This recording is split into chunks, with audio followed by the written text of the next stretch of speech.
Welcome to listening to stories on Kevin TV audiobook channel, Shadow, a Slave. Chapter 1444, New Ways to Die.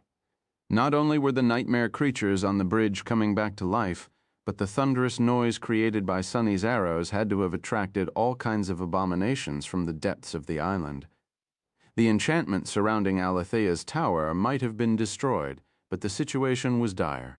He could already hear the pines falling in the forest, which meant that Devoring Beast was approaching them. Damnation. Sunny stared at the stirring nightmare creatures for a moment, then dismissed his bow and dashed to Cassie. Sorry, grabbing the blind girl by her thin waist, he effortlessly lifted her off the ground and jumped into the saddle. A moment later, Nightmare had already left the cover of the trees and was flying toward the bridge. Sunny? What? The mist boiled and surged into the killing field, obscuring the swift silhouette of the black stallion. Sunny hoped that this would protect them from the being that hid in the skies. But he couldn't be sure. Pressing Cassie against himself so that she was not thrown off Nightmare's back, he readied the sin of solace. Either we get inside the tower or die. So, hold on tight. The abominations on the bridge had already caught their scent. Sunny had hoped to slip past them before the creatures fully regained their senses, but it seemed that he had been too optimistic. There was only a second or two left before Nightmare reached the moat, and yet there was already a great nightmare creature eyeing them as it blocked the way. Curse it. At the last second, Sunny gave his steed a command to turn left.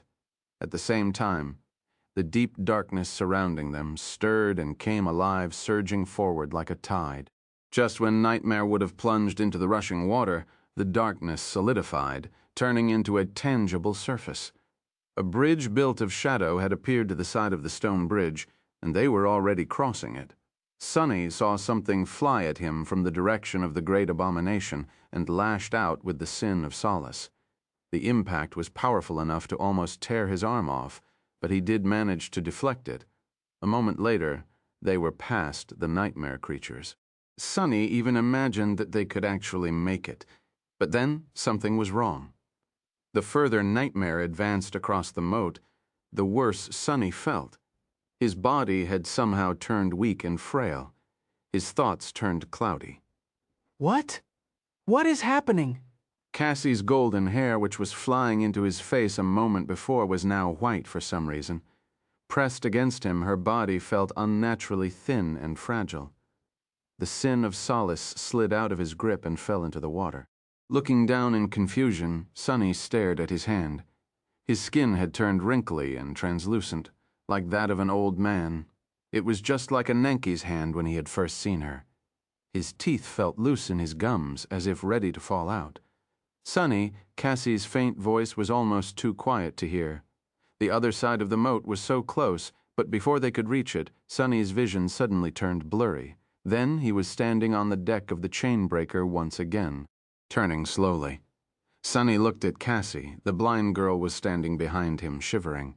Her beautiful face was deathly pale, but her hair, it was golden once again. He slumped against the railing, let out a shaky breath, and forced out a smile. I guess we really do have to use the bridge, she nodded slowly. Yes, let's try to make it this time. Sunny had always wanted to die of old age, but definitely not in such a cruel manner. It seemed that his previous suspicion that diving into the moat would be lethal was correct, however. As it turned out, passing above it was just as deadly. At least now, I know that masters can die of old age, too. It was actually an interesting piece of information. It was common knowledge that awakened had longer lifespans than mundane humans, but no one really knew by how much. The spell had only descended on the waking world around half a century ago, after all, and it took a while for the first ascended to appear. The first saints appeared even later, after Sunny had been born. I'll put it in my exploration report, if we ever make it out alive. Not letting the eerie death slow them down, Sunny and Cassie made another attempt to enter Aletheia's tower. In the end, it took them a dozen more revolutions to succeed. Getting near the water flowing in the moat was a death sentence. Since time around, it went utterly insane. Flying was suicidal because of the harvester. So the only way to reach the black cliff was to cross the stone bridge. However, the nightmare creatures trapped on it were too deadly. As soon as the enchantment was destroyed, they were released from its hold and turned their attention to the two humans. Sunny and Cassie tried fighting them and perished. Then they tried to evade them but were caught and killed. Eventually, it was Sunny who came up with a way to deal with the abominations. With Devouring Beast on their heels and the nightmare creatures in front of him, he simply made sure that the former and the latter collided with each other before they caught him and Cassie. Then, while the bestial giantess was dismantling the dreadful abominations behind them, Sunny and Cassie stealthily ascended the steps cut into the cliff. There was more deadly magic on those steps, but after dying to it several times, they finally found a way to reach the tower. Finally, they stood in front of its gates. They were shut tightly, and even if Sunny had a key, there was no lock to insert it. Luckily, he was already familiar with this type of door. Placing his hand on the surface of the gate, he sent his essence flowing into it. The ancient door opened slowly. Hearing a furious roar chase after them from the bottom of the cliff, Sunny did not waste any time. Grabbing Cassie's hand, he entered Aletheia's tower and pulled the blind girl inside. Chapter 1445, Inside the Tower. As soon as Sunny shut the gate behind them, the terrifying roar that had been approaching was cut off. A few moments later, the tower seemed to shake a little, as if something had crashed into its walls. However, apart from a little dust that fell from the ceiling, nothing happened. They seemed to be safe, from the threats outside at least. Letting out a sigh of relief, Sunny took a step back and looked around. His eyes narrowed a little. Well, that is unexpected. He had wondered about what the interior of Aletheia's tower would look like a lot. In his mind, there were two possibilities. Either it would be perfectly preserved and full of tantalizing knowledge, or serve as the lair for the most harrowing abomination yet. The truth was that it was both and neither at the same time. From what Sunny could tell, the interior of the tower had once been austere but elegant. None of that elegance remained, however. At some point a dreadful nightmare creature had made its way inside. He was currently staring at that nightmare creature. Its torso was hanging from the ceiling, terribly mutilated and seeping with black blood. The creature's revolting skull was crushed, and one of its arms was severed at the elbow. A vast and utterly disgusting puddle of blood, viscera, and brain matter covered most of the floor. Looking at the corpse of the gargantuan, vaguely humanoid creature, Sunny couldn't help but feel a sense of deep primal terror. Aletheia's tower had indeed become the lair of a dreadful abomination. However, the abomination was dead. Cassie was observing the corpse, too. She seemed unnerved after hesitating for a few moments. The blind girl said quietly, It was a great tyrant." Sunny gulped. "Why the hell is there a great tyrant in our third nightmare even? That has to be against the rules. And why was there something capable of mutilating a great tyrant to such a degree here as well? What was that damned spell thinking?" Shaking his head, Sunny studied their surroundings. Now that he had some time, he noticed signs of a terrible battle. Everything inside the tower had been obliterated, turning into piles of splinters and rubble. Here and there, the corpses of the tyrant's minions could be seen turned into bloody mush. Was the thing that had killed them still inside? It had to be, considering the nature of the loop. But then, why were the gates of the tower locked? Why was the enchantment intact? How was it even possible? Walking over to the puddle of the tyrant's blood, Sunny knelt and touched it. His expression was troubled. It's cold. The creature had not been killed recently. Had it been dead for as long as the loop existed? He glanced at Cassie. "What does your intuition tell you?" She frowned. "To flee." Then the blind girl sighed and pointed up. "There is danger somewhere above us." Sunny grimaced and rose to his feet. He considered summoning Nightmare back, but then decided against it. The black steed would not be able to move freely in the narrow confines of the tower, so it was up to him and Cassie to find out the truth. Well, I'm not going to flee after dying so many damned times to get here." She nodded. "I agree." Trying to stay away from the dreadful corpse, they found the stairs and cautiously ascended to the next floor of the tower. In fact, it seemed that the clash between the tyrant and whatever it was that had killed it had mostly taken place on the higher floors. Sunny could tell just by looking up, starting from the second floor, there were no ceilings anymore. Tall piles of stone debris were all around them. It seemed that the great tyrant had crashed through the floors of many levels before finally ending up hanging dead from the ceiling of the first one. Sadly, most of the interior of the tower had been destroyed in the process. Sunny glanced at Cassie, then sighed and started climbing. The blind girl followed by holding the hilt of the quiet dancer, which gently lifted her in the air. They slowly ascended past the destroyed portion of the tower before finally arriving at the second to the last level. Here, a chunk of the floor still remained, leading to a narrow staircase. The battle seemed to have never reached the last level, so the ceiling was intact. Sunny could not tell what was above them, but he knew only the highest window of the tower was emanating light. So the source of that light had to be on the last floor. The source of the terrible danger Cassie felt was also there. Stay behind me. Moving forward to protect the blind girl with his body, Sunny put his foot on the first step and started ascending the stairs. He felt wary and apprehensive. Scared, even after experiencing so many painful deaths, it was only natural for his body to be afraid of another one. Even if he understood that he would be brought back to life by the loop, his body didn't. Let's just get it over with. Arriving in front of an engraved wooden door, Sunny hesitated for a moment, then sighed and opened it. Bright light washed over him the next instant.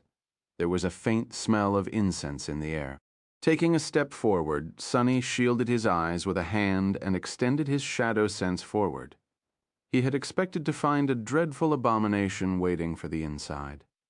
But to his surprise, there was no movement at all. Lowering his hand, he looked at the final floor of Aletheia's tower. It consisted of one large chamber. There were lanterns floating in the air all around it, emanating a warm glow. A pleasant smell of incense permeated the air. The interior of the chamber was perfectly intact. A few pieces of simple but tasteful wooden furniture stood on the tiled floor. Sunny. Cassie pointed to the far side of the spacious room. There a wide bed stood, surrounded by a half-transparent silk canopy, and on that bed a beautiful woman in an archaic robe was laying, her chest rising and falling steadily. She was fast asleep. Chapter 1446, Windflower. Both Sunny and Cassie froze, bewildered by the strange scene. Surely I'm seeing things.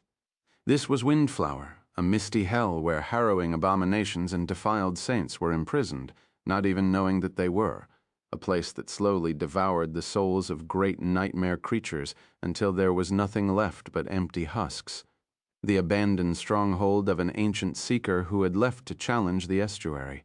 How could there be someone sleeping soundly in its very heart? Sunny suppressed the desire to pinch himself. He also suppressed the desire to pinch Cassie. "Hey, you see what I see, right?" As soon as he spoke, Sunny suddenly felt a wave of fear wash over him and covered his mouth with a hand. Shaking off his bewilderment, he reminded himself where they were and why they had come here. Cassie had said that there was a source of terrible danger at the top of Aletheia's tower, but there was only this sleeping woman, which meant that she was that source. What if his voice woke her up? The blind girl nodded slowly and answered in a whisper, "I do." Sunny lingered for a few moments. Is this Aletheia? Indeed, that would be the most rational guess. They were standing in the tower built by Aletheia of the Nine, after all. So who else could it be? Cassie shook her head. It shouldn't be. The seeker who lived on this island is said to have left it a long, long time ago, before the defilement was even born. Of course, the information I received from the people of Fallen Grace might be wrong. She frowned. But it is said that only the Serpent King has been able to come to Windflower and return alive. I honestly don't see how any human could have survived this place, let alone how they would have ended up sleeping peacefully at the top floor of this tower.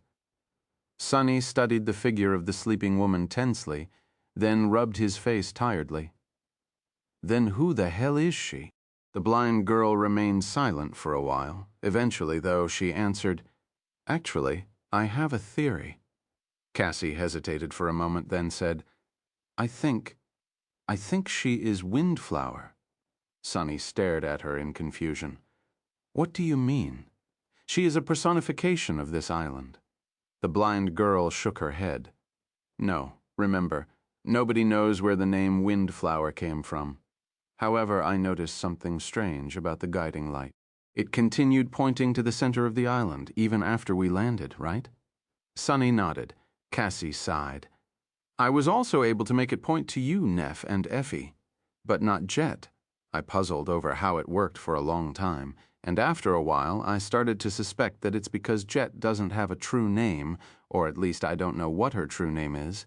Indeed, Soul Reaper was simply Jet's nickname, not her true name. Actually, even Sonny did not know if she had one." The blind girl, meanwhile, continued, "I got that idea, actually, after we saw Devouring Beast. The guiding light only points to Effie, and not her. That is strange, considering that they are the same person only. I think that once somebody becomes corrupted, their very nature start to change, so they lose their true name, or maybe it changes as well." She studied the walls of the spacious chamber and said, "I think that if we had the guiding light and asked it to point us to Windflower, it would have pointed directly at this woman." Sonny frowned, then asked quietly, "All right, let's say that you are correct. Still, the question remains, who the hell is this Windflower?" Cassie suddenly coughed and looked away in embarrassment. "That, I don't know." He stared at her in confusion. "Then why the hell did she go on and on about the guiding light, true names, and all that? We are exactly where we started this conversation." Shaking his head, he took a deep breath and asked, "So, what do we do now?" "We wanted to come here to find a way to escape Windflower, Aletheia's island, whatever this place is actually called. Do we just wake her up and hope that she's not some terrifying, defiled abomination?" Cassie shook her head. "She's not defiled. She is a transcendent human, a saint." Sonny raised an eyebrow. "How do you know?" The blind girl raised an eyebrow. "How do you not know?" "I used my dormant ability to read her runes. You can do whatever it is you do to look inside people." He blinked a couple of times. Right, he could do that. Shifting his perception, he peered into the soul of the sleeping woman. She had a single radiant core, its brightness similar in intensity to that of a fully saturated, transcendent soul core. However, his expression dimmed at the very heart of the beautiful radiance, almost unnoticeable. There was a tiny seed of encroaching darkness. It was small and insignificant for now, but Sonny knew that it would grow, because that was how corruption was. It spread and consumed everything until there was nothing pure left. The woman might not be defiled yet, but she was going to be soon. She won't, though. The thought appeared in Sonny's mind almost on its own. He contemplated its meaning for a few moments, then tilted his head slightly. Right, she won't. For as long as the woman remained on Aletheia's island, inside the loop, she was not going to be corrupted if she could hold out for a single day. At the end of the day, the time would rewind itself, and whatever progress the vile darkness had made would be erased. Therefore, for her, this island was like a sanctuary. Was that why she was here? It had to be. Sonny sighed, then looked at Cassie and hesitated for a moment. "So, are we really going to wake her up?" The blind girl shrugged. "What's the worst that can happen?" Sonny stared at her with wide eyes. "What? Why on earth would you say that? You, of all people, should know not to." He suddenly fell silent, afraid that his furious whisper would wake up the sleeping woman. However, he did not have to worry. She remained peacefully asleep. In fact, nothing they did seemed to wake her up. By the time the revolution ended, it had become apparent that the mysterious woman's slumber was not a natural one. Instead, it seemed eternal. Chapter 1447, Different Approach. So, what do we do now? The cohort was hidden between the cliffs on the northern side of the island. Effie was pillaging the covetous coffer, while Jet and Nephis sat tiredly on the ground. They had taken point in the battle against the Cavern Terror, but strangely enough, Sunny and Cassie seemed more drained. The blind girl shook her head in dejection. I'm not sure. They had just shared their findings, the method to infiltrate Aletheia's tower, the remains of a slain great tyrant, the sleeping woman on the top floor, and how they had failed to wake her up. Sunny was in a grim mood. They had wasted so much time and effort, but had nothing to show for it. The escape from the island seemed just as impossible as it had before. Curse it. He remained silent for a few moments, then glanced at Nephis. There was something gnawing at him. Cassie said that you've met one of the 9. That question held no real importance for their current situation, but he felt curious. Perhaps knowing more about the former master of the island could help them think of a new solution. Neph looked at him with a hint of surprise. Yes, I did. Sunny did not react much to her confirmation. Was it in your second nightmare? He was more or less certain of it, but unexpectedly, Nephis shook her head. No, I met him in the Nightmare Desert. Everyone was confused by her answer, Effie and Jet because they did not know who the 9 were, Sunny and Cassie because they did. How could a person from the ancient past of the dream realm be alive in the present day? Noticing their confusion, Nephis explained, When I first entered the Nightmare Desert, I found 2 skeletons nailed to a mystical tree. One called himself Azarax the Mighty, and the other called himself Uries of the 9. I got the impression that they were left on that tree as punishment. She paused for a moment, then added quietly, That Uries, he told me that he was a humble slave who had angered the gods by slitting the throat of one of them. I'm not sure if his words can be trusted, though. To me, it seemed like he had been a high-ranking soldier of the demon army.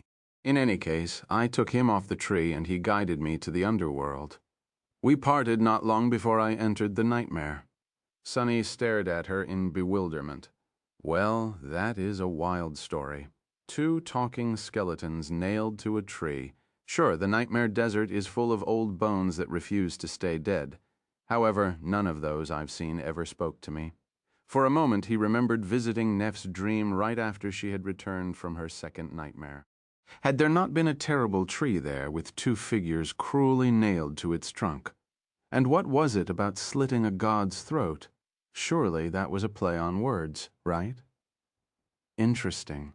Oro had been a soldier of the war god's empire. However, this Uris seemed to have participated in the Doom War on the side of the daemons. Aletheia, meanwhile, had come to the tomb of Ariel, perhaps the only place where the war had never reached. Just what was he supposed to make of it?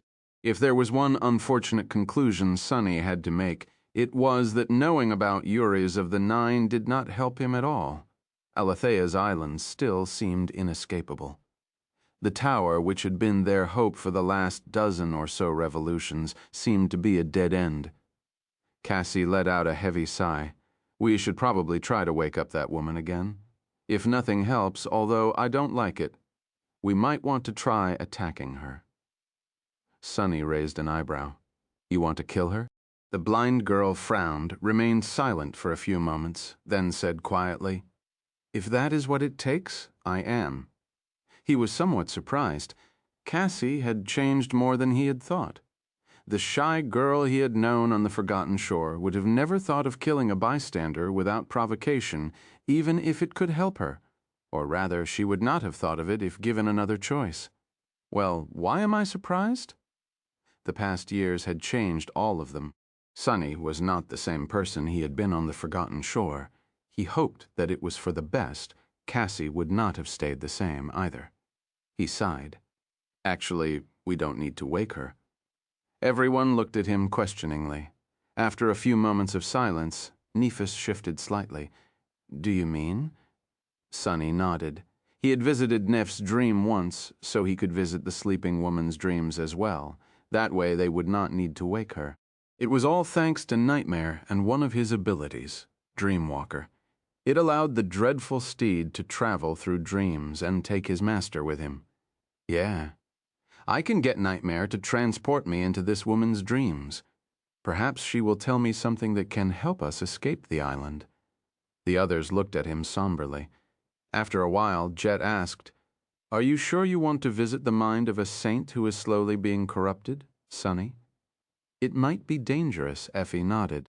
"Listen, Sonny, I'm sure that you've visited the dreams of many a young lady, even without the help of that scary horse of yours.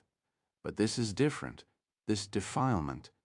You guys think that it spreads simply through knowing a secret, right? What if you learn that secret in her dream?" Sonny shrugged. "It's not that I want to do it. It's that I have to. Don't worry too much. I'll be careful." He still had the mirror of truth. If push came to shove, he would use it to copy Neff's longing and get Nightmare to carry him away from the mysterious saint's dream as fast as possible. It actually sounded like a plan. He nodded. "Then it's decided. Cassie and I will go to Aletheia's tower again come the next revolution, and hopefully this time we won't leave empty-handed." Chapter 1448, A Beautiful Dream. Finding themselves back on the deck of the Chainbreaker, Cassie and Sonny did not waste any time. After bringing Jet back, they sent her and Nephis to find Effie. Then they hurried toward Aletheia's tower. By now, traversing this area of the misty forest had become a routine for them. They knew just where to go and when. Nevertheless, both of Cassie's echoes had to be sacrificed along the way. Now that they did not have to study the runes cut into the black cliff, there was even some time to rest while they waited for dusk. Hidden away from the killing field surrounding the tower, they shared a haphazard meal and waited. Sonny studied Cassie's face in the darkness. She seemed calm and collected, but he knew that she had to be struggling to stay sane just as much as he had struggled after living through his own first few revolutions. Aletheia's island was just too cruel and harrowing of a hell. In fact, Sonny was not sure what his mental state would have been if Cassie had not joined him in the knowledge of the loop. Having someone steady to share the burden was truly a blessing. Perhaps that was the reason the blind girl seemed less affected by the gruesome things they had lived through here. Unlike him, she had always had a partner to support her. Still, he hesitated for a moment, then asked, "How are you doing?" Cassie smiled. Her smile was faint and fleeting, just like it had been ever since their meeting in Fallen Grace. "I'm fine." Sonny wanted her to say more, but Cassie kept herself closed off. It was strange, really. There had been a time when they were close as siblings and a time when they were like strangers. The ice between them thawed eventually, but it took Sonny a long time to want to mend their relationship. Now that he was trying, though, Cassie seemed unwilling. He simply did not know what was happening in that head of hers.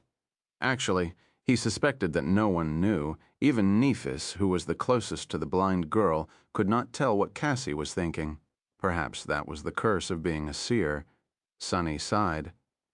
"I am way too oblivious about these things to navigate through such a mess, but he had to try at least." "Well, if you want to talk about it, I'm here." Cassie nodded. "Thank you. It means a lot." However, it seemed as if she was thinking about something else. Shaking his head slightly, Sonny rose and summoned his bow. It's almost time. They destroyed the enchantment protecting Aletheia's tower, led Devoring Beast to the released nightmare creatures, and slipped past them. Ascending the stone steps, they opened the gate of the tower and hid inside, then climbed to its top floor. Finally, Sonny and Cassie arrived at Windflower's chamber. Everything here was the same. Calling upon Nightmare, Sonny approached the perfectly preserved bed and looked at the woman sleeping on it through the half-transparent canopy. The mysterious saint was a rare beauty without a doubt. Her dark skin was smooth and dewy without a single blemish on it. The lines of her exquisite face were soft and lovely. Her wavy hair was like glistening black silk, while her archaic robe was of a rich azure color, with vivid white accents. As she dreamt, her expression was vulnerable and innocent. It was a captivating sight. Sonny found it hard not to let his heart be moved as he looked at the sleeping beauty. The world itself seemed warmer and softer around her, as if caressed by a gentle wind. He sighed. I'm going. Cassie, you. Stay safe, please. With that, he took a step back and dissolved into the shadows. Nightmare was already waiting for him in their embrace.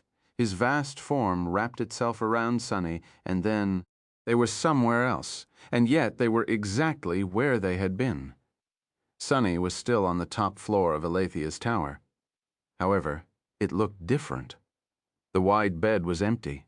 Cassie was nowhere to be seen. The floating lanterns were gone instead. The chamber was drowned in bright light that poured through the windows. Nightmare had to hide in the deep shadows in the corner of the spacious room to avoid it. That's not right. Since when was Aletheia's island so bright? Wary, Sunny slowly walked to the window and looked outside. His eyes narrowed slightly. Below him was the familiar island. However, it had changed entirely. The suffocating mist was gone, revealing the beautiful green expanse of the pine forest.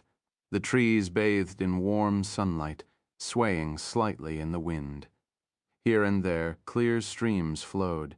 The killing field surrounding the tower was drowning in flowers.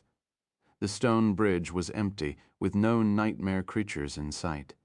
In fact, without the mist, Sunny was supposed to see the towering figure of Devouring Beast wandering the forest. However, she was nowhere to be seen. There was no harrowing creature in the clear blue sky either. Aletheia's island seemed utterly devoid of danger. Instead, it seemed like a tranquil, beautiful, and peaceful place. A paradise. This is her dream. Sunny knew that he was inside a dream. However, the space around him did not seem like one. It was much more solid, defined, and permanent than the few dreams he had visited in the past. What the hell is going on?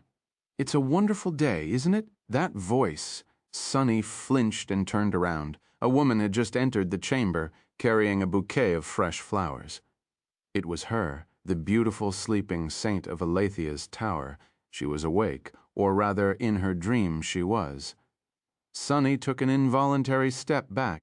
Despite how lovely the woman was, he couldn't help but feel wary of her. His voice was slightly hoarse. Who are you? The beautiful saint raised an eyebrow and smiled. Me? I am Windflower. Then a hint of amusement appeared on her charming face.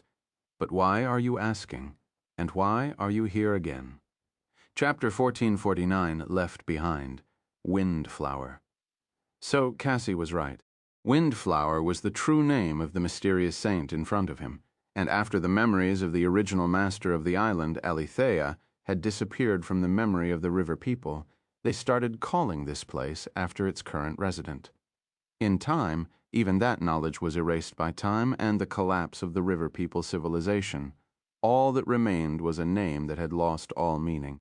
Everyone who remembered Windflower were gone, and yet the person to whom that name belonged remained, trapped in a dream that lay in the heart of Aletheia's island.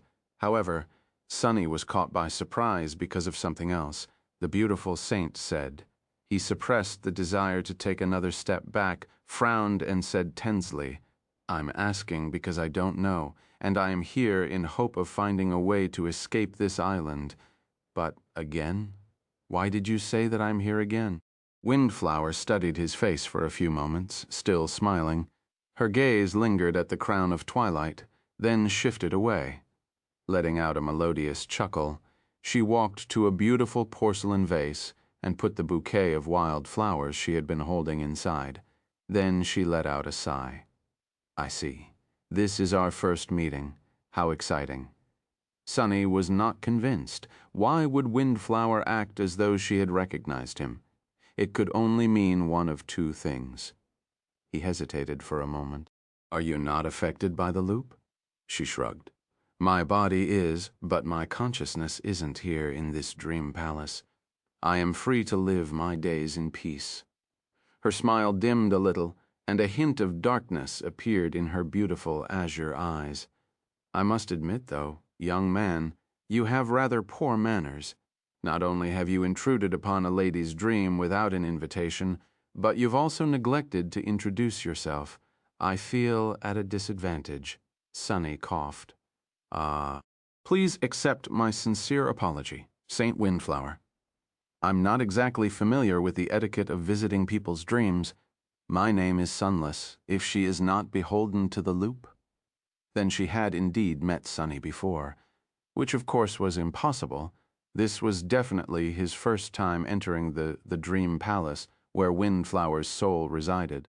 Either Sunny had spent much longer on Aletheia's island than he had suspected, somehow losing his memories of becoming aware of the loop the first time around, or she had mistaken him for the Mad Prince. The latter was much more probable, and also meant that the odious madman had visited the island in the past. But why? And what had he spoken with Windflower about? What was the bastard scheming? Mysterious, mysterious, all of it was so mysterious. Sunny had so many questions. But would Windflower answer his questions? Was she a friend, or was she a foe? He hesitated. The beautiful saint, meanwhile, looked at him in confusion. Saint Windflower? Why do you call me a saint? Sunny blinked. Right. The people of the waking world use the word saint to denote those awakened who had conquered the third nightmare and transcended. A native of the dream realm would not recognize the term. He scratched his head. It's just what my people call transcendence. A honorific, I guess. Windflower smiled. Ah, I see. Well, Sunless, it is very nice to meet you. You are the second person to visit me in all this time. Very few beings possess the ability to travel through dreams, you know. Sunny nodded. To be fair, I don't possess such an ability. It's my horse who does. Windflower looked into the corner where Nightmare was hiding among the shadows. Her pleasant smile widened a little. I've noticed. It's certainly extravagant, to use a terror as a steed. You must be quite powerful to have the loyalty of such a creature, Sunless, and to wear that crown. Sunny hesitated for a moment, then briefly touched the crown of twilight. His expression was complicated. Did she know what the crown of twilight was because she had seen the Mad Prince wear it? He asked cautiously. You recognize it, my lady? The beautiful saint studied him for a while, a small smile playing on her soft lips. Then she laughed. How could I not? Let me introduce myself properly. I am Windflower of the Twilight Sea. King Daron, the Serpent King, is my father, or rather he was, considering that you are wearing the memory of his crown, Sunless. He must have died by your hand. Time seemed to slow down for Sunny. He stared at the beautiful saint, the princess, silently, not knowing what to do. So, I am her father's killer. That was not ideal, to say the least. He had already been wary of Windflower, and knowing that there was blood between them only made that wariness grow. Who would want to stand in front of a mysterious, partially corrupted saint after slaying her father? Of course, Daron of the Twilight Sea had already succumbed to corruption himself by the time Sunny killed him, so there was no rational reason for the enchanting princess to hate him. But when had people even been rational? Wait a minute. There was another revelation in what she had said. Windflower easily identified the crown of dawn as a memory, which meant that she knew about the spell was its carrier, most likely. Sunny's eyes narrowed. Well, of course she is. If she was Daron's daughter, then she was not one of the river people. Instead, she was a challenger of this nightmare, just like Sunny. No, not quite. Only masters could challenge the third nightmare. And since she was a saint, she had either achieved transcendence inside the tomb of Ariel, or had come inside with her father in order to guide the future challengers with him. Noticing Sunny's unease, Windflower smiled. I see you are starting to get it. Indeed, I am not the real Princess Windflower. I am merely a copy of her, conjured by the nightmare spell. She is long dead by now, I think, and yet I remain. Sunny's face paled. This was the first time he had met an inhabitant of a nightmare who was aware of their nature. He didn't quite know how to behave in front of her. Was this Windflower dead or alive? Was she real or not? Was she a mere echo of a real person or a true living being created by the spell for the duration of the nightmare? Windflower sighed, glanced at the crown of twilight one more time, and walked over to the window. Gazing at the beautiful vista of this dreamy version of Aletheia's island, she spoke. Back then, my father and his most loyal warriors braved the White Desert and entered the tomb of Ariel. I was one of them. Our goal was to imprint our souls into the great river so that when challengers entered this nightmare, there was someone to help them conquer it. She sighed lightly. It was a gamble, of course, a desperate one considering that our world was dying. It was already being consumed by the dream realm, and despite all our struggles, we had failed to rise to the challenge of the spell. My father was the only supreme of our people, and there was not going to be another. At least not in time to turn the tide of destruction, so he came up with a plan to raise an army of transcendent warriors in this unique nightmare. Windflower's shoulders fell. That plan failed as well. Sonny was staring at her with wide eyes, his thoughts in turmoil. What? Wait. Taking a step forward, he raised his hands and asked, his voice hoarse, Wait, you world? Being consumed by the dream realm? What do you mean? The beautiful saint turned and looked at him in surprise. Her enchanting azure eyes were full of confusion. Then she smiled, shaking her head. Windflower chuckled and said her words, sending Sonny's mind reeling. What? Did you think that yours was the only world that the nightmare spell infected? Sunless. Of course not. There were others. Yours is not the first. She lingered for a moment, then added with a hint of amusement. However, it will be the last. Chapter 1457th Realm Sonny was reeling from the sudden deluge of impossible knowledge that Windflower had so casually shared with him. The relationship between the waking world and the dream realm. The vague theories about the nightmare spell he and Nephis had discussed. Everything he knew was suddenly upturned. He remained silent for a while, then weakly raised a hand, summoned the shadow chair, and sat down. Watching him, the beautiful saint tilted her head slightly and laughed. What an interesting memory. Walking away from the window, she found a chair of her own, then picked up an elegant porcelain kettle and poured fragrant tea into 2 cups. Sonny took a deep breath. I did think that my world, we call it the waking world, was the only one infected by nightmare spell. Oh, I was never sure, though. Windflower pushed one of the cups toward him and shook his head. It seems that your people are less knowledgeable about the past than mine were. Ah, but we were rather ignorant as well. Still, we knew that there were many realms before the End War. Some were connected to each other, some were far apart. Some were considered mortal realms, while some were considered divine. Each of the gods had a realm of their own. She looked into the window and took a sip of tea. The mortal realms were where the war between the daemons and the gods took place. By the end of it, most of them had been turned into desolate graveyards. They have become the core of the dream realm, where corruption reigns. Sonny forced his hand to remain steady as he raised his cup and tasted Windflower's tea. It was pleasant and soothing, but left a tinge of bitterness on his tongue. Of course it made sense. The dream realm had always seemed like a patchwork world, with different regions of it inexplicably possessing different skies, celestial bodies, and even laws. The forgotten shore, the chained isles, the hollow mountains, the nightmare desert, they did seem more like different worlds that had been roughly smashed together than natural parts of a single whole. He took a deep breath. What about the divine realms? The beautiful saint smiled. Those were left untouched by the war.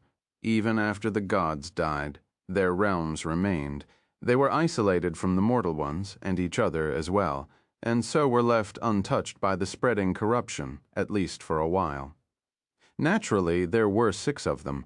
Sonny did not say anything, prompting Windflower to continue. The world where I come from was one of those 6 realms. It is similar to the Great River, actually. A beautiful world covered entirely by water, with countless islands rising from it like gems. A world of storms, winds, and stars. Well, it was before. By now, it must have been consumed by the dream realm already. Sonny's hand finally trembled, bringing the cup to his lips. He lingered for a moment, then asked, What? What do you mean, consumed? Windflower leaned back in her chair and sighed. From your reaction, It seems that your people have not experienced the worst of it yet. What is the rank of the most terrible gate that has opened in this waking world of yours? He frowned. A Category 5, a great nightmare gate, I suppose. The beautiful saint looked at him with pity. I see. Then it will start soon. Once more of them start to appear, pieces of your world will begin to be assimilated by the dream realm. Piece by piece, your world will eventually be swallowed entirely, becoming a part of the dream realm. Just like the other 5 divine realms have already become a part of it, that is why I said that your world will be the last one the spell ever infects. Once it's gone, there won't be anywhere left for it to spread to become a part of the dream realm. Sunny shivered. How had Windflower described her world? A world of storms, winds, and stars. Didn't it sound like the Storm Sea, the region of the dream realm controlled by the House of Night? Had the Storm Sea been a world like Earth once, where mundane people lived and struggled, and where the spell had appeared one day, forcing them on the path of Ascension? A world that had eventually lost to the tide of nightmare gates and was destroyed, becoming another one of the desolate hells of the dream realm, just like 4 more worlds before it. Would Sunny's world share the same fate? He shook his head. But why? Why is this happening? Why does the spell infect different worlds? And why are they being consumed by the dream realm? Where do nightmare gates come from? How can we stop it? Windflower sipped her tea and smiled, sunless. If I knew the answers to these questions, do you think I would be sitting here imprisoned in a dream on a cursed island with all my people gone and my world destroyed? She chuckled. Whatever the path to victory is, my people have already lost. You still have a chance, at least. A better chance than we did, even from what I saw. Your world is much stronger than mine was. Otherwise, a mere ascended like you would have never been able to slay my father, no matter how far he was gone because of the corruption. The beautiful saint looked away and lingered for a while. Finally, a hint of sorrow crept into her sweet voice. How did he die in the end? Sunny did not speak until the pain of the flaw forced him to answer. How did one tell a person about killing their father? Sunny was not the most tactful of people, but even he knew better than to try and make his voice sound soft. Being nonchalant about the whole thing did not seem right either. He sighed. From what I know, he went mad after Twilight was lost. By the time we met, he was like a rabid beast, but even then he was a king among them. I watched him battle many nightmare creatures much more powerful than him, and yet none could defeat your father. After a while, he was severely wounded and weakened. I used that moment to attack and won after a ferocious battle. Even then, I would have died as well, if not for my companion. He paused, and then added respectfully, I am sorry for your loss, Lady Windflower. She remained silent for a while, looking away. The sight of her elegant profile was both sad and beautiful. Eventually, Windflower smiled. Don't be. What is the point of being sorry? He was merely a copy, just like me. I am sure that my real father met a much more glorious end in the true tomb of Ariel. Who knows? He might have even escaped it. Windflower shook her head and looked at him with a smile. But you and your companions are different from me, Sunless. You are here to challenge the nightmare. So, did you say that you wanted to escape Aletheia's island? Her azure eyes sparkled with dark amusement. I'll help you. Helping challengers conquer this nightmare was my original goal, after all. Chapter 1451, Forgotten Name. Sunny had yet to recover from the shocking revelation about the nature of his world, but time waited for no man. The revolution was going to end soon, so he had to gain as much as he could from his first meeting with Windflower. But still, if my world is one of the 6 divine realms, then which god did it belong to? The most suitable candidate was War God, the goddess of life, as well as of progress, technology, craft, and intellect. The patron deity of humanity. Heart God was a possibility as well. However, he could not quite imagine Earth having anything to do with the fallen gods of the dream realm. These 2 concepts were just too incompatible. Plus, The waking world encompassed more than just Earth. There was the moon, the sun, all the planets of the solar system, and countless stars beyond. A whole universe of them, billions of years old. How could all of it be simply one of the divine realms? But then again, the gods had never been constrained by mundane logic.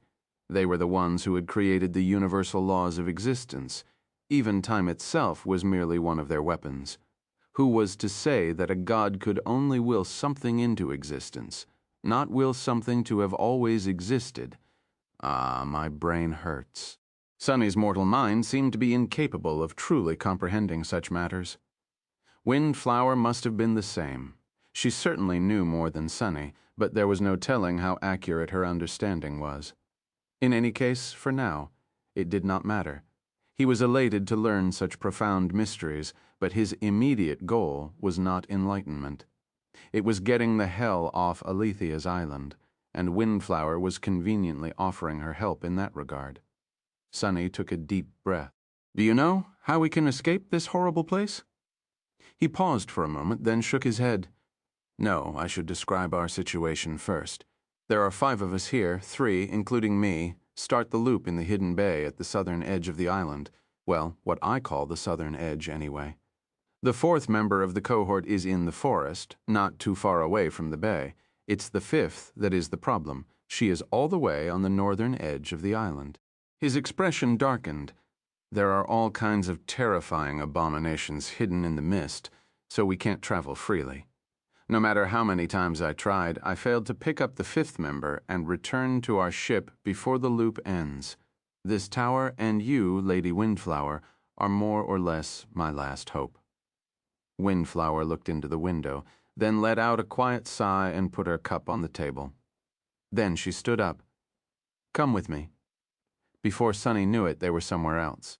The walls of the Aletheia's tower disappeared, and he found himself standing at the edge of a tall cliff, looking at the flowing waters below. The colossal whirlpool was gone, replaced by the beautiful vista of the great river sparkling under the light of the 7 suns. However, not too far away, the world was obscured by the familiar mist. It was the boundary of Windflower's dream, most likely. The enchanting saint looked into the distance before that.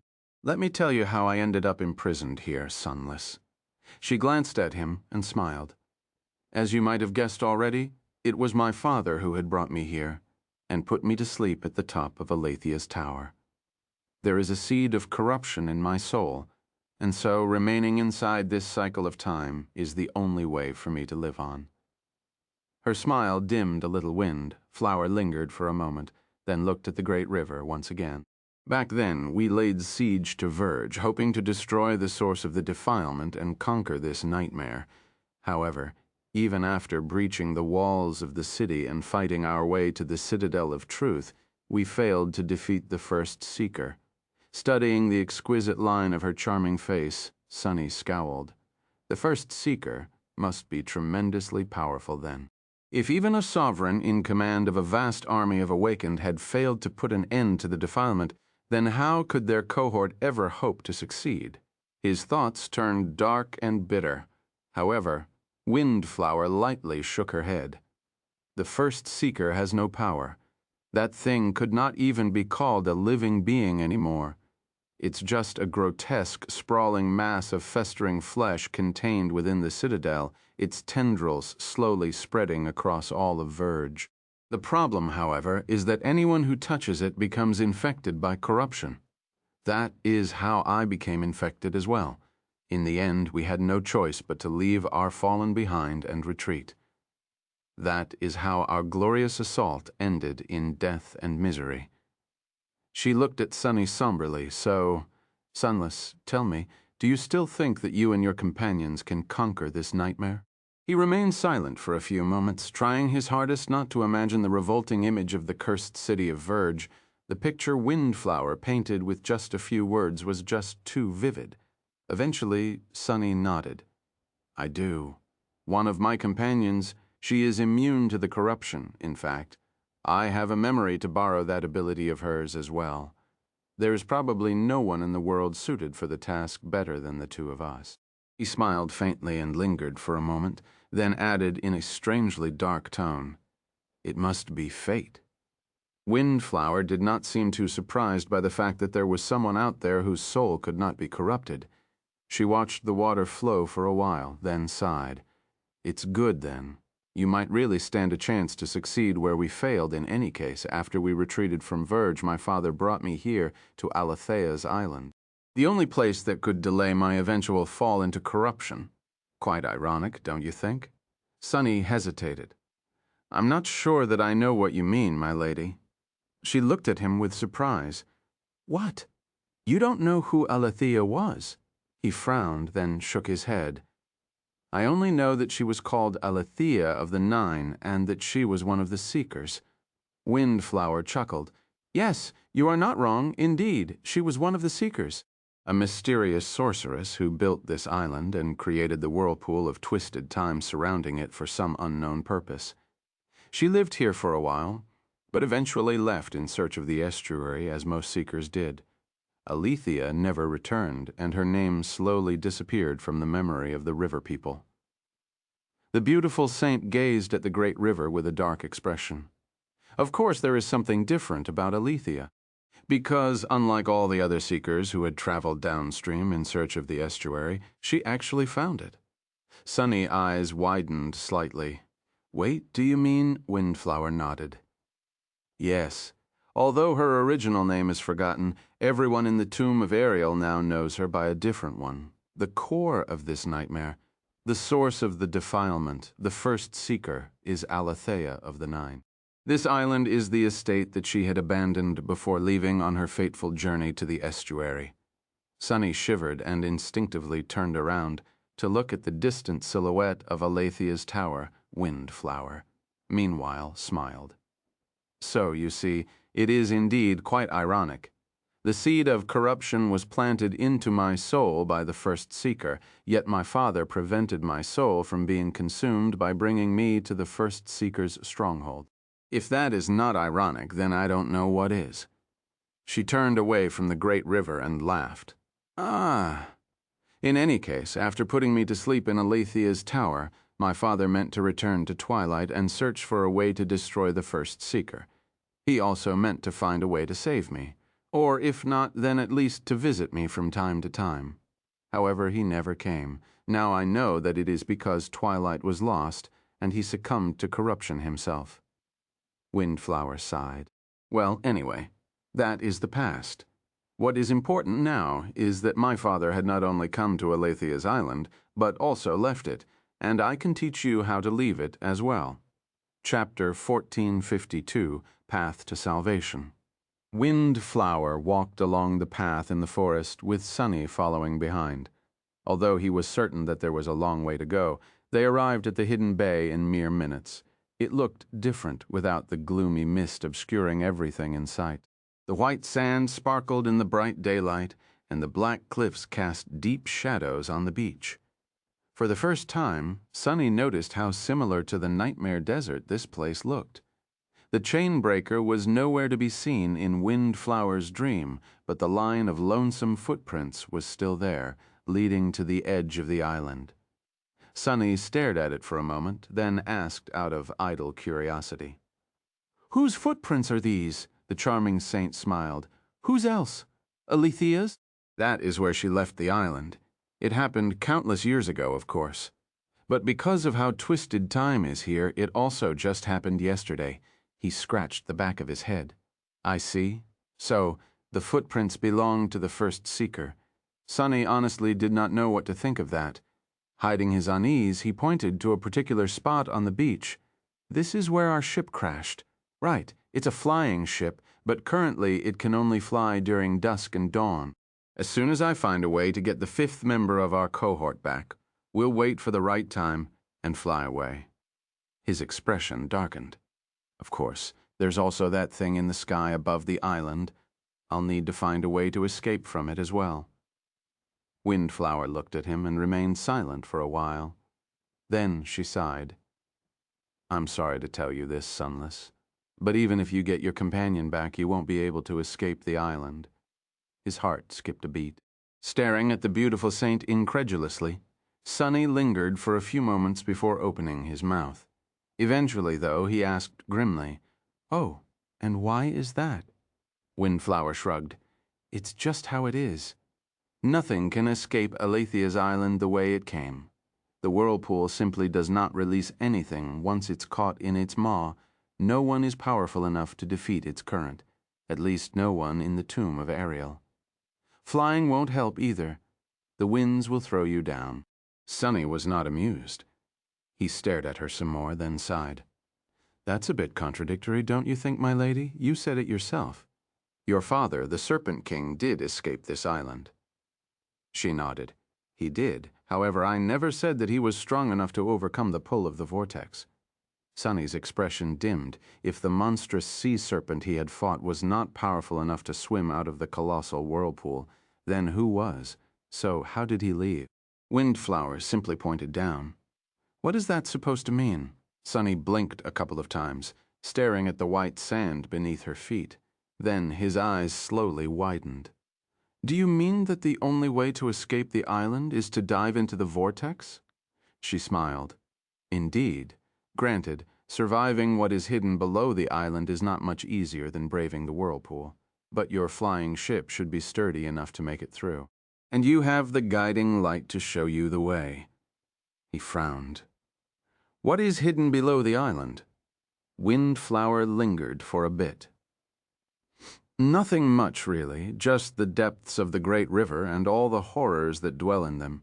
Usually diving that deep would mean certain death, but the vortex, it creates a tunnel of sorts. As long as you don't plunge into the water, you'll be fine."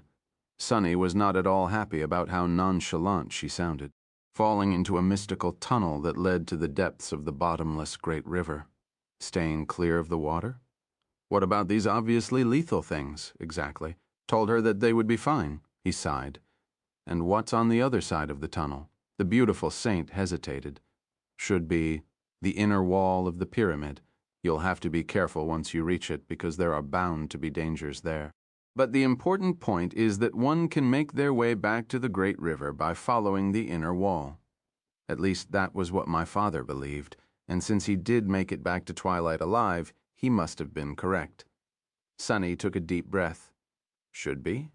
You are not certain?" Windflower chuckled. "How can I be certain? I never left this island myself. However, others, like my father, did. Others.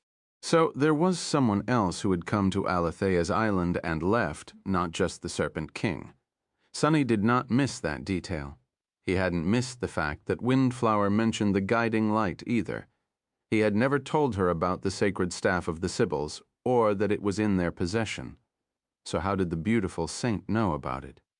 More and more things about her seemed strange. The wariness he had felt before suddenly returned. Sunny remained silent for a while, then said evenly, "Even if I'm willing to try diving into the vortex, the problem remains. I need to get Effie, the 5th member of my cohort, back to the ship before the loop ends, first, and currently I see no way to do it." He grimaced. "There are too many powerful nightmare creatures on the island. There are 2 defiled horrors that are even more dangerous than them as well. There is that thing in the sky. I can't deal with all that in a single day." Windflower looked at him with a curious smile. "What if you had more time?" Sunny contemplated her question seriously, then shrugged. "It would be hard, but not impossible. The problem is not that the enemies are too powerful. If I can't kill them, I can at least run and hide. I can come up with countermeasures and make use of their weaknesses. I can make them fight each other and escape while they do. The problem is that all of this requires time, and there is no time. Even though it loops endlessly on this island, there's not enough time for me to achieve my goals." The beautiful saint studied him for a while, then nodded. Her next words sent a shiver running down Sunny's spine. Smiling pleasantly, Windflower said, "Well, then you just need to destroy the loop." Chapter 1453. The other guest, Sunny, remained silent for a few moments, looking at the charming saint. A gentle breeze blew from the river, playing with her silky hair. The dream of Aletheia's island was tranquil and at peace. Destroy the loop? Was such a thing even possible? Why wouldn't it be? The closed cycle of time had been created by Aletheia of the Nine. Since it was made by someone, it could naturally be destroyed by someone else. However, the matter was not that simple. Even if Windflower could teach him how to break the loop, there would be dire ramifications if he did. Up until now, Sunny had suffered enormously due to the twisted nature of time on this harrowing island, but he was also only alive because of it. Once the loop was broken, the terrible prisoners of Aletheia's island would remain undying. Slaughter and Devouring Beast would remain as well. But Sunny was not going to have the luxury of being reborn at the start of a new revolution. He would only have one chance to prevail against them and escape. It's not like I have a lot of choices. The plan Windflower suggested was a deadly one, but Sunny did not have a better solution. He did not have a lot of time to spare either. He and Cassie were doing fine for now, but their mental states would inevitably start to crumble as the trauma of repeated, torturous deaths accumulated. It could very well be that they would never be in better condition than now. Sooner or later, they were going to start deteriorating. At least Sunny felt that they would. The question was, did he really trust Windflower? A deep sigh escaped from his lips. Looking away, Sunny lingered for a few moments, then said, "Before I decide whether to agree, I need to ask you a question." The beautiful saint chuckled. "Go ahead." He glanced at her darkly. "When you said that we've never met before, was it a lie?" Windflower's smile froze on her lips.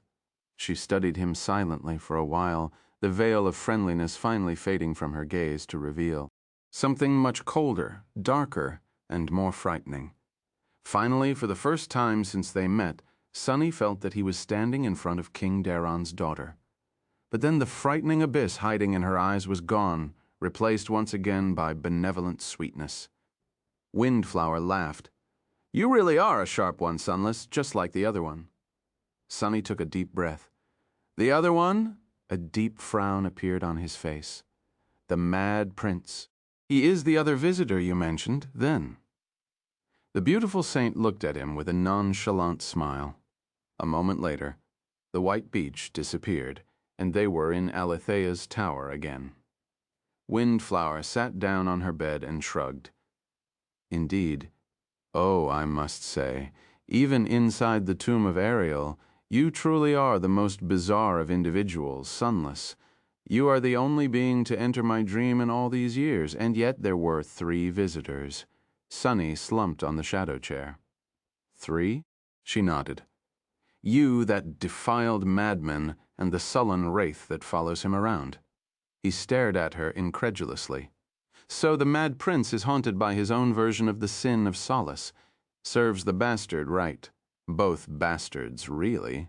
Luckily, his own inner demon had decided to sit the meeting with Windflower out." He shook his head. "So why did he come to see you? What did he want from you that was worth braving Aletheia's island?" The beautiful saint lingered. "I'm not sure if I should answer, but then again, why not?" "You're mistaken, though.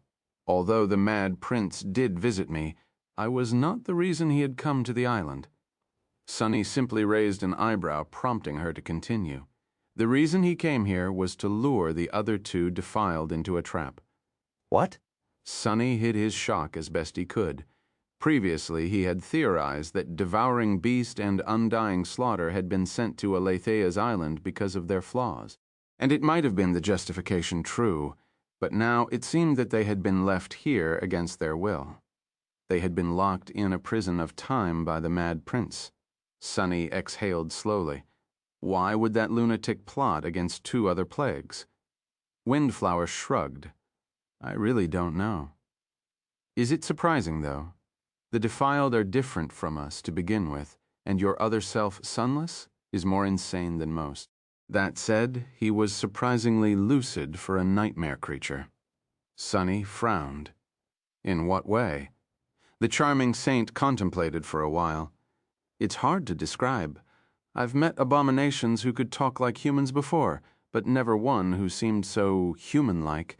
Even among the defiled, in any case, it looked like he was not happy about being the Dreadlord's slave, or liked what the Dreadlord has done after becoming the tyrant of Verge." She shrugged. You would know better about these matters than I do, though, not because you and the Mad Prince are the same person, even, but merely because the 6 plagues were yet to appear when I was brought to Aletheia's island. In fact, I only know of their existence because of the things the defiled madman mumbled in a fit of frenzy. Sunny remained silent for a while. The dread Lord's slave. It seemed that he did not have to wonder what fate would befall him after Nephis was killed in the future. He had thought that Mordred, the soul stealer, would be the one to use Shadow Bond and become his master after the current one disappeared. But actually it was the dread Lord, Kai, the corner, if his mouth twitched. Who would have thought? It was a bit stupid to be hurt by something that a future, defiled version of his friend had done. And yet Sunny couldn't help but feel a little betrayed. It had taken a lot of courage for him to open up to Effie and Kai. Knowing that it would come back to bite him in the end felt like a punch to the gut. No, Kai would never betray me. That thing, the Dread Lord, might be the future version of him, but it is a demented nightmare creature, not my friend. Much more important was the fact that there seemed to be internal strife between the 6 plagues. Enough of it, at least for the Mad Prince, to try eliminating 2 of his fellow defiled champions, be it on the orders of the Dreadlord or of his own accord. It was great news for the cohort and could potentially help them conquer this nightmare. Sunny sighed and asked with dark curiosity in his voice, "So, what did the 2 of you talk about?" Chapter 1454. An oath and a promise. Windflower remained silent for a while, seated comfortably on her opulent bed. Eventually, she sighed. "We made a deal, he and I. I never thought that I would make a deal with a defiled abomination one day, but then again, I never thought that I'd be imprisoned in a whirlpool of time, forever either." Sunny grew tense, staring at the beautiful saint with a grim expression. The news of her making deals with one of the 6 plagues did not bode well for the cohort. Noticing his reaction, she chuckled. "Don't look so worried, Sunless. I did not sell my soul, corrupted as it may be. The Mad Prince, he only wanted to know about Aletheia's island, and especially about how my father had managed to kill that great tyrant in the tower. The creature remains dead, no matter how many times the loop resets, which seemed to be of great interest to him. I, on the other hand, wanted to know what had happened to Twilight and the other human cities on the Great River, and how it was that he appeared wearing my father's crown." Her gaze once again brushed across the crown of Twilight. She smiled softly. "Now, I know." Sunny lingered for a few moments. There were a lot of things he wanted to ask about, but it did not seem wise to press Windflower for answers too much. The mirror of truth was safely hidden in his sleeve, ready to grant him Neph's longing ability at any moment. Eventually he asked, "How did Daron make that tyrant stay dead?" Windflower tilted her head a little. "You want to know as well? It was with the help of a very special memory. A legacy relic left behind by a dear friend. It's gone now, of course, just like everything else is gone." Why was the Mad Prince so interested in the dead tyrant, though? Unlike me, he did not have to destroy the loop to escape the island. What did he want? Sunny tried to understand the motives of his future defiled version, but failed. It wasn't a good idea to try understanding madmen anyway. "How did you know that one of my companions has the guiding light then?" The beautiful saint chuckled. "How else? The madman told me that you would." Sunny froze, his eyes narrowed. "Wait!" Leaning forward, he pierced Windflower with an intense gaze and asked, "Are you saying that the Mad Prince knew that we would arrive here one day?" She simply nodded. He seemed quite certain. "But why are you surprised? You are the same person after all." Sunny let out a shaky breath. Indeed, if the Mad Prince was the future version of him, then the bastard would have already experienced coming to Aletheia's island before. Still, something about it didn't make sense. If the defiled lunatic already possessed the memories of meeting Windflower and learning about the island from her, like Sunny was currently learning, then why would he need to come and ask again? And if she had already met Sunny by the time the Mad Prince arrived, wouldn't she have already had the answers to her own questions? It didn't make any sense at all. Just like Undying Slaughter and Jet existing at the same time did not make sense, the same went for Devouring Beast and Effie, or everything else about this damned pyramid. If anything, though, the new revelation made it seem as though the 6 plagues were somehow alien to this timeline. More alien than Sunny and his companions were. At least focus on the task at hand. How to escape this cursed island. Sunny gritted his teeth, remained silent for a few moments, and then said, "So, how do I destroy the loop?" He suddenly hesitated. Before Windflower could answer, Sunny raised a hand and added, his voice low, "Wait. If I do destroy the loop, you will die, won't you?" The saint simply looked at him with a smile on her lips. She will? That is why she is here on Aletheia's island. After all, this is the only place where she can exist. So, by destroying the loop, Sunny would be killing Windflower. She watched him for a bit, then shook her head. "You are both right and wrong. I, Windflower of the Twilight Sea, will indeed cease to exist if the cycle of time is broken. However, I won't die. No. What waits for me is much worse than death. It's corruption." Her smile slowly disappeared, leaving behind only coldness. The beautiful saint looked at him somberly, then said, "That is why we are going to make another deal." You and I, Sunny, met her heavy gaze and shifted slightly. What deal might that be? Windflower stared at him for a few moments, then smiled darkly. "It's simple, really. I will teach you how to break the cycle of time. In return, Sunless, you will kill me." His expression cracked for a moment. "What?" The beautiful saint nodded. "You will make an oath that after the loop is destroyed and before corruption swallows my soul, you will kill me. That is the only way I'll show you how to escape Aletheia's island with all your companions."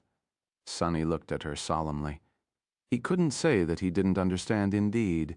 If he was in Windflower's place, he would have preferred death to turning into a nightmare creature. At least he hoped that he would, but still, wasn't it just too sad? Sunny sighed. "You want to die?" hearing his question. Windflower chuckled. "You make it sound so serious." Her enchanting azure eyes ignited with humorous sparks. "Remember, Sunless?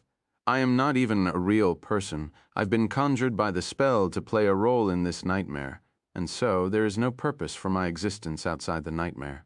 So, wouldn't it be a fitting end for a creature like me to be killed by a real person like you? By a person who will conquer the nightmare?" She fell silent, looking into the window with a distant expression on her beautiful, charming face. After a few moments of silence, she added in a softer tone, "I won't ask you for another oath, Sunless, but make me a promise, if you will, that you'll conquer this nightmare indeed." Sunny remained silent for a while, looking at her with a heavy expression.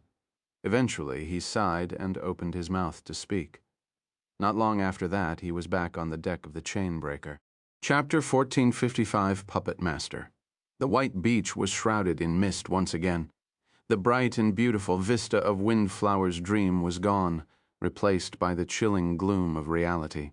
Surrounded by the flowing fog and dreadful silence, Sunny waited for a moment, then slowly straightened and looked around.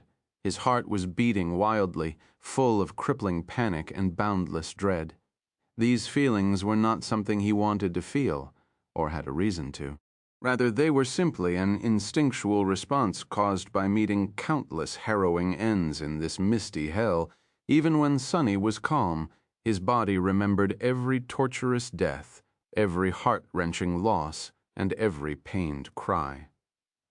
The sight of the white fog enveloping the Chainbreaker was a promise of many more torments to come. He took a few deep breaths, trying to calm his heart.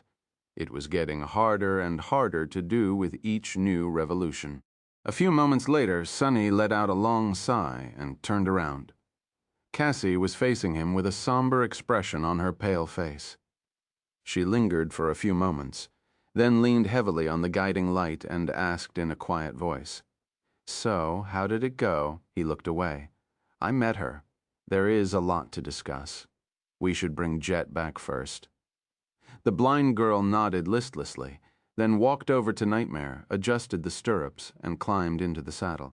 A few moments later, she disappeared into the mist. Nephis had been observing them tiredly. Her brow was furrowed into a deep frown. Glancing at Sunny, she asked, "What is going on?" He met her gaze and sighed. "Cassie is off to find Jet. Let's just rest for a bit, please. I'll explain everything when they return." She studied his face for a few moments, as if wanting to ask more. Eventually, however, Nephis simply nodded and said in her usual emotionless tone, "You don't look too well." Sunny looked at her. Neph was not in the best state herself. She seemed spent and exhausted, almost ready to topple at any moment. Her already pale face was drained of all color, her eyes sunken and slightly unfocused.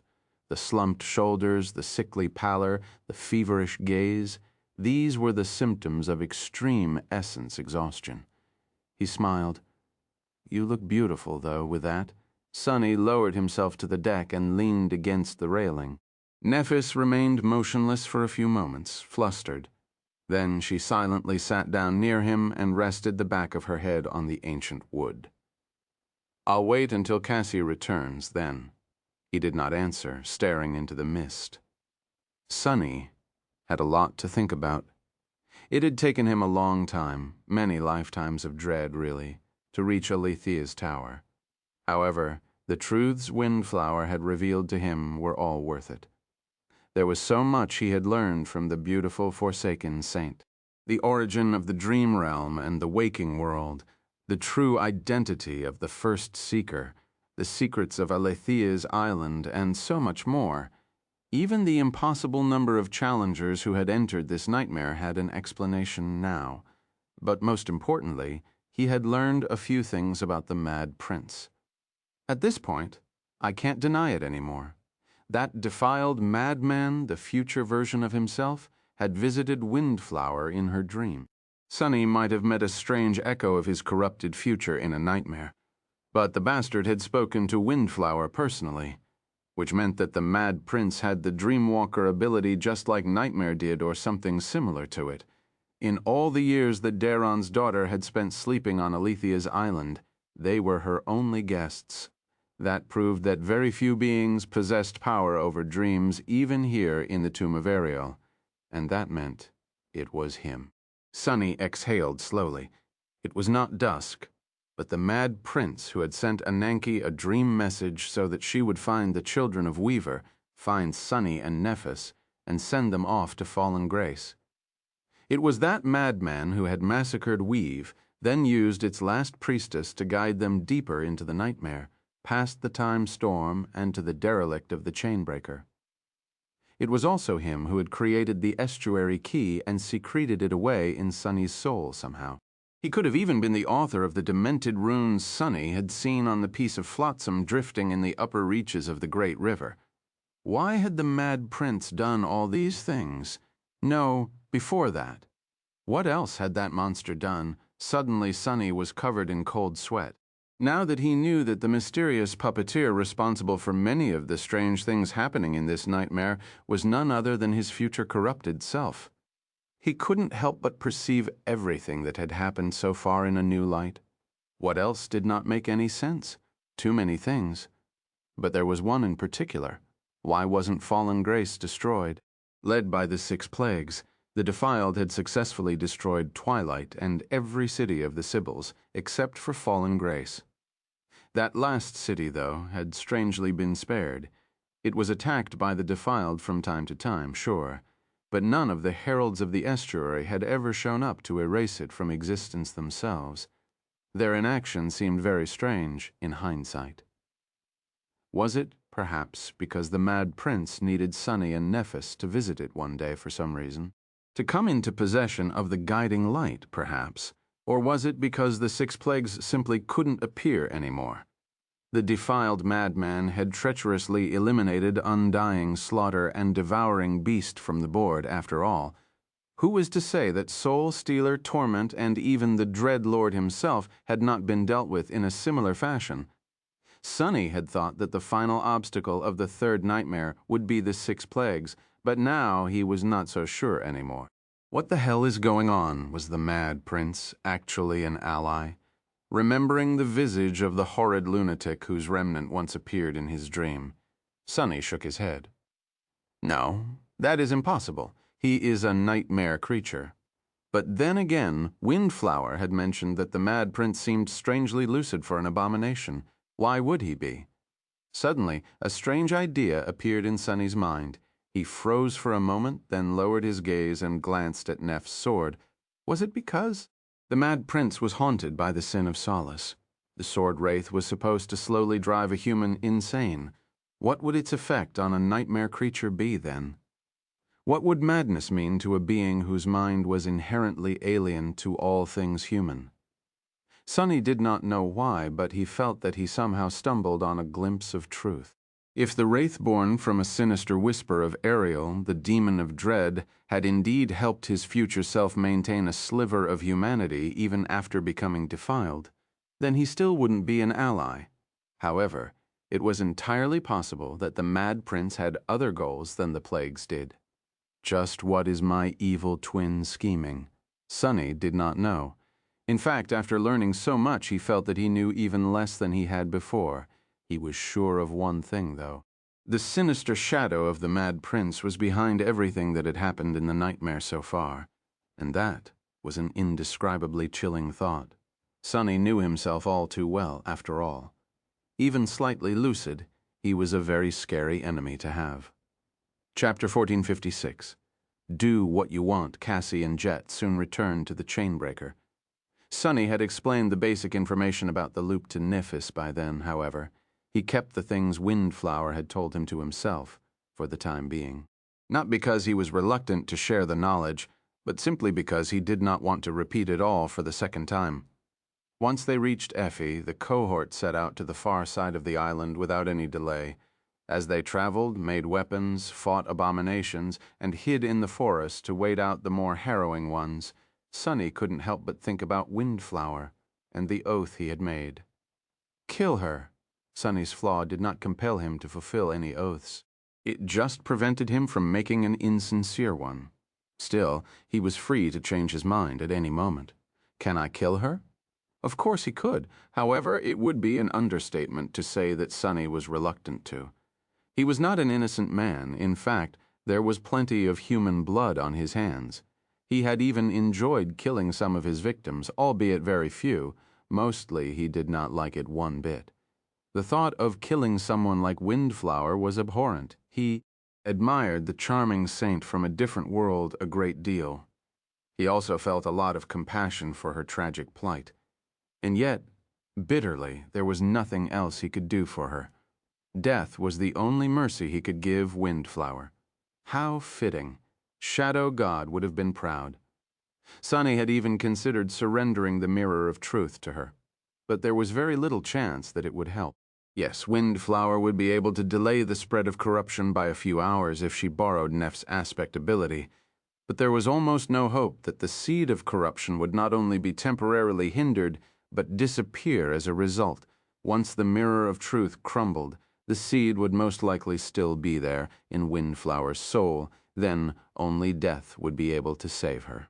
Even knowing that the chance was infinitely small, Sonny had still offered his memory to the beautiful saint. It was a very rare thing for him to act selflessly in that way, but she refused. Windflower did not explain her reasons, but Sonny suspected that it was because of the first seeker and how precious the mirror of truth would be if someone wanted to destroy the abominable creature. Curse it. Feeling grim, Sonny went through the motions of traversing Aletheia's island. Sometime later, the 5 members of the cohort were together once again. Sonny had finally shared his findings with his companions, not holding anything back. Their reactions, just as he had expected, were very intense. It was not every day that one learned about the origin of their own world. Well, here on Aletheia's island one could, but generally speaking, news of this caliber was exceedingly rare. Eventually, the heated discussion died down. Tired of trying to comprehend divine matters, Sonny and his companions turned their attention to more mundane issues, the 6 plagues and the mad prince. I just don't know what he wants. I see how that it's funny, considering that he is me, but he is also a nightmare creature and almost entirely mad. I can't tell. The others remained silent for a while, their expressions somber. No one liked to know that their actions were being manipulated by a sinister, corrupted saint. Eventually, it was Nephis who broke the silence. Looking into the fire that they've made to prepare food, she said, "I think we are asking the wrong question." Sunny looked at her intently. "Which question should we be asking, then?" Nephis hesitated for a few moments. Her expression seemed strangely distant. Leaning forward, she put more fuel into the fire and asked, "What do the 6 plagues want?" Sunny blinked a couple of times. Sitting to his left, Effie frowned. "Isn't the answer obvious? They are doing what all nightmare creatures do, trying to obliterate everything that is not corrupted until there's only corruption left. Here in the tomb of Ariel, it means eliminating all river people." Nephis nodded. "But why do they want to eliminate all river people?" None of them knew what to answer, so they just stared at her in confusion. Did abominations need a reason to slaughter humans? She sighed. "Let's go with another question, then. If the person who challenged a nightmare succumbs to corruption, what happens to them when the nightmare ends?" Sunny opened his mouth, feeling a bit stunned by that question. "They will. They will." He hesitated. Nothing like that had ever happened, at least not to his knowledge. So there was no definitive answer. The most likely one, though, was that they will be expelled back to where they came from. Nephis nodded once again. "So then, if the 6 plagues want to escape the nightmare, they have to conquer it, just like we do." She sighed. "But how do they conquer it?" Jet looked at her with a frown. "They need to destroy the source of the defilement and save the—" But then she suddenly fell silent. The rest of them were silent, too. "No, saving the river people is not the goal of the nightmare." Sunny gritted his teeth. The goal of the nightmare was never straightforward. There was one conflict at the heart of each seed, yes, but many possible solutions. In the case of this nightmare, the conflict was about the fate of the great river civilization. One possible solution would be to destroy the source of the defilement and save the river people, but another no less valid solution would be to ensure their annihilation. Once every human in the tomb of Ariel was either dead or defiled, the conflict would have been resolved as well. His eyes widened a little. "Are you trying to say that the plagues went on a rampage across the great river, destroying the cities of the Sibyls one after another, to conquer the nightmare?" Nephis stared into the fire, dancing flames reflecting in her beautiful gray eyes. That would make sense, would it not? Their goal is the opposite of ours, but more than that. Since we know what their ambition is and that it's different from the Mad Prince's, we can also guess what he wants. She looked at Sunny and shrugged. "It seems to me that what your future self wants is to make sure that this nightmare never ends. Or at least that it doesn't end the way the other plagues desire. Ah, I might be wrong, of course." Sunny suddenly remembered the dream where he met the remnant of the Mad Prince, the hatred in the abomination's voice when he called Sunny a murderer. Why would that bastard want the nightmare to last forever? Or does he want something else? As a deep scowl appeared on his face, Cassie asked calmly, her voice pulling him back to their conversation. "So what then? Should we just sit back and relax while the plagues conquer the nightmare for us?" Nephis glanced at her, then slowly shook her head. "First of all, we don't know how long it will take. Secondly, I don't want to release these monsters into the waking world." She looked at them somberly, remained silent for a moment, and then added in a flat tone, "Most importantly, whether we like it or not, we are also here in the tomb of Ariel." Cassie assumed the role of the ruler of fallen grace. Effie and Jet are the last of the river nomads. If the 6 plagues want to eradicate all humans on the great river, they won't be able to achieve that goal unless they eradicate us too. A strange smile appeared on his face. "It's almost as if the core of this nightmare is to throw 2 versions of our cohort at each other and see which one survives." She shook her head. "Of course, one of these versions is vastly more powerful, while the other has me." Chapter 1457, Hunting Stronger Beasts. In the end, Sunny had once again drawn the map of Aletheia's island on the ground. Only, this time, it was much more detailed. He also knew where most of the truly dangerous nightmare creatures would be at any given point. His time map was complete. The members of the cohort studied it for a while, listening to his explanations. Sunny described the prisoners of the nightmarish island in as much detail as he could, sometimes relying on Cassie to provide the most crucial pieces of information. As the two of them spoke in turns, the faces of their companions grew more and more somber. Eventually, Sunny looked at the map with a dark expression and fell silent for a few moments. When he spoke again, his voice was even. Destroying the loop will not be easy. However, it is what comes after we destroy it that is truly dangerous. He pointed to the map. We will still be trapped on the island after the loop is broken, and the rest of its prisoners will be as well. These terrible nightmare creatures, as well as Undying, Slaughter, and Devouring Beast. But this time, none of us will be revived by the loop should we die. Sunny looked at his companions, which means that we will have only one attempt to escape this hell alive. Despite his solemn tone, Effie suddenly chuckled. He threw her an annoyed glance at her, then asked, "What's so funny?" She shook her head. "No, nothing. Sorry, but that's how it usually goes, isn't it? If you die, Cassie. And you might have been living by a different set of rules recently. But for the rest of us, everything is pretty much how it has always been." He sighed. Well, she's not wrong. No matter how much he tried to avoid it, the loop had messed with his perception of life and death. But for Effie, Jet, and Nephis, what he had warned them about was already perfectly natural. Sunny shrugged.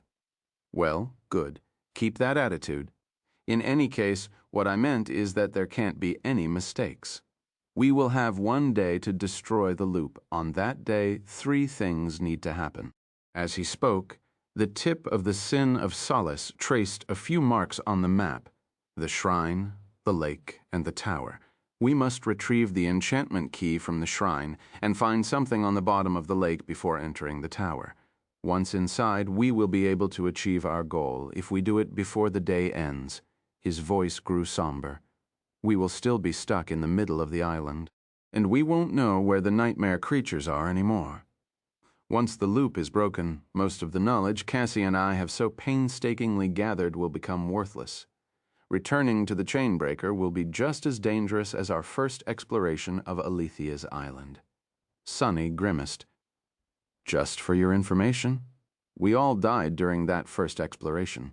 Well, at least I think we did. I wouldn't know, actually, because I died first. The rest of them studied the map somberly. Eventually, Nephis spoke. But we don't need to go to the Chainbreaker straight away, do we? A subtle smile appeared on his face. Neph gets it. Good job, Neph. Pointing to the tower with his sword, he said, Aletheia's tower is more or less the safest place on the island. Once the loop is broken, the nightmare creatures will continue killing each other, or at least Undying, Slaughter, and Devouring Beast will continue killing to satiate their flaws.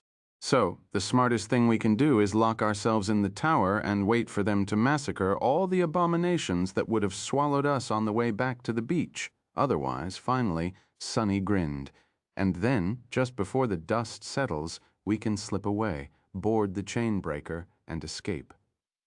Nephis looked at him with a complicated expression.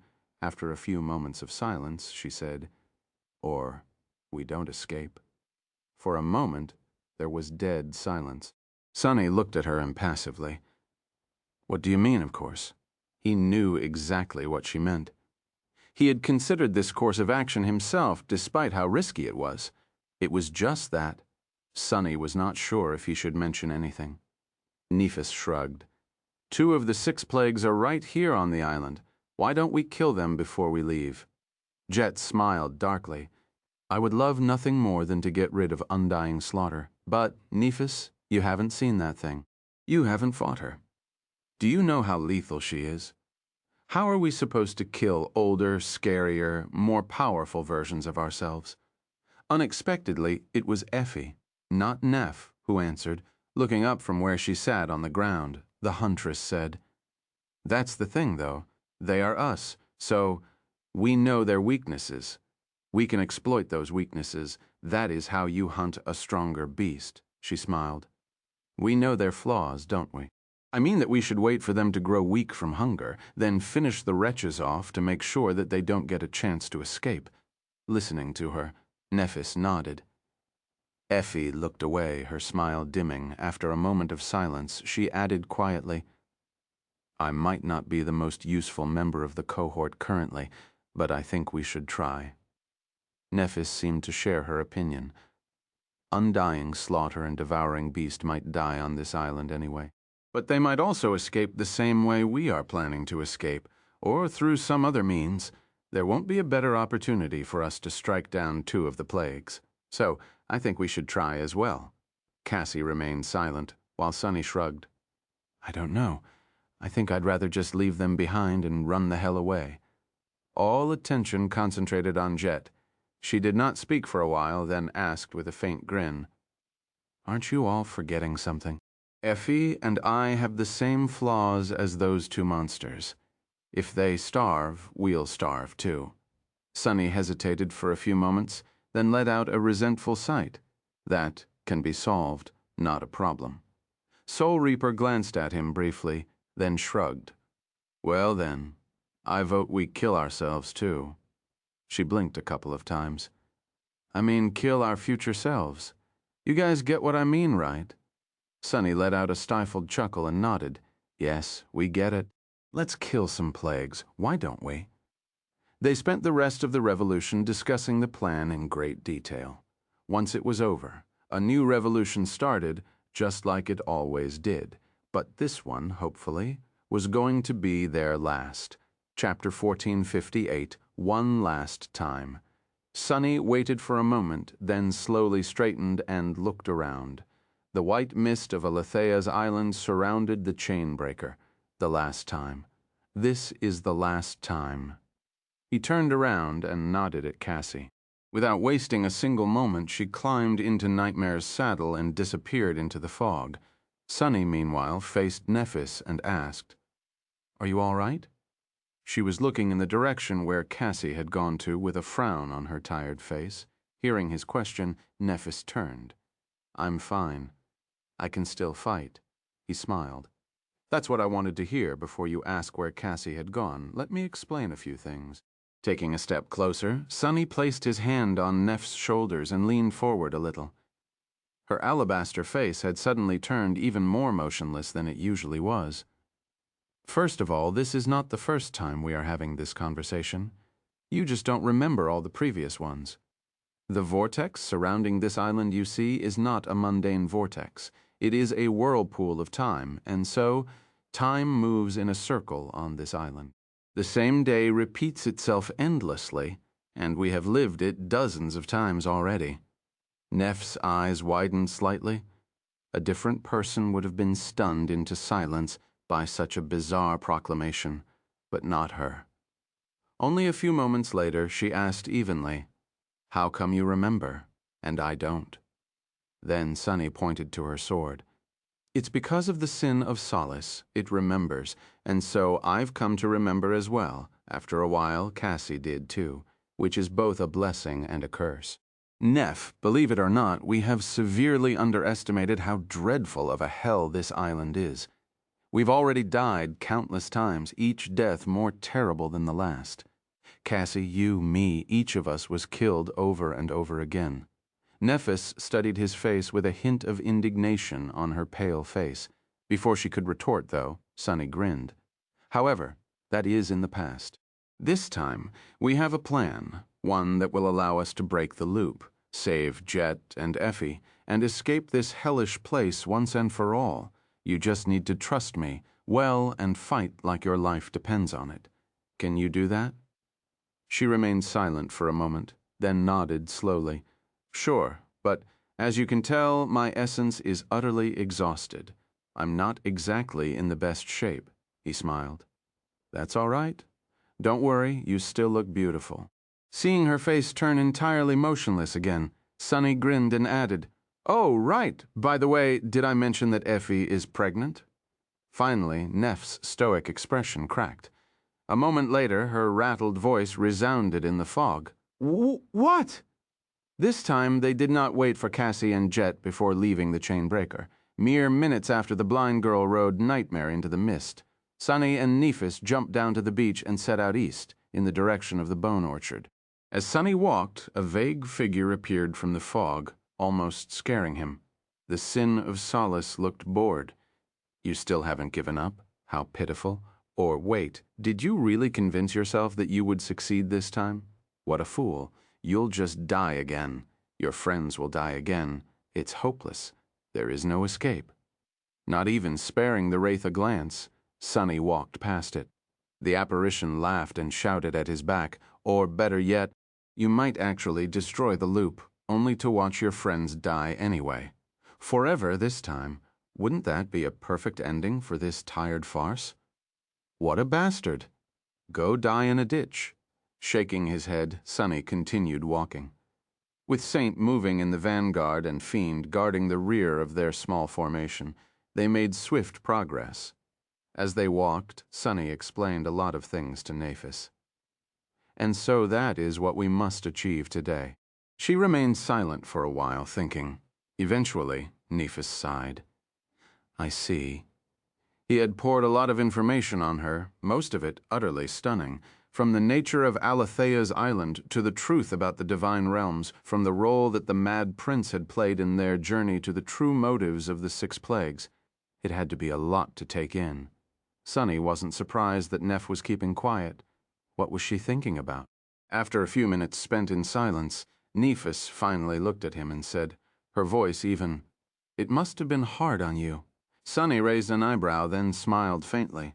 Well, yes, it wasn't easy. Looking away, she lingered for a moment and said, "It must have been hard on me as well." Sunny's smile slowly disappeared. It must have been. Yeah, he knew it very well, no matter how torturous his deaths had been. In the end, watching his companions die had been so much more painful. Nephis did not remember any of the previous revolutions, but that did not mean that she had not lived them. Every time Sunny had ventured into the mist and never returned, she would have learned of his deaths from the runes. She would have had a reason to keep an eye on them, after all, unlike him, and so she would have lived the rest of each revolution knowing that he had been killed. Walking slightly behind him, Nephis took a deep breath. Sunny, I'll make sure that none of us dies this time. She paused and then added quietly, white sparks igniting in her eyes. If this is really the last time, we might as well burn this entire island down. He stared at her in amusement. How are you going to burn anything down? Get some essence back first, you maniac. Nephis coughed. After a few moments of silence, she suddenly asked in a perfectly even voice, So, in all these revolutions, has something else happened? For example, between us? Sunny glanced at her nonchalantly. Has it ever? After a few moments of silence, he shrugged. Well, you made me breakfast once, with dessert. He could have sworn that Nephis almost stumbled. Chapter 1459, Musical Diversion. As they approached the bone orchard, Sunny felt a swift shadow approaching them from the mist. Soon, Nightmare dove out of the swirling fog, carrying Cassie and Jet on his back. Jet was pale and bleeding from the wounds on her back, but she seemed calm and composed. Cassie should have already explained what was going on to her. If Soul Reaper had questions, she was keeping them to herself. Hey, Sunny. Her voice was a little hoarse, climbing down from the black stallion. Jet remained silent for a moment, then looked at him with a dark smile. I hear that you have a plan to kill that thing in the mist. Good, count me in. Then she chuckled quietly. Where are my manners? Greeting to you too, Changing Star. Thanks for coming to pick me up. Nephis studied her for a few moments, then nodded silently. With that out of the way, the cohort proceeded to the bone orchard. Soon, a forest of towering bones appeared from the mist. Cassie led everyone to the hollow butterfly while Sunny looked around with a grim expression. He had not summoned the fragment yet, nor had he made use of the Mirror of Truth. Sunny wanted to only use the former if there was no other choice. As for the latter was needed for their eventual fight against the First Seeker, so he had to preserve it at all costs. Which was not to say that he had nothing else prepared to make this last revolution special. Once they were standing in front of the monstrous butterfly, the usual routine of making its legs into pikes was abandoned. Instead, Cassie took Jet and Nephis aside to teach them about the cavern terror in detail. Sunny, meanwhile, sighed and sat down on a protruding bone fragment. This time there was too much for the cohort to do within a single revolution, which was why there was no other choice but to split the tasks between him and Cassie. Cassie was going to lead Nephis and Jet as well as Saint and Fiend into the caverns to slay the terror. Then they would complete a couple minor tasks and venture into the overgrown shrine to retrieve the enchantment key. Sunny would have to travel to the far side of the island above ground, retrieve Effie, and visit the Blood Lake. Of course, none of these tasks could be completed fast enough, considering how dangerous and teeming with harrowing nightmare creatures the island was, which was why he had to create a diversion somehow. As he sat and looked at the hollow butterfly with a dark expression, Sunny summoned a flute made out of emerald bone and absent-mindedly brought it to his lips. Soon, a slow, sorrowful melody echoed in the mist. Cassie, who had been explaining the powers of the cavern terror to Nephis and Jet, paused for a moment and turned slightly. Then she placed the guiding light on the ground near him and continued the explanation. "I wonder what Kai is doing right now." Sunny sighed. Would his friend appreciate how much better at playing the flute he had become? Was he even alive still? Or was he long dead? Dead? Sunny felt the smooth texture of the bone singer with the tips of his fingers. He had received this memory quite a while ago, in the depths of another nightmare. Back in the bloody arena of the Red Colosseum, he had gotten it for slaying a monstrous emerald skeleton. The bone singer had not received much use since. Apart from erecting the Dome of Silence a few times with the help of its silenced enchantment, Sunny mostly just played it for fun, slowly polishing his musical skill, what little of it he possessed. Nevertheless, it was a very important memory for him. The other of its enchantments, Sonorous, was the first enchantment he had ever copied, after all, transplanting it to the silver bell first, then to the ordinary rock, which subsequently became the extraordinary rock. So the bone singer represented a great milestone in his development as a sorcerer. The emerald flute possessed a third enchantment, though, one he had never used, Sepulchre Song. That enchantment allowed the master of the bone singer to raise the dead, provided he actually knew how to play it. Here we go. Nephis had already regained enough essence to use her dormant ability on Jet, receiving a sliver of white flame from her. Sunny took a deep breath and sent a flood of essence into the emerald flute while his fingers danced across its surface. The melody he played suddenly grew vicious and angry. In the next moment, the bone orchard stirred, sitting on a fragment of an ancient bone. Sunny played a bone flute. Cold sweat was rolling down his face. All around him, the towering remains of unspeakable horrors were moving and stirring, slowly coming back to life, or at least to some semblance of life. Jet was watching that chilling scene with a strange expression on her face. I really, really hope it works. The Sepulchre Song enchantment could raise the dead, but Sunny had never found a use for it until now. Yes, it had taken him a long time to teach himself how to play the flute well enough to produce a coherent melody. But that was not the problem. Actually, he had been good enough to activate the enchantment for a while now. The problem was that once the dead were raised, they would not be under his command. On the contrary, the risen corpses would be murderous, wicked, and entirely beyond his control. The only way to control them was by playing another melody. And that melody Sunny had not been able to master before becoming trapped within the loop. Even after experimenting with it on Aletheia's island, he was not entirely confident that he would be able to enthrall the murderous corpses. There was nothing like a swarm of giant dead leviathans to make him feel motivated, though. If it doesn't work, I might just become one of these corpses myself. As his fingers started to tremble, Sunny continued to play an angry melody, Chapter 1460, Dead March. The sepulchre song was an active enchantment that consumed as much essence as the number and power of the corpses, stirred into a murderous rage by its power was. An Ascended could wreak a lot of havoc with its help, but not nearly as much havoc as Sunny, an Ascended tyrant whose soul was augmented by Neph's flame, could influence by the angry melody he was playing. Most of the bone orchard was already in motion. Some of the giant skeletal remains were too severely damaged to assemble into the semblance of a whole creature, but there were plenty of dead abominations who could. Some of them had clearly been aquatic abominations in the past.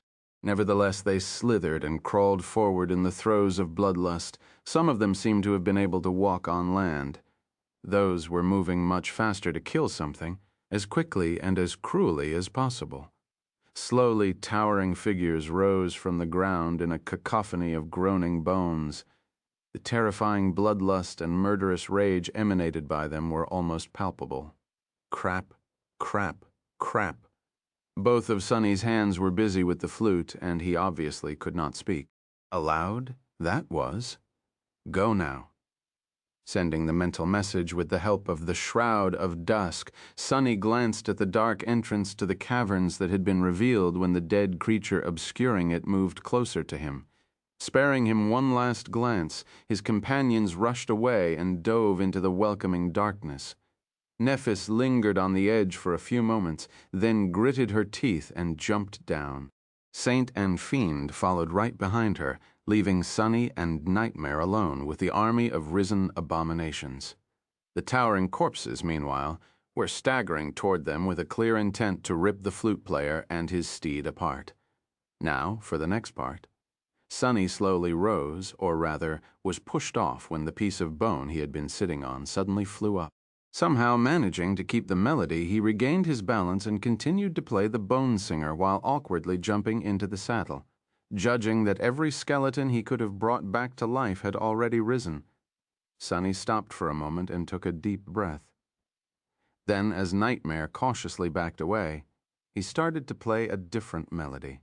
If the previous one was fast and angry, then this one was calm and soothing. It was meant to bring the murderous corpses under his control. Sunny had succeeded in his experiments to play the second movement of the sepulchre song a couple of times, on a way lesser scale, though, so he knew that he could do it. Any moment now. But despite the fact that he was trying his best to play the melody perfectly, the shambling bone giants were still approaching him with a clear intent to rip him to shreds and bathe in his blood. That doesn't even make sense. I'm so much smaller than them. What are they going to be bathing in? It's more like I'll be smeared across the phalanx of one of these monstrosities. Even worse. The hollow butterfly, which had been motionless before, suddenly moved as well. The bone singer did not really return the dead to life. It simply turned corpses into murderous bone golems or flesh golems. The sinister memory paid no attention to the state of the corpse, which meant that it did not need the dead creature to have had a soul in order to animate it. The hollow butterfly was coming to a perverse semblance of life, too. As it did, the drain on Sunny's essence increased. Curses. It seemed that he was not going to put this army of dead monstrosities under his command. Well, that was fine, too. Sunny had accounted for such a possibility as well. After all, he did not really need the risen corpses to listen to him.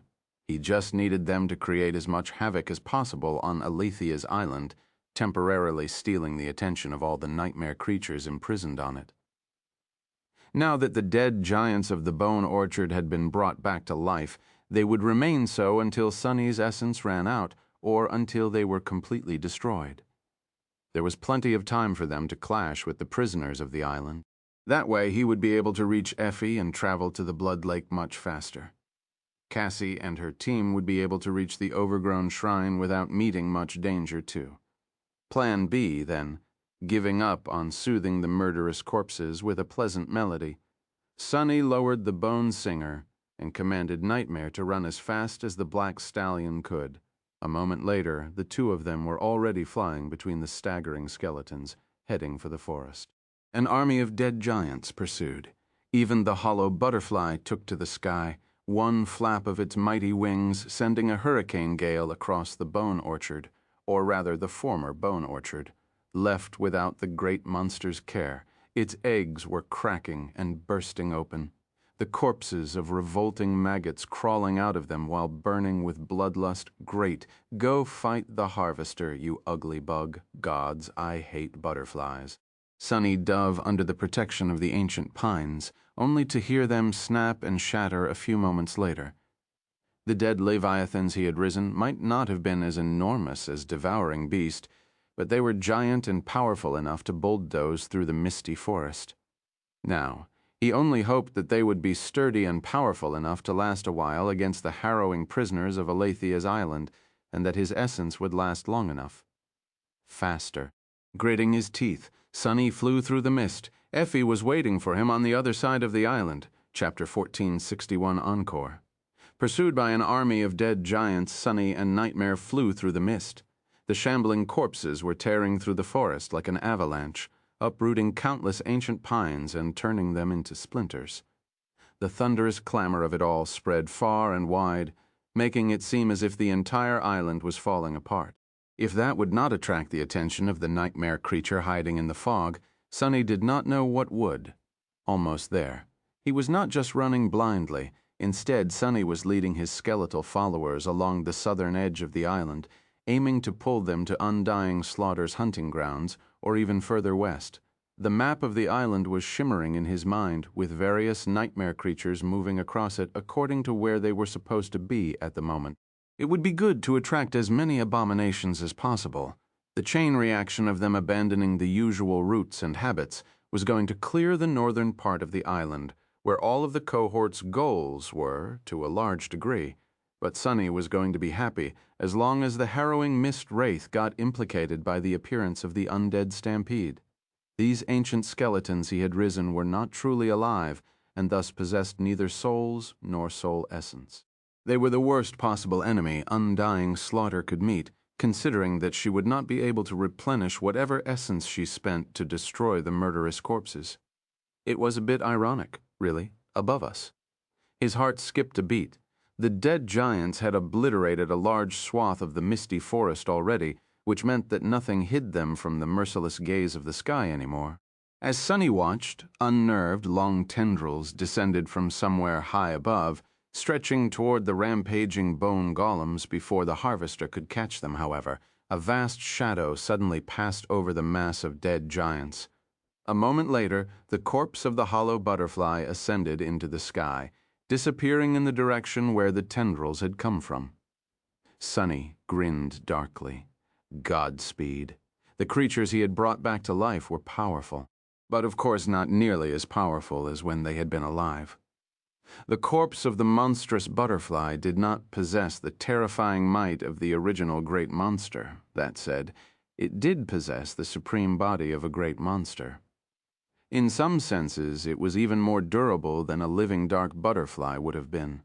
The animated corpse was not alive after all, and was thus impervious to wounds that would kill a living being.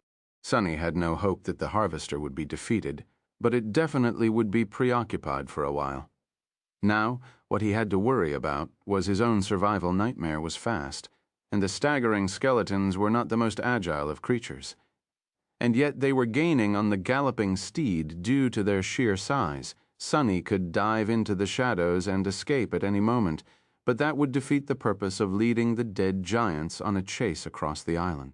A massive skeletal claw fell on him from above, missing Nightmare's side by a mere meter. The black stallion almost lost his footing when the claw slammed into the ground, making it quake and throwing a cloud of dust into the air. This is just like that damned desert. The risen corpses were nowhere near as powerful as the harrowing warriors of the Nightmare Desert, but it was all the same for Sunny.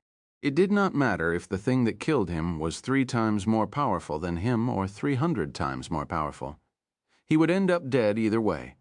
Nevertheless, he kept a cool head, tracked the movements of the dead giants with shadow sense to evade the sporadic blows, and kept an eye on the misty forest ahead. That was how Sunny managed to survive the dreadful pursuit. Not long after the hollow butterfly dove into the mist above to battle the harvester, he felt a subtle movement ahead and commanded Nightmare to dodge left. It was just in time in the next moment.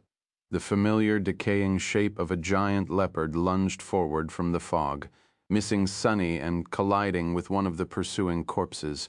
Bits of shattered bones shot through the air like bullets, and a gurgling roar sent Sunny into a momentary daze. Then something boomed behind him, and he sensed several massive shadows converge on the terrifying shadow of the great beast. A moment later, the furious confrontation was far behind him, but it was only the start. As the dead army chased after the swift rider, more and more nightmare creatures arrived, attracted by the deafening noise of the pursuit. Sunny had calculated which abominations would arrive first, and when, as a result, he managed to evade all of them.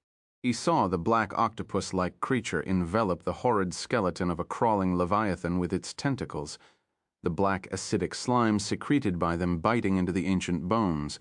Devouring Beast made the whole island shake by landing from a high jump, her fist turning one of the dead giants into a pile of broken bones. As it was completely obliterated, the rate at which Sunny's essence was consumed decreased a little. A nightmare creature that was like a rotting tree tried to get in the way of the risen corpses as well, but was flattened and torn apart in a matter of seconds. There were other abominations as well. Some of them had killed Sunny before, some hadn't.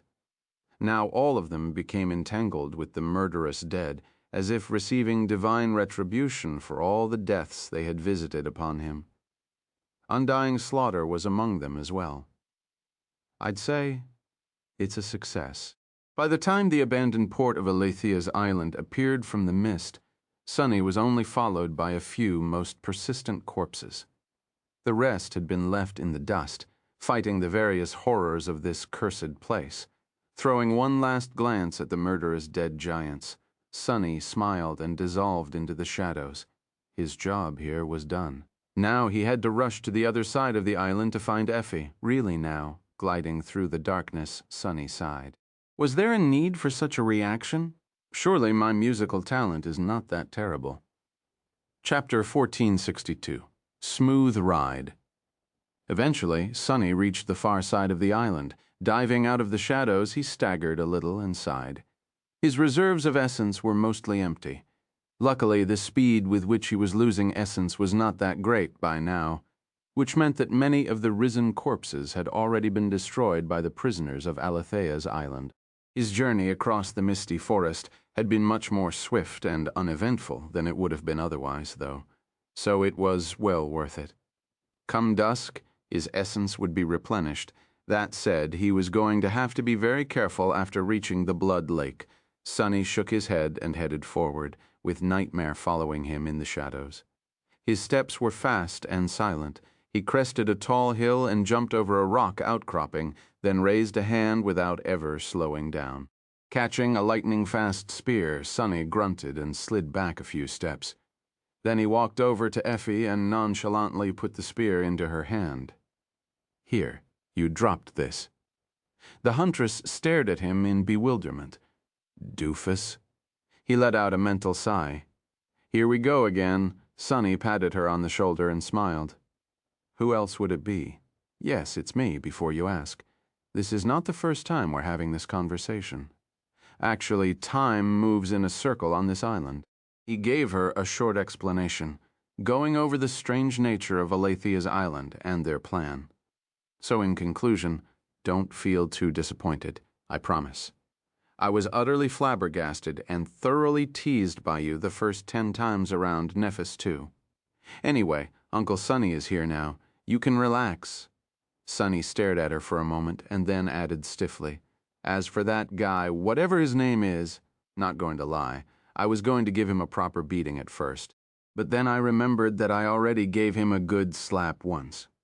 Sunny watched over the nameless sleeper during the young soldier's first nightmare and welcomed him back to the waking world with a slap just like Jet had once welcomed him.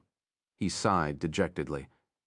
Now that I think about it, maybe I slapped the poor guy too hard. Something has to have broken in his head for him to get with a gluttonous brute like you. So the next time we meet, I'll probably only beat him a little.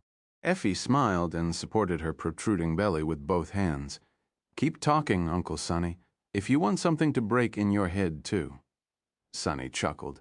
In all honesty, he had no desire to get violent with the nameless father of Effie's child. He just said those things to distract her from the fact that her lover was, most likely, either dead or lost by now, but then again, the guy had devil's luck. If anyone could pull through the winter solstice in Antarctica, it would be him. Following a mental command, Nightmare rose from the shadows. At the same time, Sonny summoned the covetous coffer. In any case, there is no time to waste. The others should already be approaching the shrine I mentioned, so we must hurry to the lake. Effie glanced at the dark destrier with doubt. I'm not sure that I can ride your pony, Sonny." The red flames burning in Nightmare's terrifying eyes quivered. Sonny was pretty sure he had never seen his loyal terror with such a strange expression. A pony?" He swallowed an indignant retort and forced out a smile. "Who says you're going to ride my big, proud, and powerful steed?" Taking a step to the side. He pointed to the big alloy chest standing on the ground between them. "Climb on. That's your ride for today." Effie studied the covetous coffer for a few moments, then awkwardly climbed on its lid. She flashed Sonny a grin. "Now, what was it about riding your big?" And before she could finish, though, countless alloy legs appeared from beneath the large chest, rising it above ground. Surprised, Effie let out a short yelp. Sonny grinned. Meet the locomotive chiffonier, the smoothest ride on Aletheia's island. With that, he jumped into the saddle and sent Nightmare into a medium trot. The alloy chest scurried to follow them, its countless legs rustling as they tore the moss. Effie remained seated atop the covetous coffer with a very strange expression on her face. Nevertheless, she seemed rather comfortable, and the speed of their small party was not at all slow. In fact, they were moving very fast. Most of the nightmare creatures inhabiting the island had been lured south by the shambling corpses, so Sonny could allow himself to head straight to the lake without any delays. After a while, the ancient pines receded, and they came into view of a large open space. The mist here was less thick, so Sonny stopped Nightmare at the edge of the forest. He did not want to risk attracting the harvester's attention, even if the hidden horror of the skies had been attacked by the hollow butterfly not too long ago. In front of them was a vast plain of dark crimson liquid. The lake might have been crystal clear once, but now its waters were painted red by blood. The source of that blood could be seen in the distance drifting on the lake surface. It was a gargantuan, dreadful creature that vaguely resembled a winged something. Its dark flesh was torn and mutilated, and many horrible wounds revealed its glistening innards. Sonny shuddered to imagine what kind of enemy could have killed the winged giant so brutally. He did know one thing, though. The Blood Lake was absolutely deadly. Every time Sonny had tried to explore it, he had died in harrowing agony without even knowing what killed him. Anyone who touched the bloody water would die. Still sitting atop the covetous coffer, Effie shivered. So what kind of terrible abominations live in this charming lake? Remembering what Windflower had told him, Sonny stared at the crimson liquid with a dark expression. "None, sort of," he sighed. "Instead, the lake itself is an abomination." Chapter 1463. The more they desired, Sonny studied the tranquil surface of the crimson lake unnerved. He had died in its waters a few times, and each of those deaths was both torturous and gruesome. But now that he knew what had caused him to die, he felt even more wary of the red water than before. Indeed, the entire Blood Lake was, in a sense, a nightmare creature. However, it was not a single living being. Instead, there were mindless, microscopic, insatiable creatures living in the bloody water, too tiny to see and too numerous to count. Each drop of the bloody water contained millions of them. Sonny had fought and killed many abominations, from titanic behemoths to insect-like vermin that hunted in giant swarms. However, he had never faced nightmare creatures that were no different from flesh-eating bacteria. The whole lake had become a colony for these tiny horrors. Sonny did not know whether they had come from inside the giant corpse, or if the winged being simply was one of their victims. Perhaps it was both. What he did know was that the abomination's blood provided nearly endless nourishment for the tiny devourers, allowing them to propagate at astonishing speed and infect the entire lake, thus becoming the lake. No wonder he had died screaming in its crimson waters. Sonny took a deep breath, dismounted, and gave Effie a grim look. Stay away from the water. The huntress climbed off the covetous coffer and sighed.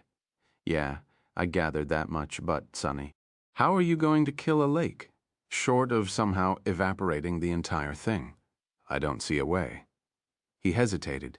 Indeed, how was anyone supposed to kill a lake? Sonny shook his head, then headed toward the shore. I don't think I can kill it. Making it out of that lake alive, though, I think I'll manage. He manipulated the mist to cover their approach and stuck to the shadows. Tense, they made their way to the shore. Effie stayed back, but Sonny walked to the very edge of the crimson water. The overbearing stench of blood assaulted his nostrils. Feeling incredibly uncomfortable, Sonny took a deep breath and summoned a memory. White sparks swirled around his hand, and soon a beautiful chalice of white jade appeared in his hand, overflowing with sinister black liquid.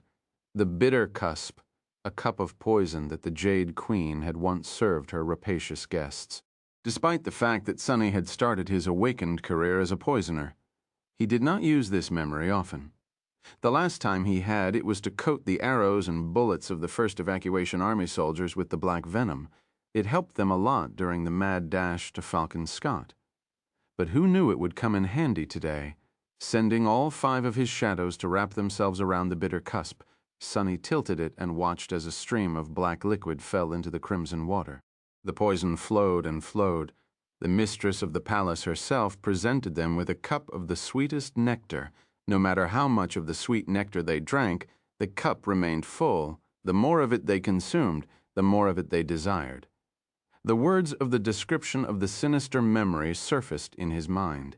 Indeed, no matter how much of the glossy black liquid he poured into the lake, it continued to flow.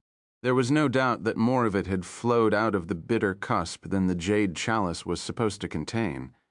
There was no explanation for where the poison was coming from. Not that he needed one. Endless Spring was always like that, as were many memories. Mundane logic almost never applied to how they functioned. Sonny did not need an explanation, though. All he needed was for the blood lake to drink as much of the poison as there was. After a while, it seemed as though the crimson waters had become restless. Subtle ripples spread over the lake's surface, and shallow waves licked its shore. Forcing himself to stay still, Sonny threw over the shoulder, stepped back. Effie obediently waddled a few steps away from him and grew still. He did not move a centimeter, though, no matter how much he wanted to, and continued to pour the black poison into the water. As time went on, the blood lake started to look more and more eerie. Its crimson waters seemed to be tinted a subtly darker shade now and rippled silently. Although there was no wind, the waves rolling across the surface of the lake were becoming more noticeable. Sonny took a deep breath. He knew that only about half an hour had passed, but it felt like an eternity. Finally, the stream of poison grew thinner, then thinner still. Then it broke, and only a few stray drops of the black liquid fell down. The bitter cusp was empty. Well, that's done. Standing some distance away, Effie asked, "Now that you've poisoned this lake so thoroughly, what are you going to do next?" Sonny dismissed Anenki's mantle and gave her a dark look.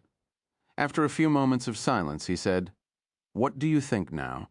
I'm going to go for a swim." Effie's eyes grew round. What? Swimming in an abominable lake wasn't enough, so you decided to add deadly poison to the soup first. He couldn't suppress a short laugh.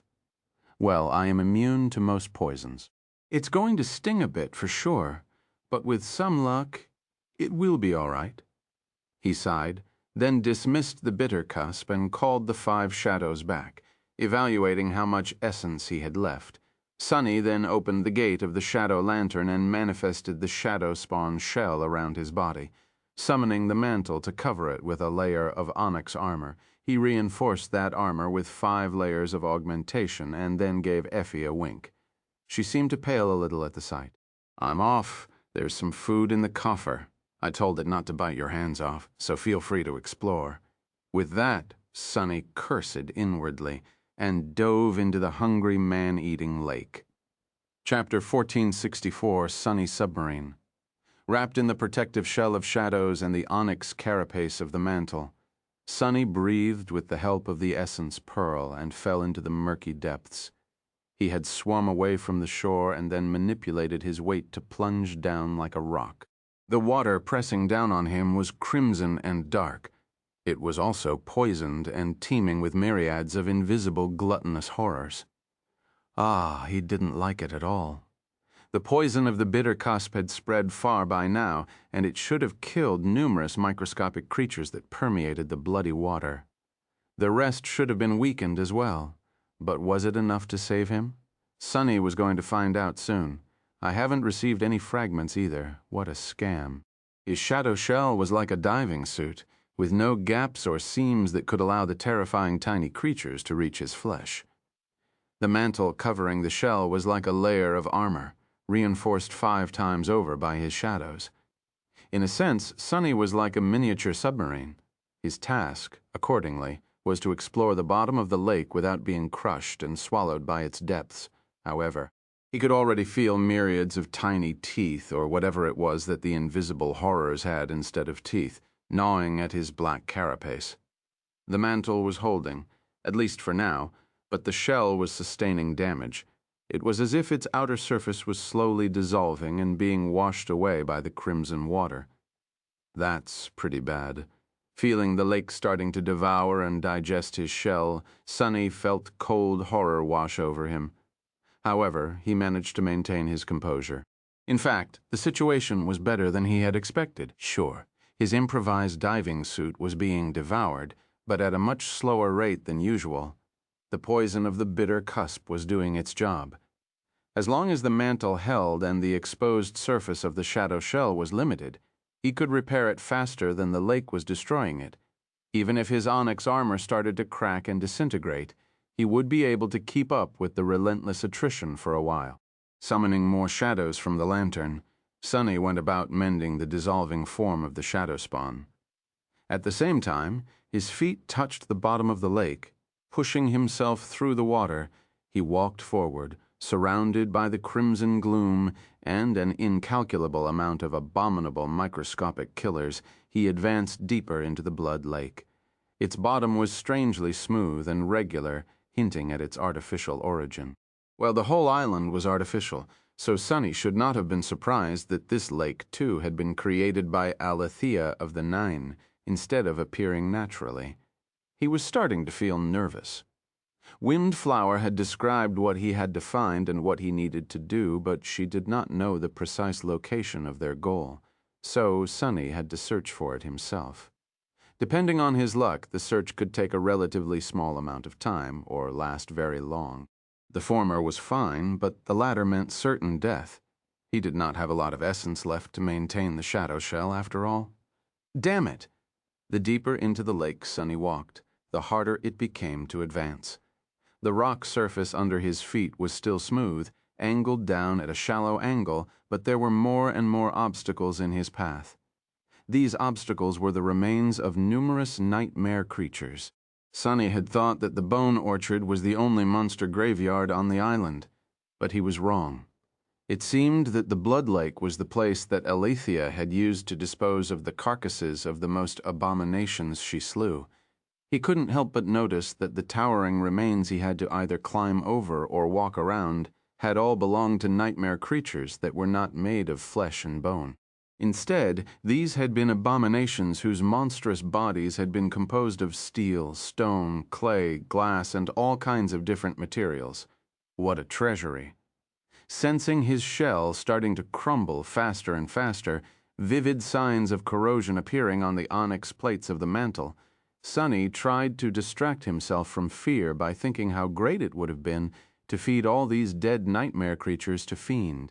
Sadly, the gluttonous shadow had no chance of surviving the crimson depths of the Blood Lake. Even if his armor was in no way inferior to Sonny's mantle, Fiend was a living being. The invisible killers living in the red water would have instantly infiltrated his body and devoured it from the inside out. If these are the corpses that are too tough for the lake to digest, then just how many dead abominations have been erased by it entirely? Had this harrowing place been created by Aletheia of the Nine to dispose of trash? The thought seemed darkly funny. More reason not to die here. The shadow spawn shell was falling apart. By now, the speed of its destruction was only barely slower than the speed with which Sunny was repairing it. The mantle was on the verge of crumbling as well.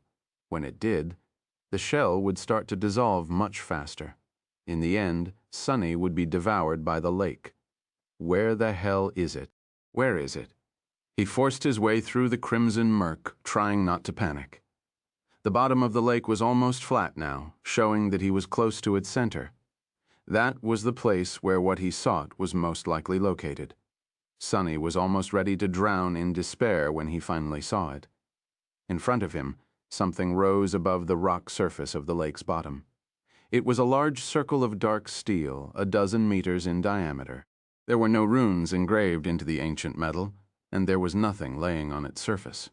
Finally, Sunny laboriously made his way to the steel circle hidden at the bottom of the lake and stopped near it. The metal ring was raised above the surface of the rock by about half a meter. It was hard to see any details in the crimson darkness, so Sunny simply felt its shape with shadow sense. He hesitated for a few moments, then summoned the Sin of Solace. There was a thin, almost invisible seam between the outer metal ring and the steel circle encompassed by it. Sunny cautiously inserted the jade Jian into that seam and remained motionless for a second or two, gathering his courage. Then he called the shadows back from the surface of the mantle and wrapped them around his body. Feeling his strength soar, Sunny ignored the net of cracks that immediately started to spread through his onyx armor and pulled at the hilt of the Sin of Solace with all his might. He was trying to dislodge the steel circle from the metal ring it was resting in. Sunny used all his power, pulling and pulling. His shell was being swiftly devoured by the tiny horrors of the blood lake. The mantle was being corroded at a dire speed, ready to crack apart. The steel circle did not move. Arg! Sunny felt like his muscles were about to explode, but then finally, he felt the ancient steel give. The heavy circle rose above the metal ring by a centimeter, then a few centimeters more. Without wasting any time, Sunny plunged the Sin of Solace deeper, changed its angle, and continued to pull. The lake was suddenly in mayhem all around him, and then finally, the impossibly heavy steel lid rose above the metal ring. Letting go of his sword, Sunny grabbed its edge with all four of his hands, grunted, and raised the lid as high as he could while displacing a great amount of water. Standing on the metal ring, Sunny supported the lid with his shoulder and glanced down. Below him was nothing, or rather, a long vertical shaft cut through the bedrock that led to nothing. He was looking at the abyss below the island, and all around him, the crimson water of the blood lake was already rushing into the hidden drain, falling into that abyss from a great height. The power of the current almost threw Sunny down as well, but he somehow managed to hold on. As time passed, the pressure grew more and more terrible as more and more water fell from the bottom of the island into unfathomable darkness like a red waterfall. Ah, hell. My shoulder hurts. Eventually, Sunny gritted his teeth and threw the lid of the drain sluice entirely open, then staggered back. By then, the water was only high enough to reach up to his shoulders. Some time later, it disappeared entirely, leaving him standing on wet rock. The blood lake was gone. Its crimson waters and all the tiny horrors populating it had been drained into the lightless abyss under the Leviathan Island. Standing at the bottom of a vast bowl cut into the stone soil of Aletheia's island, Sunny sighed and looked up. Out there, far away, on the former shore of the lake, Effie was looking down at him with a strange expression. He remained motionless for a moment, then raised a hand and waved at her, inside the shredded shadow shell. Sunny's face was pale. He had survived, somehow. Yeah. Let's not do anything like that again. Chapter 1465, Rendezvous. Sunny remained motionless for a while, looking around. The bottom of the lake was dry now, revealing the towering remains of the ancient nightmare creatures. Well, relatively dry, Although most of the water had been drained into the dark abyss, large puddles of it still remained here and there. The remains of the abominations were still glistening with moisture as well, which meant that countless invisible horrors were still crawling all over their surface. He was not going to feed Fiend with these abandoned treasures anytime soon. Damnation. Sunny's shell was still being eroded as well. Luckily, the rate at which it was dissolving had decreased drastically. By now he would be able to climb out of the empty lake and discard his ragged diving suit without being eaten alive. Looking up, he saw the mist slowly flowing down the slopes of the former lake. Very soon, it was going to shroud everything here just like everywhere else on the island. Turning slightly, Sunny stared at the corpse of the giant winged creature and fought the temptation to try and fish the soul shards out of it. But no, there was no time, and the corpse still gave him a sense of danger. There had to be countless invisible creatures permeating it after all. Even if the dead abomination was not the original source of the contamination, it was without a doubt being slowly devoured from the inside by it. Finally, Sunny glanced at the slope of the lakeshore. There, not obscured by the crimson water anymore, several dark openings were revealed, each a few meters in diameter. Those were the aqueducts that used to feed water into the moat of Aletheia's tower, now that the lake had been drained. The moat would soon run dry as well, dealing the first blow to the system of enchantments maintaining the time loop, which meant that Sunny's mission here was accomplished. He hesitated for a few moments, then threw one last glance at the darkness hiding beneath the island. Struggling against the sudden sense of vertigo, Sunny walked to where the lid of the sluice gate was laying on the wet stone, gathered his strength, and threw it back in place with a grunt. The massive steel circle fell back into the metal ring with a loud ringing sound, obscuring the lightless abyss. Immediately, Sunny felt a little calmer. I should hurry up. His essence was running dry, and there was still some time left until dusk. He dashed to the shore, mentally reviewing his performance. In retrospect, he could have saved himself some trouble by exploring the bottom of the lake as a shadow first, then returning to the shore, safely forming the shadow shell away from the deadly crimson water, and using Shadow Step to return to the gate. But he had not known if there were unknown dangers hiding in the lake. Provided the information he had possessed at the time, his strategy might not have been optimal, but it had been the safest. I succeeded, didn't I? Climbing onto the shore, Sunny dismissed the mantle and then used Shadow Step to escape from inside the damaged Shadow Spawn shell. The towering figure of the four-armed fiend remained standing in the mist like a hollow statue. Appearing a safe distance away, near Effie, Sunny shivered and summoned his clothes back. Finally, he allowed the shadow shell to dissolve into nothingness. The huntress gave him a long look. So, you just flushed the entire lake? Sunny smiled weakly. I guess you can say that. Then he looked at the sea of mist one last time and turned away. In any case, our job here is done. Next, we need to rendezvous with Nephis, Cassie, and Jet. Climbing into Nightmare's saddle, he hid his expression and sighed quietly. Diving into the blood lake had been dangerous, but what Cassie had to do in the overgrown shrine was much more dangerous by far. I hope they are all right. Aletheia's island was strangely peaceful. Most of the nightmare creatures had left their usual haunts, attracted by the havoc that the dead army had wreaked on the southern shore. Of course, the risen corpses had all been destroyed by now, and the dreadful abominations were on their way back north. Nevertheless, Sunny and Effie had a narrow window of time to slip to the rendezvous point without meeting any obstacles. Eventually, they reached the maw of the wide chasm that had given Sunny so much trouble in the past. Dismissing Nightmare and the covetous coffer, he led Effie to its edge and helped her glide to the bottom with the help of the dark wing. Down there, the rocks walls of the chasm were emanating searing heat, and the stench of burned chitin was almost unbearable.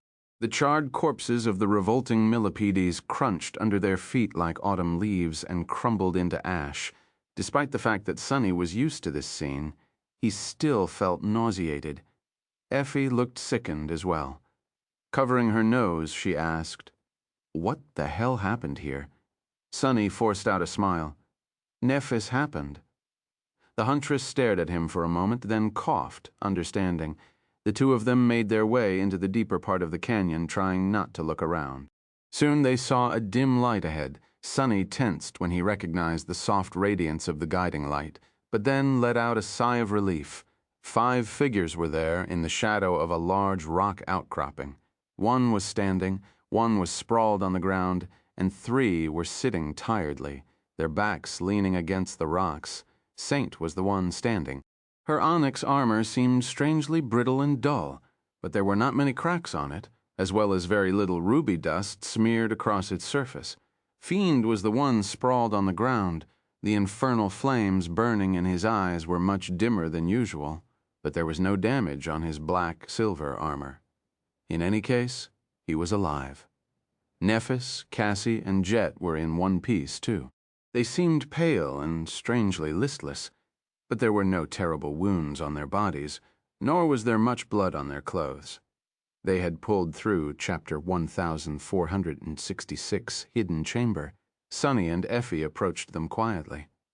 "Hey, long time no see," Effie's energetic voice echoed across the canyon, prompting a weak response from the 3 masters. Cassie flinched slightly, while Nephis and Jet turned to look at them with dim expressions. After a moment of silence, Soul Reaper forced out a smile. "Ah, it's you, Glutton. Yeah, it's good to see you, too." The 3 were clearly shaken by their experience in the overgrown shrine. Sonny only knew that the creature that dwelled there was powerful and ancient. Even Windflower did not know much about it, except for the fact that it did not possess a physical body. Therefore, Jet's glaive and Neph's purifying flames were their best bet to destroy it. With Cassie's supernatural intuition and affinity to revelations, as well as Saint's dark blade, they stood a good chance of, if not prevailing against the shrine horror, then at least getting the enchantment key and escaping alive. Walking over to the 3 masters, Sonny studied their conditions for a few moments, then turned to Cassie.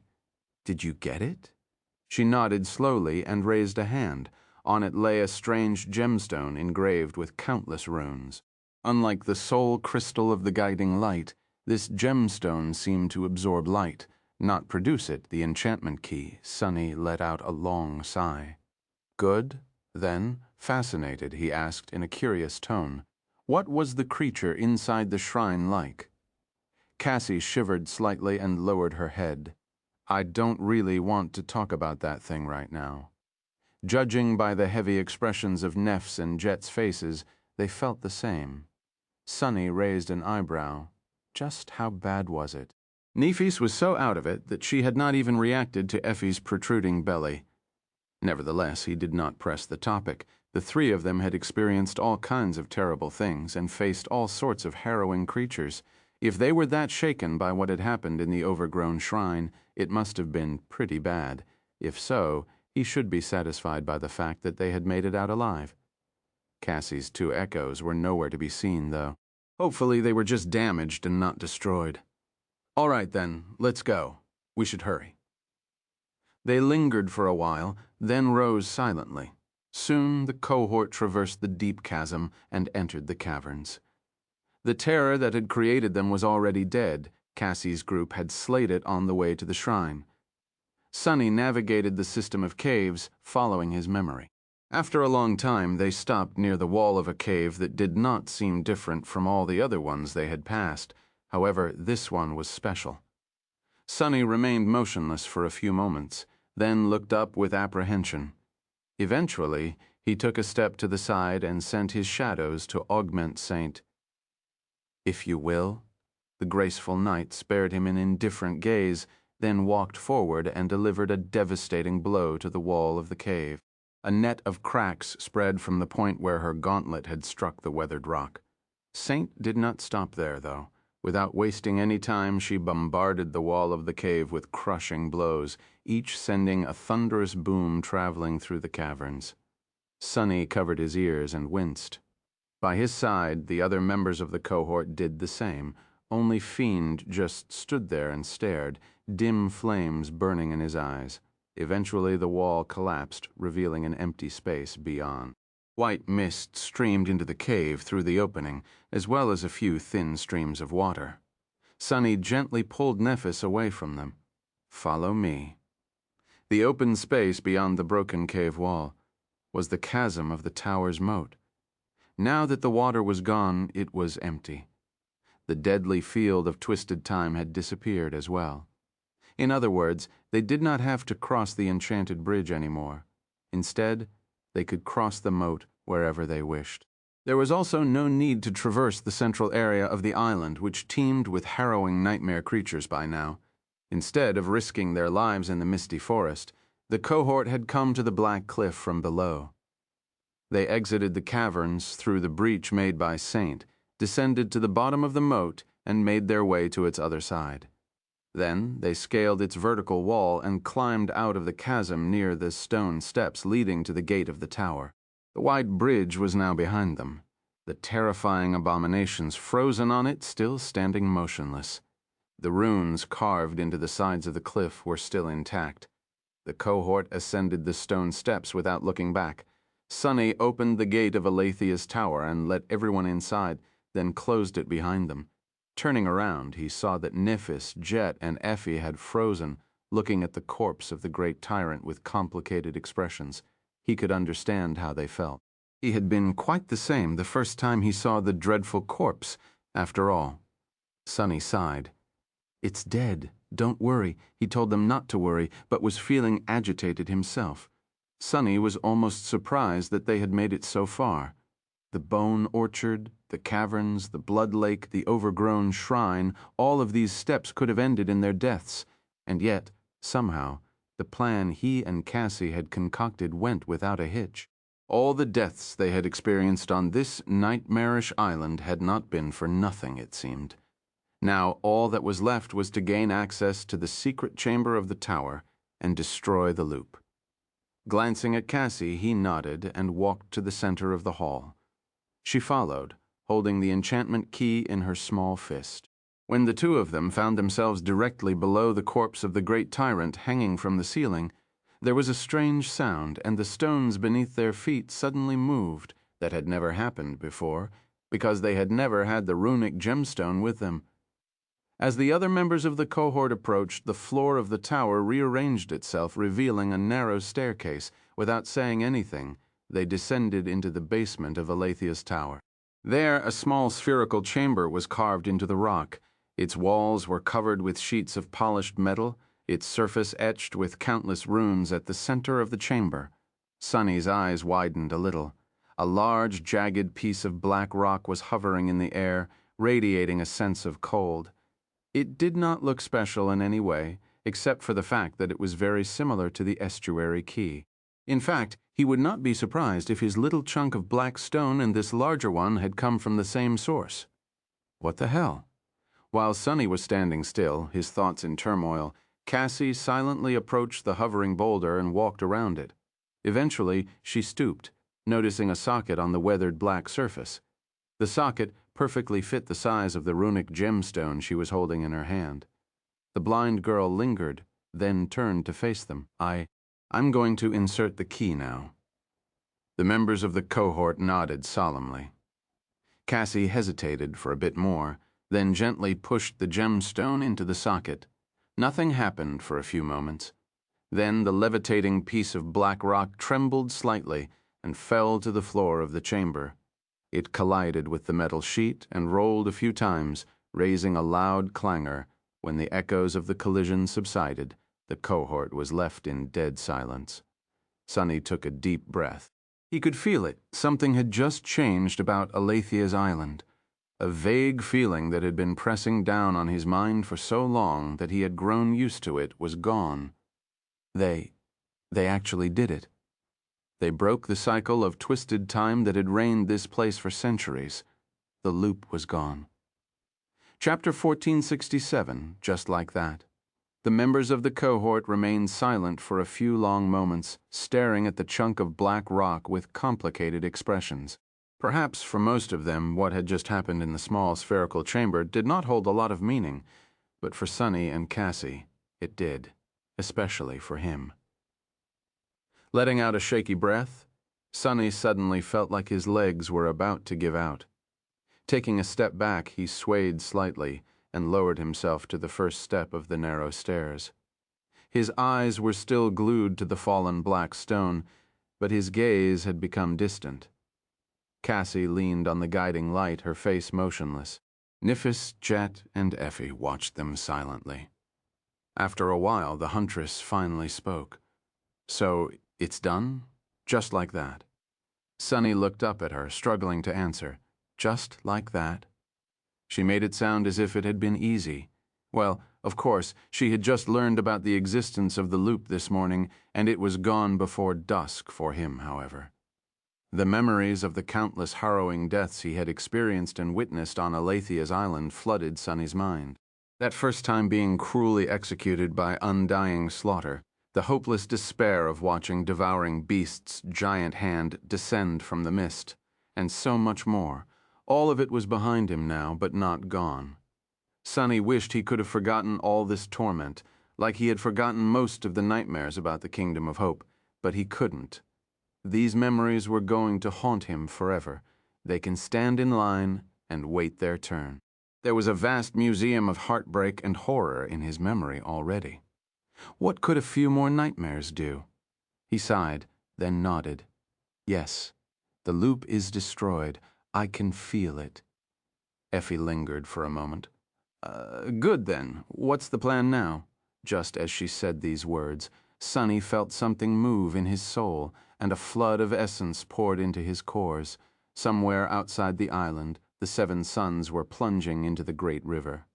It was dusk. He relaxed a little. The loop was destroyed, which was a great relief.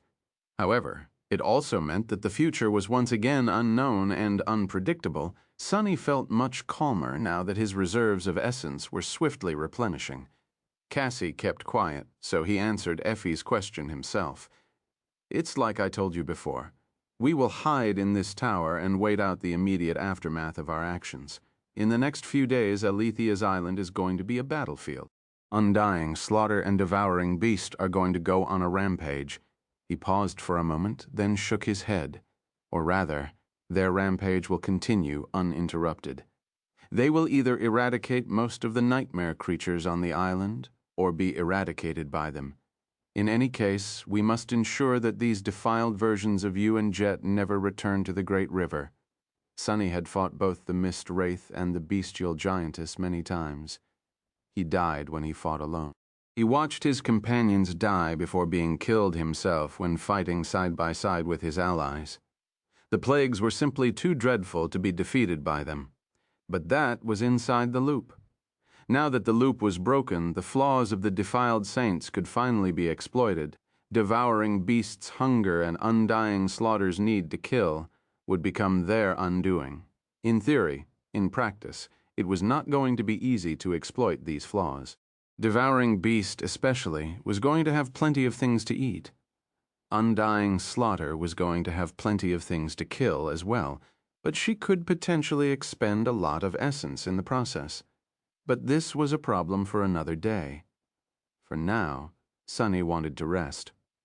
When was the last time he slept? He couldn't even remember, which was not a good sign. A tired mind makes mistakes. He had no doubt he had made many mistakes already. Luckily, none of them had been serious enough to doom them for now. Cassie had to be just as exhausted.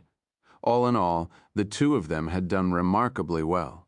Considering the situation, Sunny took a deep breath, then stood up and looked around the spherical chamber one last time. For now, let's return to the first floor of the tower. We'll be spending the next few days, maybe even weeks there. We should clean it up, if nothing else. They made their way above ground, where blood, rubble, and ghastly remains of the great tyrant's minions littered the floor.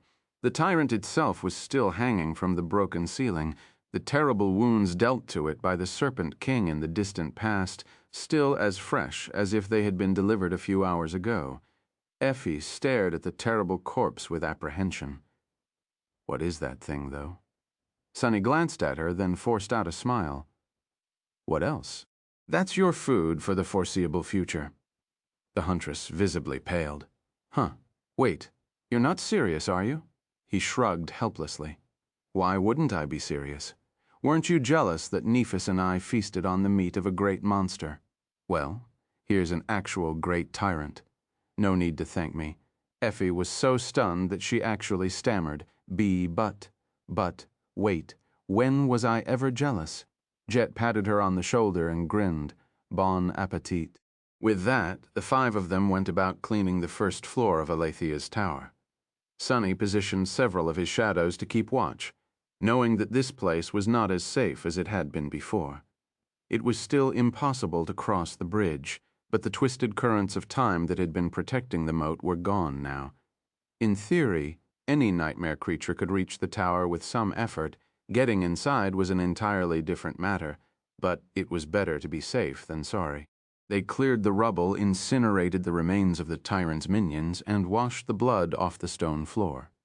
The interior of Aletheia's tower had not become cozy or comforting after that, but it was already better than many places the members of the cohort had camped at in the past.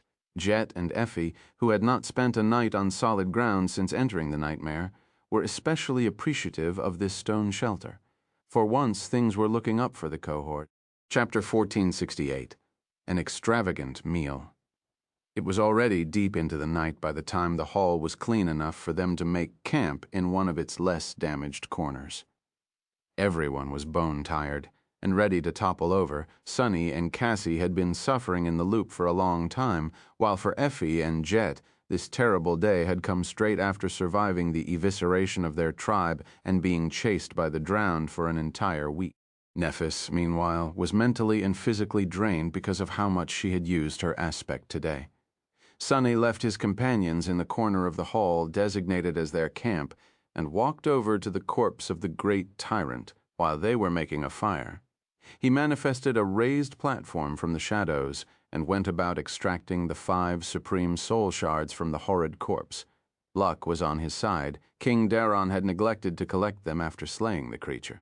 Perhaps he had been in a hurry to leave Aletheia's island, or perhaps such things had no value for the mighty sovereign. In any case, it was Sonny's win. Soon he returned to his companions carrying 5 radiant crystals and a generous chunk of monster meat. It was the meat of a great abomination as well. Despite the divine taste chewing, it was not going to be easy for Cassie and Jet, Nephis, Effie, and himself would have to augment themselves with their aspects to enjoy the meal as well. While Nephis went about preparing the extravagant meal, Sonny wiped the soul shards clean, summoned the covetous coffer, and stored them inside. At that time, Jet gave him a long look. "There's enough meat to feed Effie for a long time." He nodded. Soul Reaper lingered for a few moments, then asked, "What about me? How am I going to last longer than Undying slaughter here inside the tower?" Sonny frowned. This was indeed an issue. Both Jet and Undying slaughter could only exist for as long as there was essence in their fractured soul cores. Neither could generate essence naturally, and would only replenish it by killing living beings. The Mist Wraith had many more creatures to kill out there in the dreadful reaches of Aletheia's island. Of course, she would also have to burn some essence to prevail against them. Still, Jet was at a disadvantage while locked inside the tower. He had a solution, though. Hopefully he did, lowering his hand into the open maw of the covetous coffer. Sonny took out a beautiful golden fruit. The fruit looked clean, ripe, and delicious. Tantalizing, really. Its refreshing fragrance made him want to sink his teeth into the soft, succulent flesh of the fruit right that instant. The fruit, of course, had come from the sacred tree growing on the deck of the Chainbreaker. In fact, Sonny had plucked all the fruits from its branches before leaving the ship in the morning. Suppressing the gnawing desire to devour the golden fruit, Sonny threw it to Jet. "Try it?" She caught the fruit and looked at it in confusion. Then she shrugged and took a generous bite. The rest of them watched Jet consume the fruit of the sacred tree with envy. By the time it was gone, a stunned expression appeared on her face. I just received an infusion of essence. A lot of it." Sonny nodded in satisfaction. Thank the gods. It works. He had tried eating the golden fruits during one of the revolutions. Sonny was understandably afraid of them, considering what had happened to him on the Ashen Barrow. By now it was clear that the soul-devouring tree was somehow connected to the sacred tree that grew on the chain breaker and had come from Heart God's desecrated grove, and perhaps to the strange tree to which Yuris of the Nine had been nailed in punishment. However, there was a big difference between the Soul Devourer and Chainbreaker's mystical tree, apart from the fact that the former was thousands of years old and a nightmare creature. It was that the Soul Devourer fed on living beings, while their tree didn't. As a result, while the fruits of the Soul Devourer could grant awakened soul fragments, the fruits of the young sacred tree couldn't. Instead, they were brimming with soul essence.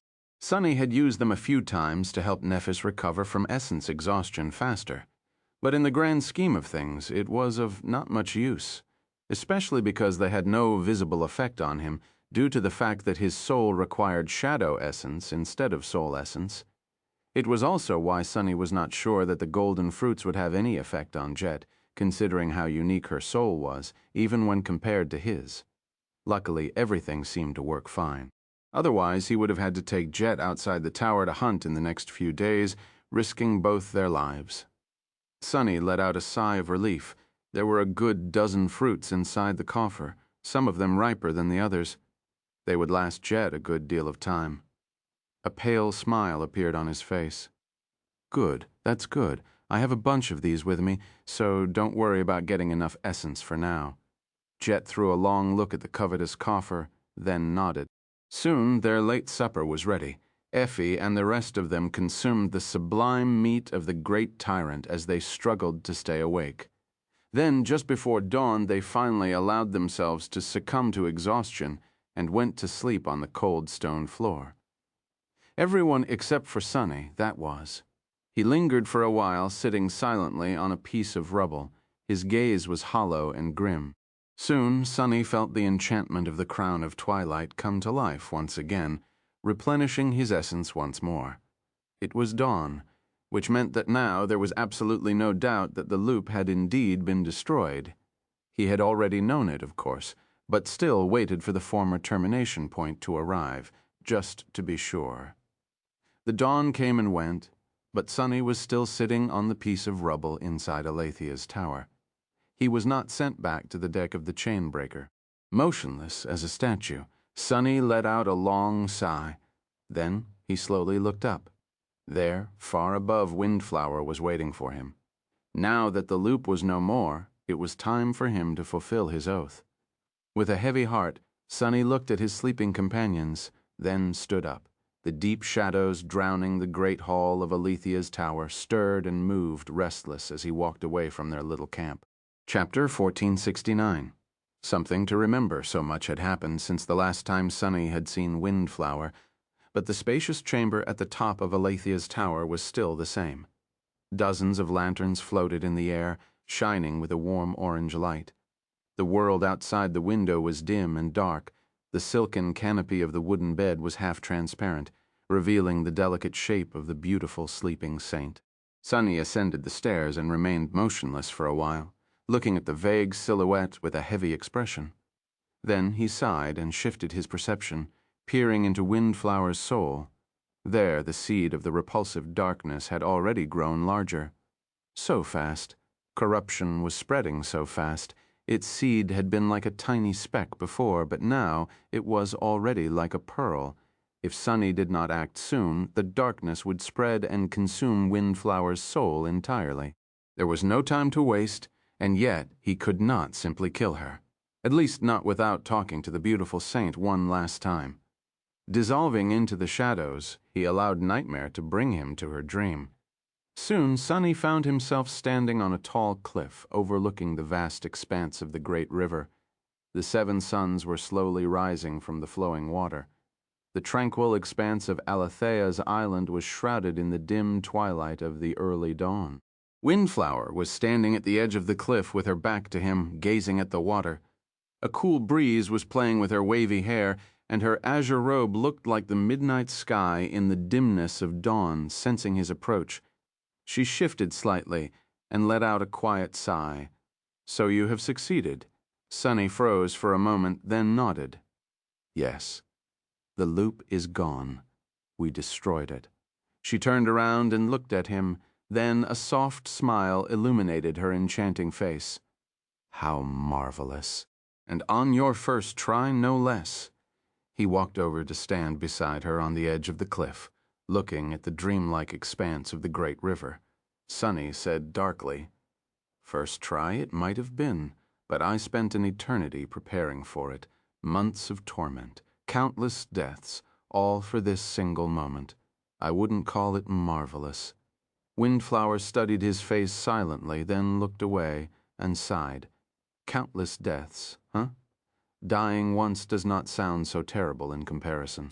She paused before asking, "You haven't forgotten what you swore to do, have you?"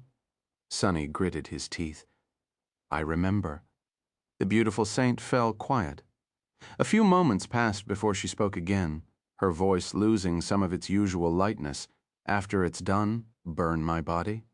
I don't want anything to sprout from my corpse and walk around wearing my skin. Find a strong flame to burn it." Sunny had no response, so he simply nodded. Windflower took a deep breath, then took a step back from the edge and laughed. "Don't be so serious, Sunless. I lived a long life. Far too long, really." "Gods, I'm older than my grandmother was when she passed away, by a few centuries at least. Ah, these old bones of mine have had enough." Shaking her head, she walked to the edge of the forest and put her hand on the trunk of an ancient pine. "Are you going to visit Twilight before sailing for Verge?" Following her into the forest, Sunny nodded again. "We are planning to. Yes, the last 2 members of my cohort are there. We hope to find something else to help us in Twilight as well." Windflower lingered for a few moments. "Good. That crown you wear will be of help if the city still stands. It is another enchantment key, in a sense. The defensive array that was meant to protect the city will recognize you as its ruler. You'll have to reach my father's throne to take control, though." Sunny looked at her back and asked grimly, "The defensive array?" She shrugged. "It was a grand enchantment that my father and our best sorcerers created. They had to have improved it a lot after I was gone, so I'm not sure what the exact effect of the array is now. It should be similar to what Aletheia had done. You saw the black stone in the hidden chamber of the tower?" "Yes." He frowned. "Yes." Windflower smiled. "That stone is very special. There were only a few of them found by the river people. These fragments are said to have absorbed the essence of time, and so the rumor is that they come from the estuary. The defensive array of Twilight is built upon a fragment of the estuary, too."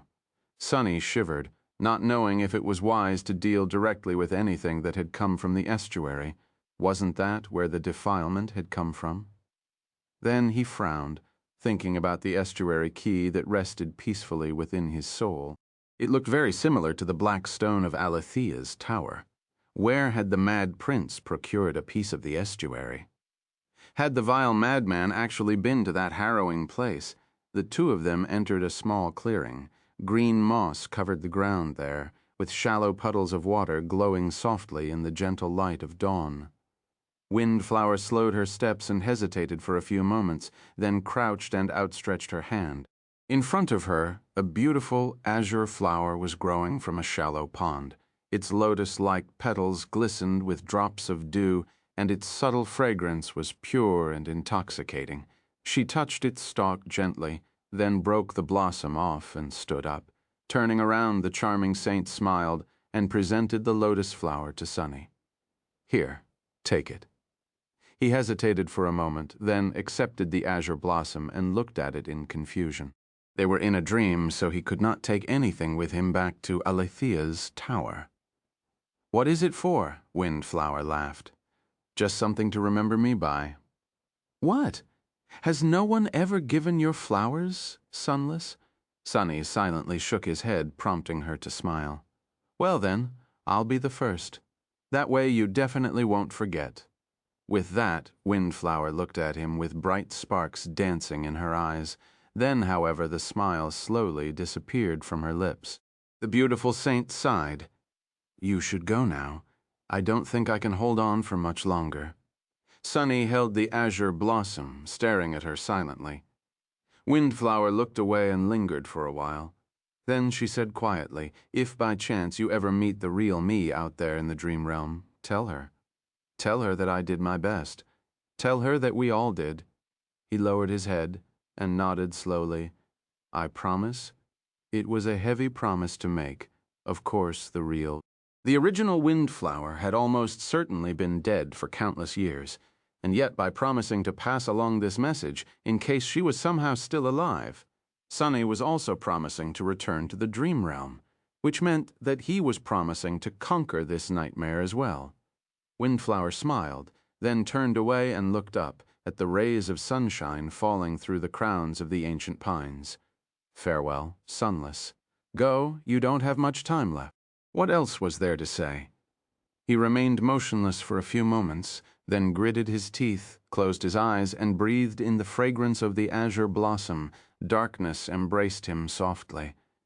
When Sunny opened his eyes again, he was back in Aletheia's tower. His hands were empty. The beautiful blossom was gone, erased with the rest of Windflower's dream. Chapter 1470. Farewell gift. After returning from Windflower's dream, Sunny did not linger for a long time before completing his grim task. Every minute he wasted was 1 minute more that she had to suffer resisting the inevitable spread of corruption, and so with a heavy heart he delivered the fatal strike to the beautiful saint, as swift and merciful as he could make it. Then Sunny used the divine flames of the cruel sight to ignite her body and stepped back, watching as fire spread across the wooden bed and devoured the silk canopy.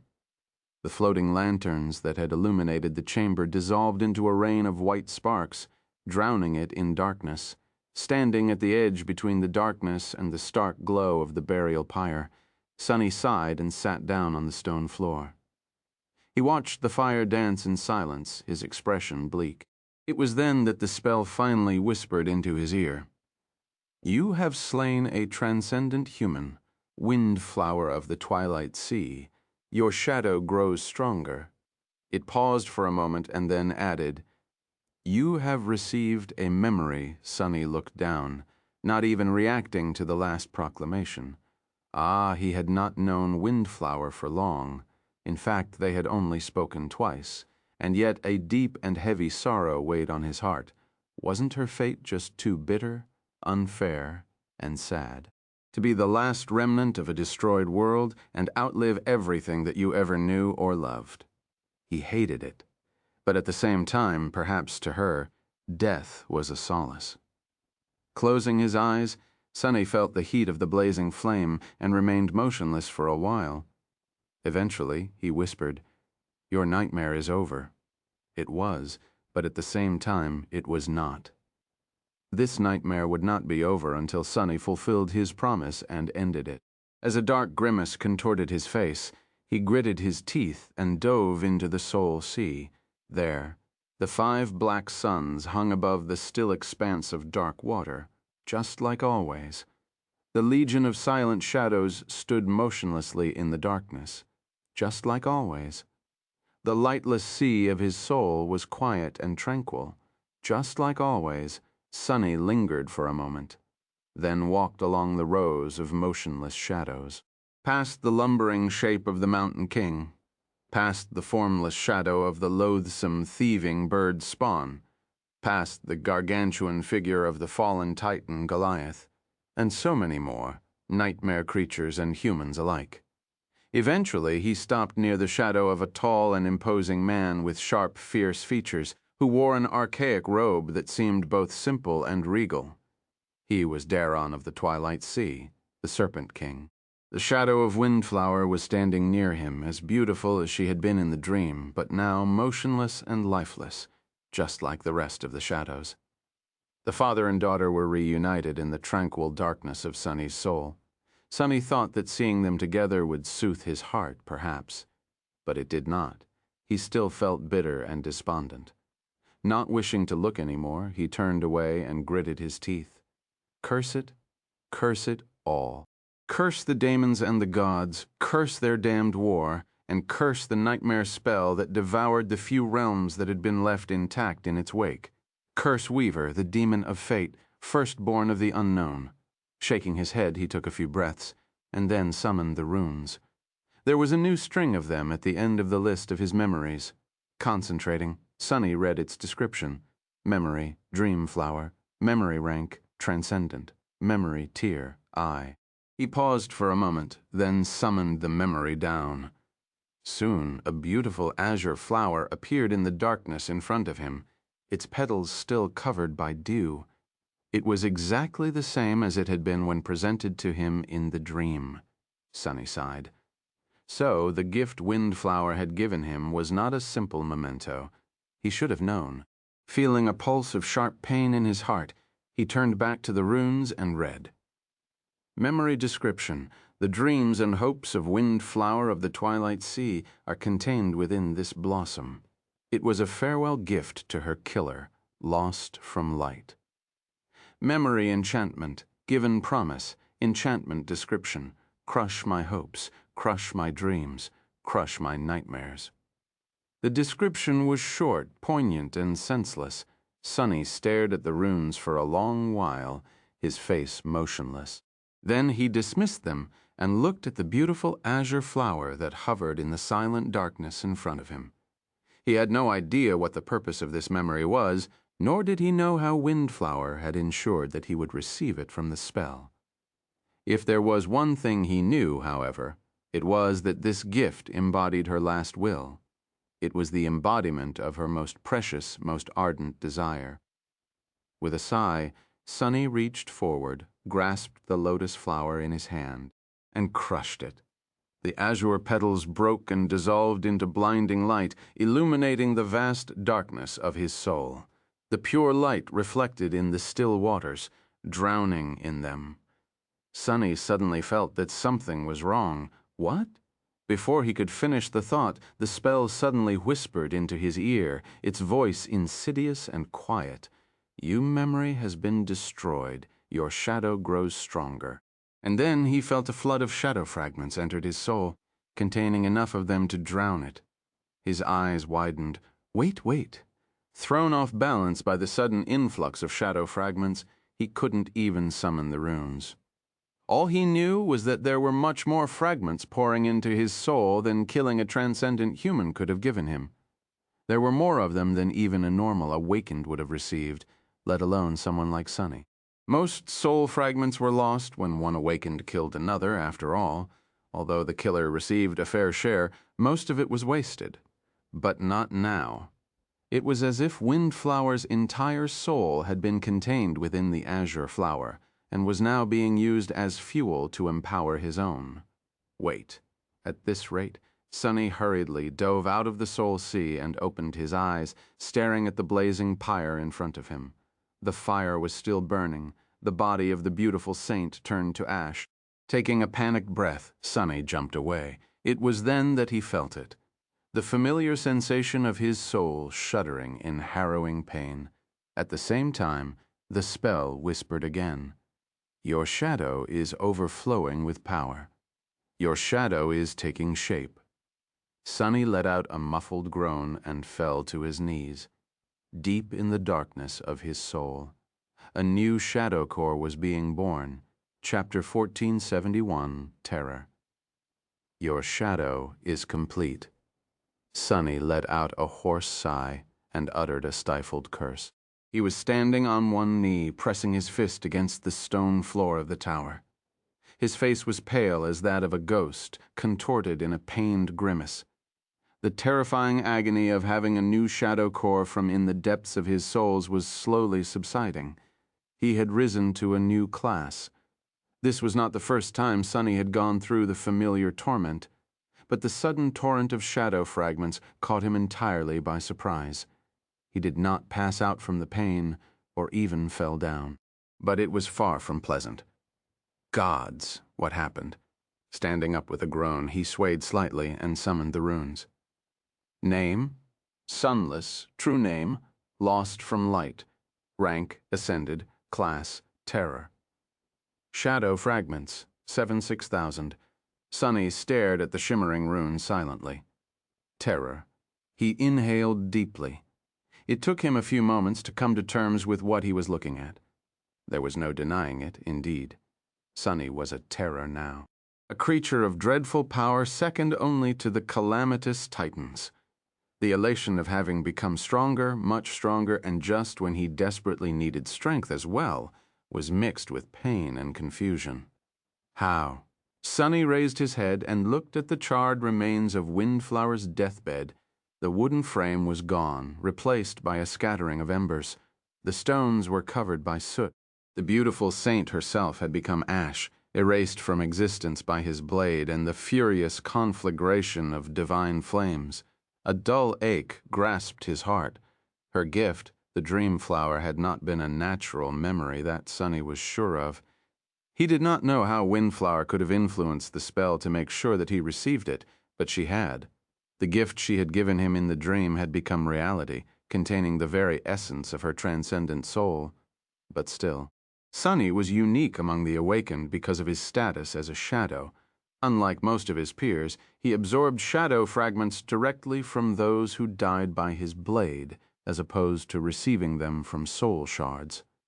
While there were some advantages to this situation, there were also drawbacks. For one, killing creatures weaker than him was all but useless to Sunny. He also did not receive a portion of the soul fragments his enemy had accumulated when killing other awakened.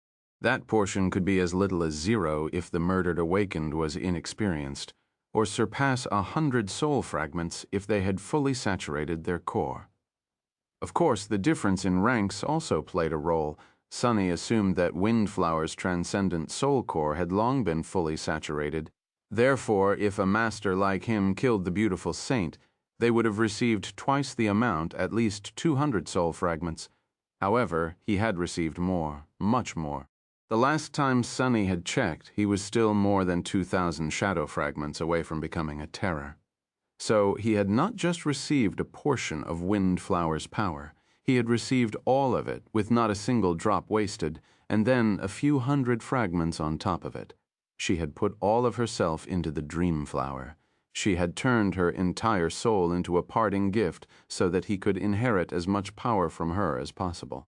She must have even sacrificed whatever memories still remained in her soul sea after the bitter defeat in Verge, just so that Sunny could become a terror before facing Undying, Slaughter, and Devouring Beast in battle.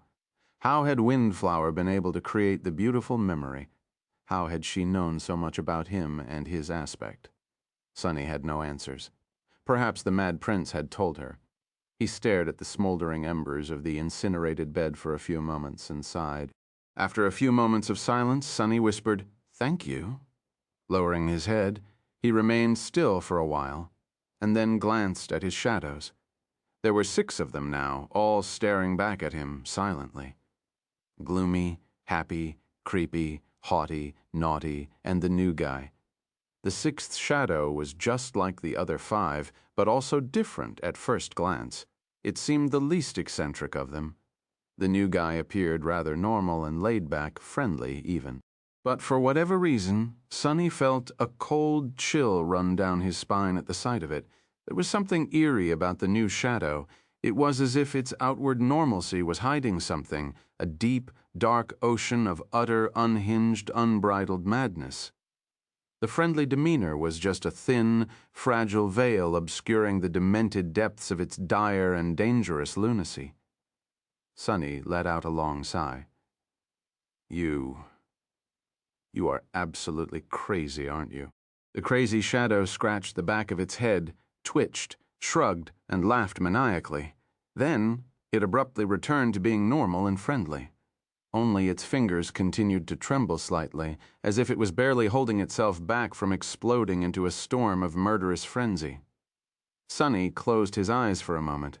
Well, makes sense, really. Did it only seem that way, or was the crazy shadow standing a little closer to him than it had a moment ago? He shook his head. Great. Back to your posts, then. Keep observing the forest. Oh, and gloomy. Show the new guy the ropes. He was certain that the happy, haughty, and naughty shadows would not be able to handle their unhinged younger sibling. The creepy guy, meanwhile, why, Sunny could just see him becoming the crazy newcomer's admiring minion. The gloomy shadow, though, would have no problem taming the lunatic. Gloomy was the true terror among his helpers. After spending one day with the original Shadow, the new guy would not dare to create trouble. Sunny almost felt pity for the sixth Shadow, said terror, meanwhile glowered at him for a few moments, then shook its head contemptuously and beckoned the crazy guy to follow. Soon the shadows disappeared, leaving him alone. Sunny lingered for a while, then took a few steps back and sat on the floor. Leaning his back against the wall, he looked at the smoldering embers with a hollow expression. It was already a new day, the first new day Aletheia's island had seen in countless years. Somewhere outside the walls of the tall tower, the dreadful prisoners of the island were busy slaughtering each other. Soon Sunny's companions would wake up, and then the last act of this vicious play would begin. Chapter 1472. Given promise, outside Aletheia's tower, the island was still the same. And yet it was entirely new. The mist still flowed between the ancient pines, and the frozen nightmare creatures were still standing on the white stone bridge. But it was a new day. Sunny could already observe subtle changes. The fog was growing thinner. Devoring Beast, who should have been in the vicinity of the tower at that time, was nowhere to be seen. He did not dare sending his shadows out to scout, but he knew that the bestial giantess was now somewhere else on the island, hunting different prey than usual. Undying slaughter was somewhere there as well. For a moment, Sunny wanted to release the fragment of the shadow realm. The not knowing of it all was gnawing at him, but in the end he held himself back. Nothing was going to change if he knew every minute detail of what was happening to the two defiled saints. The only thing that mattered was the end result, whether the plagues were going to prevail against the prisoners of Aletheia's island or not, and that question was not going to be answered any time soon. So Sunny was left alone with his dark thoughts for a short while. Then he heard the sound of footsteps and saw Nephis climbing the steps. She entered the bedchamber and froze for a moment, looking around with her usual indifferent composure. Her gaze lingered at the soot covering the walls, and then settled on Sunny. He looked up from where he was sitting on the floor and met it silently. Nephis lingered for a moment. "I wanted to congratulate you on becoming a terror, but you don't seem to be very excited." Sunny looked away and shrugged, not knowing what to say. Was he supposed to express his indignation at Windflower's inevitable death? That would be a bit childish. She was not the first person he had met who deserved a less bitter end, and would certainly not be the last. Saying such things to Nephis, who had lost and buried her own share of precious people, seemed especially cruel. With a sigh, Neph walked over and sat down near him.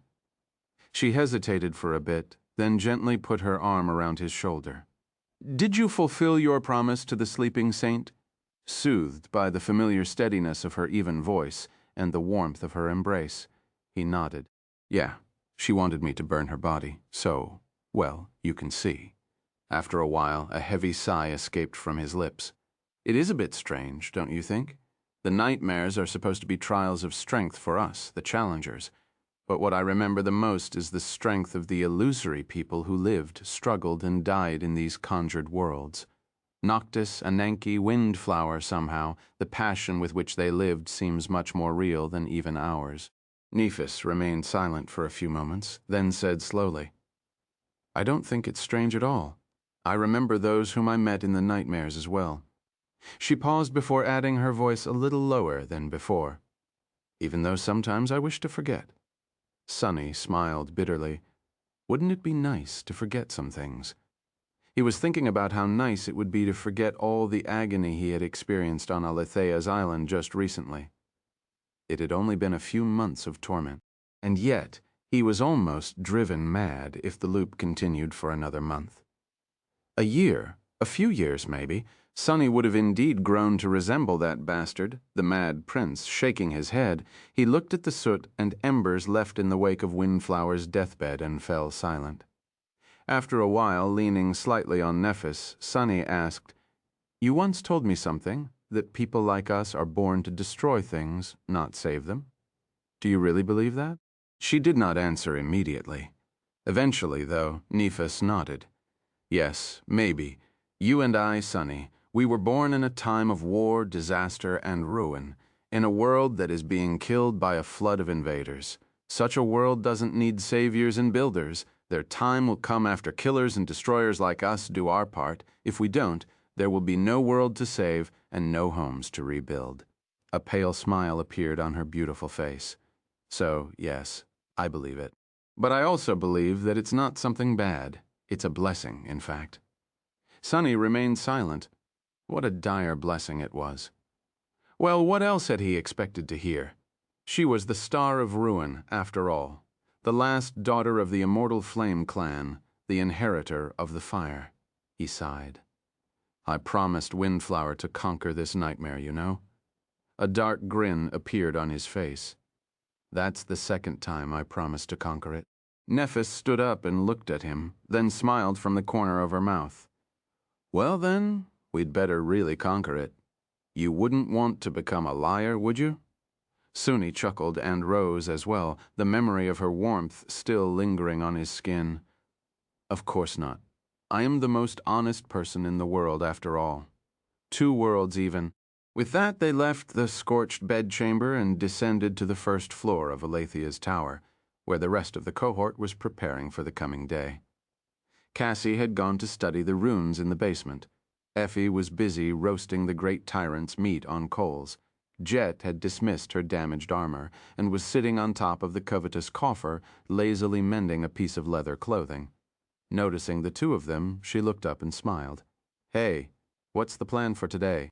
Sonny tried not to stare where he was not supposed to stare and coughed. Nothing much. Rest, recuperate, gather our strength. He paused for a moment and then added, his voice grim. We are going to need as much strength as we can muster to defeat your evil twins, starved or not. Chapter 1473, Hiding in the Tower. Days passed in a strange mix of idleness and tension. Aletheia's island had always been like a misty hell, but now that hell was boiling, even secreted away inside the tower. The members of the cohort could feel the echoes of the harrowing clashes between the abominable nightmare creatures.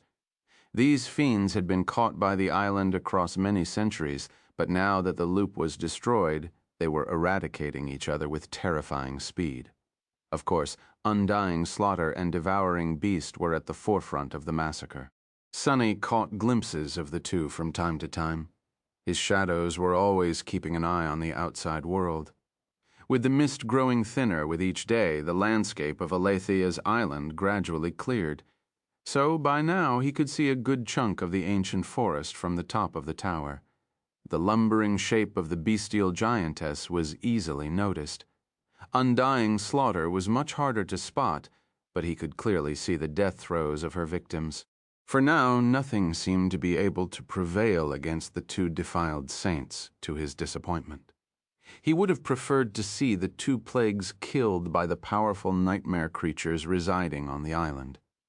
If they perished, there would be no need for the cohort to stay. Sonny and his companions would be able to return to the chain-breaker and slip away into the darkness at the heart of the vortex. But, of course, reality was not that convenient. Speaking of his companions, each of them was recuperating in their own manner. Nephis was replenishing her soul essence with stunning speed and spent most of her time training. Her singular devotion to her sword seemed almost obsessive by now. Cassie had disappeared into the spherical chamber of Aletheia's tower, where she was supposed to be studying the runes, and she did do that, of course, but somehow Sonny felt that the blind girl mostly went there to be alone. That was why she only returned above ground to eat meals prepared by Nephis and sleep. Most of the time, it was easy to forget that she was even with them. Effie and Jet were perhaps the most tired of them all. They had experienced months of battling dangerous nightmare creatures across the great river, the tragic destruction of their nomadic tribe, the escape from the swarm of the drowned, and the horrors of Aletheia's island without ever having a moment to catch their breaths. So these days of hiding inside the tower were the first real opportunity to rest they had received since entering the nightmare. The 2 women mostly relaxed and remained idle. Sonny spent some time with Effie, describing his own experiences in the tomb of Ariel and sharing valuable knowledge. Jet also listened, sometimes offering her opinion or asking questions, but mostly she just looked deeply and comfortably asleep. Sunny was baffled about how someone could sleep so much, but after remembering how overworked Soul Reaper had usually looked since the first day they met, he just figured that she was catching up on nap time after a decade of being worked to the bone by the government. It really told a lot that she could only get enough sleep. Inside, a nightmare Jet was consuming the fruits of the sacred tree to replenish her dwindling essence. For now, it looked like there were enough of the succulent golden fruits to last her a long while. She even shared a couple with Effie, partially because the huntress was drooling a lot when Soul Reaper ate, and partially because, according to Jet, it could be good for the baby. Sunny wasn't sure what she meant, but he wasn't going to complain. As for himself, he had tried to stay idle for the first day, but quickly grew bored with doing nothing. Or rather, the memories of his gruesome death were too vivid when Sunny was not doing anything, so he quickly found something to do. Of course, that something was weaving. Now that Sunny had 5 supreme soul shards to spare, he could start thinking about how to empower the cohort best. He had a few ideas, but was not confident yet. He needed some practice first. In order to test his theories, Sunny made a few simple alterations to his weaker memories. For example, he managed to transplant the Blessing of Spirit, the enchantment enhancing recovery from mental fatigue, from the Shroud of Dusk to the Puppeteer's Shroud. He did not even have to add an additional nexus to his first memory armor, because it already possessed 5, but only 2 relatively light enchantments. Additionally, the Blessing of Spirit suited the original Shroud well, considering that its doubtless enchantment also had to do with protecting the mind. In the same manner, he transplanted the Blessing of Flesh, the enchantment that enhanced recovery from physical fatigue, to the Eternal Spring. Now, not only could the beautiful glass bottle provide a near-infinite supply of water, but drinking that water was also especially invigorating. Sunny also made another attempt to master the unseen enchantment of the Moonlight Shard. That single enchantment, which allowed the ghostly stiletto to be summoned instantly, could qualitatively change every memory in his arsenal. Sadly, it remained unattainable and elusive. He often felt that he was almost there, but at the last moment, the weave always slipped from his fingers. These were all minor projects, though. His true desire, the white whale Sunny continued to pursue, had little to do with memories. Instead, it had to do with echoes. He had already studied Cassie's blade mannequin before, but now he also asked her to lend him the quiet dancer. By comparing the 2 echoes, one created by the enchanters of Clan Valor, the other by the spell, Sunny was able to learn many new things and come to several tentative conclusions. He felt that creating an echo was still far beyond him, or at least too time-consuming to try. However, Sunny came up with a crazy idea. What if, instead of creating an echo, he could convert a memory into one? The quiet dancer was already similar to a sentient weapon. Sunny did not know how to weave a semblance of sentience. He did not know how to even approach learning something like that either. But he also did not need to. Anyone else would, but he already had something to substitute artificial sentience with, the true sentience of the silent shadows dwelling within the darkness of his soul. If he could change the weave of a memory to that of an echo, even if the resulting echo lacked the most important quality, the false spark of life to animate it, his aspect could theoretically allow him to convert the defective echo into a perfectly fine shadow, given that the original memory and the dark spirit shared the same source and were thus compatible, or at least that was his theory. Truly, Sunny had no idea what kind of a monster such an experiment would create. Nevertheless, he set his eyes on the covetous coffer, which already possessed a few qualities necessary for an echo, and shared some qualities with the quiet dancer as well. The shadow of the mordant mimic was there in Sunny's soul, so he decided to make it his test subject. He was only starting to consider how to go about making the coffer into a partial echo, though, when something unexpected happened. As he was coaxing the temperamental rapier into staying still and letting him study her weave, the entire tower suddenly shook. Chapter 1474. End of days. What the hell?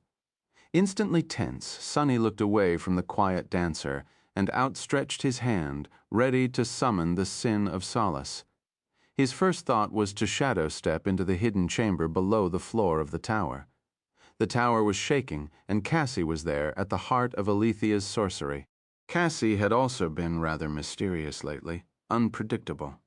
However, a moment later, he shook his head, feeling slightly ashamed. Why was he suspecting the blind girl? It was his first reaction, even. Instead, Sunny concentrated on his shadows and took a closer look outside. What he saw made his expression darken. What is happening? Jet had woken up from her nap and was now looking at him, a deep scowl on her face. Effie had almost lost her balance when the tower shook, and was now holding her belly, alert. Nephis had jumped down from where she had been carving more meat from the corpse of the great tyrant, white sparks igniting in her striking gray eyes. Sunny hesitated for a moment. Outside the tower, the ancient pines were swaying, which meant that it was not just Aletheia's tower that had shaken, it was the entire island. Damnation. Sunny noticed Cassie appearing from the stairs to the hidden chamber and answered, "I'm not sure, but I think something happened in the port." Apart from the deadly circle of black obelisks, there was only one place built by Aletheia they had never visited on the island, the port, which was enveloped by green vines and turned into a nest by an especially dreadful nightmare creature. The ancient building was not included in the plans Sunny and Cassie had made, because there was nothing they needed there. In truth, the port had nothing to do with the time loop, the protective enchantments of the tower, or their way to freedom. It did serve an important role, though. It was there that the mechanism keeping Aletheia's island in the air was located. So, unless Sunny wanted to drop the entire island into the vortex, there was no need to fight the current master of the port and enter there. But he had never thought that the mechanism would be damaged in the extinction war between the prisoners of the island. It had remained intact for countless centuries and was never damaged in any of the revolutions. What kind of terrible might an abomination had to possess to breach the impregnable defenses of the ancient enchantment? One particular horror came to mind. The Devoring Beast, it had to be her. For a few moments, Sunny was filled with cold terror. However, noticing that the island was not plummeting into the dark abyss, he calmed down a little. I don't think that the damage dealt to the levitation mechanism is serious. It was probably just shaken a little. Just then, the tower trembled again. This time the tremor was not as powerful, but they still felt it. Neff's expression grew bleak. Still, it's not good news for us. The island was not falling yet, but who was to say that it would not in the future? Sunny sighed. Yeah, we should probably accelerate our plans. The members of the cohort looked at each other. The meaning of his words was simple. Sunny was telling them that the inevitable battle with the plagues, which they had all been dreading and preparing for during this short period of peace, was now almost upon them. Cassie sighed. I feel like we have at least a couple more days. Staying on the island for longer might be dangerous. Sunny nodded. Then we'll make our move in 2 days, for better or worse. He had already told his companions all he knew about the 2 defiled saints. They had already discussed every possible strategy. Now, all they had to do was prepare themselves mentally and venture out into the mist one last time. Jet sighed and walked over to the covetous coffer. I better stop saving those fruits, then. She was right before. They thought that they would try to stay in the tower for as long as possible. Now, however, there was a clear limit to how much time they had. She still had a few of the golden fruits to spare, so absorbing as much essence as possible in preparation for the fight was more important than buying time. Soon everyone got busy making their final preparations. Sunny, meanwhile, continued to monitor the outside. The island quaked several more times in the next 2 days. The mist, too, grew very thin, allowing him to see far and wide, and what Sunny saw was truly stunning. Now that Aletheia's island had almost lost the obscuring veil of mist, it resembled a ravaged battlefield. The forest of the ancient pines was almost completely gone. Most of the trees had been shattered or toppled, carpeting the ground like brambles. Here and there, gargantuan corpses lay, surrounded by vast pools of blood. Some of them were terribly torn apart and partially devoured. Others were eerily intact. The few landmarks he remembered were either erased or misshapen and recognizable. Not too far away, a single broken wing of the hollow butterfly lay on the ground, but the rest of the great monster was nowhere to be seen. It seemed that he had underestimated the primal fury of the nightmare creatures imprisoned on the island. By now, there were only a handful of them, the most dreadful and powerful left. Sunny saw several chilling scenes as well. The most terrible of them happened at the dawn of the second day, when the towering shape of Devouring Beast appeared from afar. The bestial giantess was moving slowly. Then, however, she suddenly froze and looked up. Countless tendrils descended from the cloudy sky, assaulting her like a tide. Each of them was hundreds of meters long and tremendously powerful, enough so to send shivers running down Sunny's spine. Devouring Beast swatted away several of the tendrils, but several more wrapped around her arms, her waist, and her neck, both strangling the defiled saint and trying to lift her off the ground. Sunny even felt a sliver of hope that she would be killed by the dreadful horror of the sky, the harvester. A frenzied howl shook the world. Grinning madly, the bestial giantess sank her teeth into one of the tendrils, then strained her muscles and grabbed those that were entangling her arms. Bending at the waist, she growled and pulled the creature hiding in the clouds down. The ground under her feet exploded, turning into a deep crater. As Sunny watched in shock, a revolting creature descended from the sky, forcefully thrown down. It was unlike anything he had ever seen. A mass of wriggling flesh that looked like a tattered sail from afar, or a dark star that emanated fleshy tentacles instead of rays of light. Dozens more tendrils shot toward Devouring Beast, but before they could trap her, the giantess suddenly crouched and then jumped. Soaring hundreds of meters into the air, she tore into the harvester with her fingers and then plummeted down while grasping it in her hands.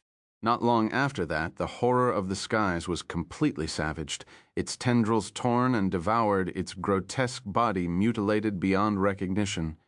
The defiled saint received many terrible wounds, but her enemy was entirely destroyed. Less than a dozen minutes later, the harvester was no more. Hidden inside the tower, Sunny trembled. His heart felt heavy. Letting out a quiet sigh, he closed his eyes and whispered, "That thing does not seem hungry at all." Chapter 1475, Defiled Saints. By the end of the day, Aletheia's island had grown silent. It was still shaking from time to time, the quakes growing stronger each time, which meant that the sorcery keeping the island afloat was slowly coming undone.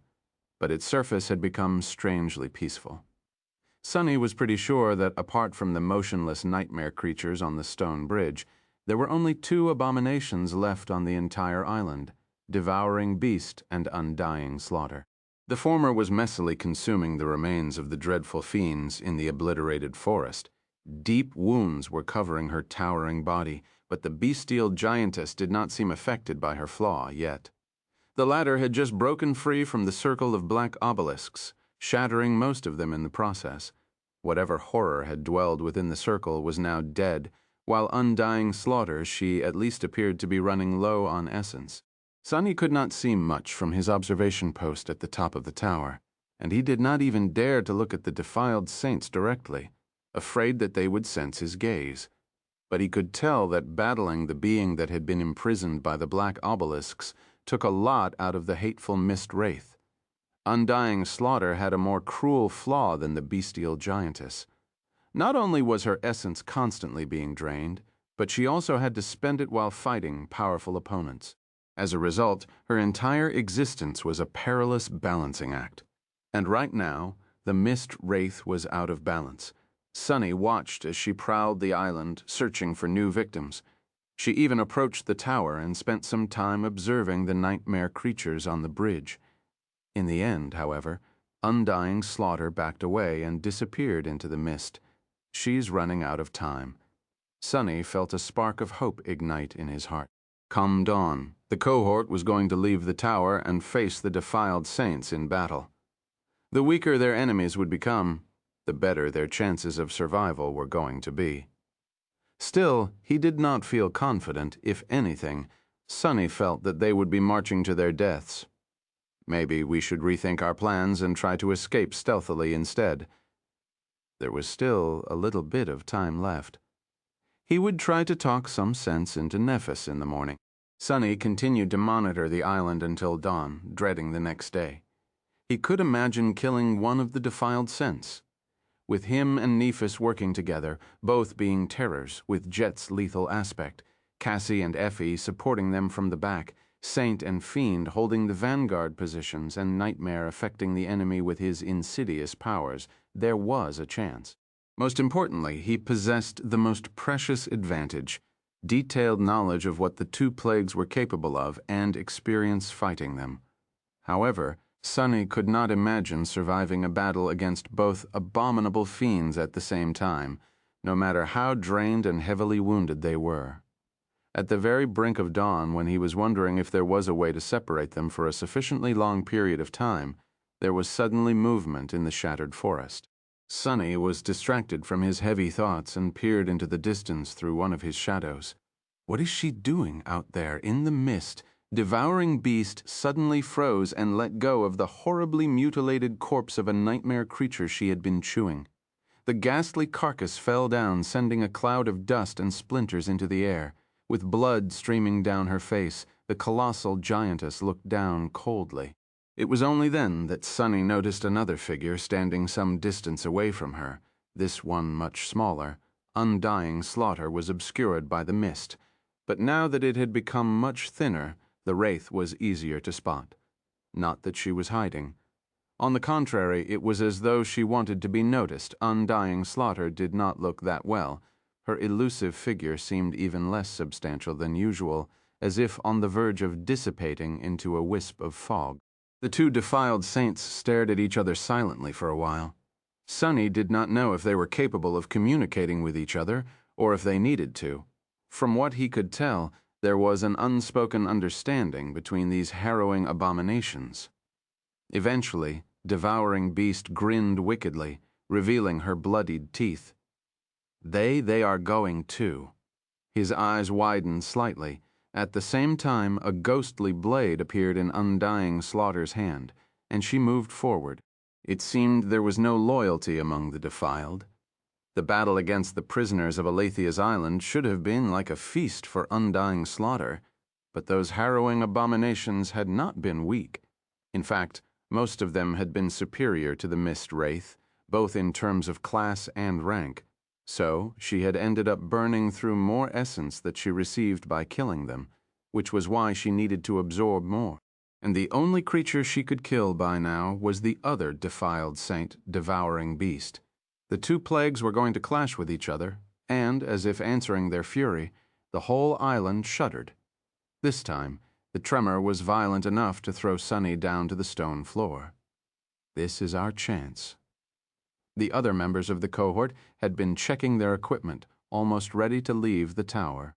However, Sunny saw an opportunity, so he turned to them and shouted, "We need to go now." It was going to take some time to get to where Undying Slaughter and Devouring Beast were fighting.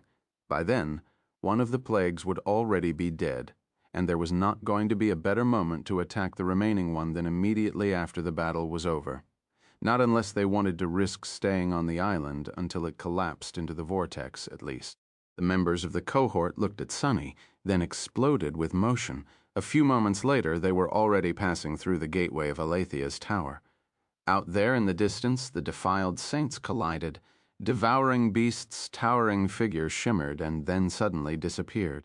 Instead of a dreadful giantess, a savage-looking woman appeared amidst the toppled trees. Her skin painted by dirt and blood, she must have realized that her size would only be a disadvantage when fighting the Mist Wraith, and so transformed back into the semblance of a human. Her human form, however, possessed astonishing strength, explosive speed, and ferocious might. Even Undying Slaughter seemed to tremble in front of Devouring Beast's primal fury.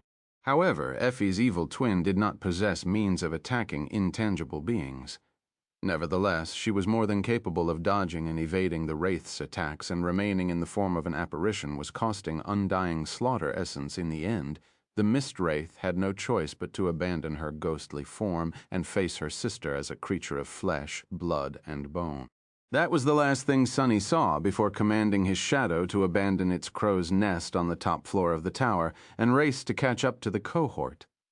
He could not allow himself to leave any of his helpers behind in the upcoming battle. He was going to need every drop of his strength. You know what to do. As the cohort was climbing down the narrow steps, Sunny jumped into Nightmare's saddle, commanded his shadows to augment the black stallion, and rushed forward on his own. For a moment it felt as if they were falling, but then his steed landed at the base of the cliff, took a sharp turn, and avoided the stone bridge by leaping over the moat. Landing on the other side of the wide chasm, Nightmare flew in the direction where the two defiled saints were fighting. The wind whistled in Sunny's ears, and then, just as he was about to reach the vicinity of the dreadful clash, the island quaked once more, and a terrible wail assaulted his ears. Diving out of the mist, Sunny ordered Nightmare to stop, and looked forward with wide eyes, his face turning white as a sheet of paper. Out there in front of him, surrounded by signs of terrible destruction, a tall, bestial woman was laying on the ground, her face covered by blood. Her whole body was trembling. Sunny thought that Devoring Beast was afraid, but then he heard a strange, chilling sound. She was laughing. A ghastly, mad laughter escaped from between her bloodied teeth, full of wicked glee. It only grew quiet when Undying Slaughter, who was standing above the savage woman with a cold expression on her dreadfully beautiful face, ruthlessly plunged her ghostly blade into her sister's chest. Devouring Beast, heralds of the estuary, one of the 6 defiled champions of Verge, died just like that, slain to satiate another plague's hunger. They are the 5 plagues now, I guess. For a moment, Sunny was frozen in place, struggling to believe his luck. Then Undying Slaughter retracted her blade, turned slightly, and looked directly at him. There was doom and inevitability in her emotionless, inhuman, piercing blue eyes. He was suddenly very, very cold. The memory of that first harrowing death on Aletheia's island resurfaced in his mind, making Sunny shudder violently. Not this time, wretch. Struggling against the instinctual terror, he met Undying Slaughter's chilling gaze, and smiled. Chapter 1476. Attrition. Sunny felt that they had gotten incredibly lucky. There was always a chance that Undying Slaughter and Devouring Beast would turn on each other, but he had not dared to rely on that possibility. But now, one of the plagues was dead. That said, the situation was not ideal. Sunny would have preferred if it was Undying Slaughter that had perished. The best possible outcome, however, would have been if he had arrived just before their battle ended and stole the kill from the Mist Wraith. Then, not only would one of the defiled saints have died, but the other would have also been deprived of absorbing her essence. Killing Undying Slaughter then would have been much easier, but although their luck was good, it was not that good. As things stood now, Undying Slaughter had just replenished her dwindling essence. Sunny did not know how much of it she had gotten, exactly, but it had to be a substantial amount. Devouring Beast had been a mighty abomination. After all, her corrupted soul had to have been extremely potent. So while the Mist Wraith was not in her peak state, she was also more than powerful enough to eliminate the cohort now. That's all right. They had planned for such an eventuality as well. Sunny had fought with Undying Slaughter many times. He had done so alone, supported by his shadows, and even with the help of the other members of the cohort, he had died in agony each time. For that reason, their goal today was not to be to overpower and slay the dreadful Wraith. She was too powerful for them to prevail against her in a battle which did not mean that they could not win. Instead of trying to defeat Undying Slaughter, what they needed to do was tie her down in a prolonged confrontation. It was just how Sunny had imagined killing someone like Jet. The key to doing so was to force her to exhaust her essence while not giving her a chance to replenish it. which was why this battle of theirs was going to be a battle of attrition. Still smiling, Sunny mockingly saluted Undying Slaughter with the sin of solace, and then gave Nightmare a mental command to flee. The dark destroyer turned and shot back the way they had come, splinters and bits of soil flying from under his adamantine hooves. Of course, the mist wraith was not going to let a source of essence escape that easily. Almost at the same moment, she lunged forward in pursuit. Nightmare was incredibly fast. In fact, Sunny doubted that there were many creatures of the same rank faster than his tenebrous steed. However, to his horror, Undying Slaughter was not much slower. Even though the dark destroyer was augmented by the shadows, the distance between him and the mist wraith was remaining the same. It was even dwindling slowly. Just what kind of monster is she? Sunny was not too disheartened, though, after all, he did not really want to escape from Undying Slaughter. Instead, he wanted to lure her into the trap that the cohort had prepared. Soon, he was almost back to the tower. The dreadful enemy was right on his heels. It's now or never before Undying Slaughter could attack. Sunny dismissed Nightmare and fell to the ground. Instead of hitting it, however, he simply dissolved into the shadows and stepped out of them on the other side of the moat, rolling down the stone steps for a moment until Nephis caught him. The cohort was currently in front of the entrance to the stone bridge. Or rather, Nephis, Jet, Saint, and Fiend were there with Sunny Cassie, and Effie were much higher up the cliff, standing on the stone steps far above them.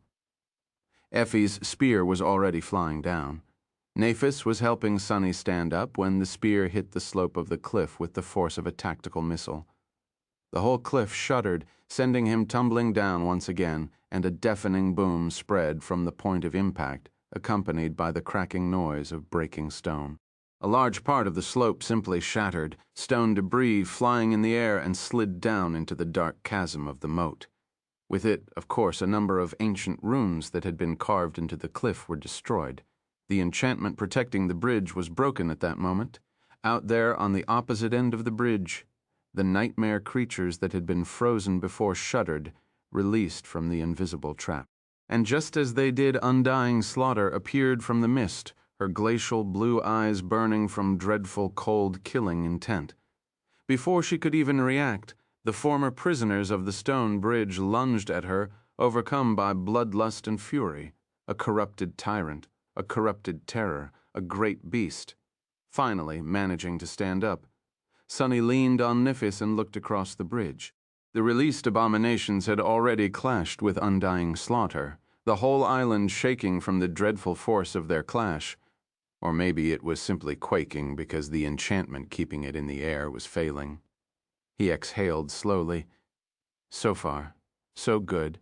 If there was anything they could do to drain Undying Slaughter's essence before facing her themselves, they had to do it. Of course, it was a dangerous gamble. The nightmare creatures that had been trapped on the bridge could force the mist wraith to burn through her precious essence, but they could also become her victims, fueling her defiled soul. In fact, before a single minute passed, one of the abominations already looked like it was close to death. Just a split second before Undying Slaughter could finish it off, though, a bone javelin suddenly fell from the sky, piercing the nightmare creature's neck and impaling it on the ground. The ghostly blade bit into the massive body of the abomination a moment later, easily passing through its armor, but it was for naught. There was no soul for the mist wraith to destroy, because the creature was already dead. The bone javelin had killed it instantly.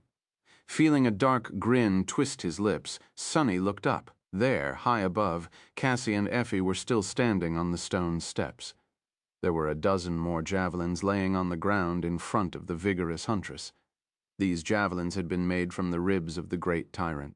Of course, in normal circumstances, it would have been hard for Effie to slay nightmare creature of such dire power with one blow, but when they were already almost dead from Undying Slaughter's attacks, that was much easier.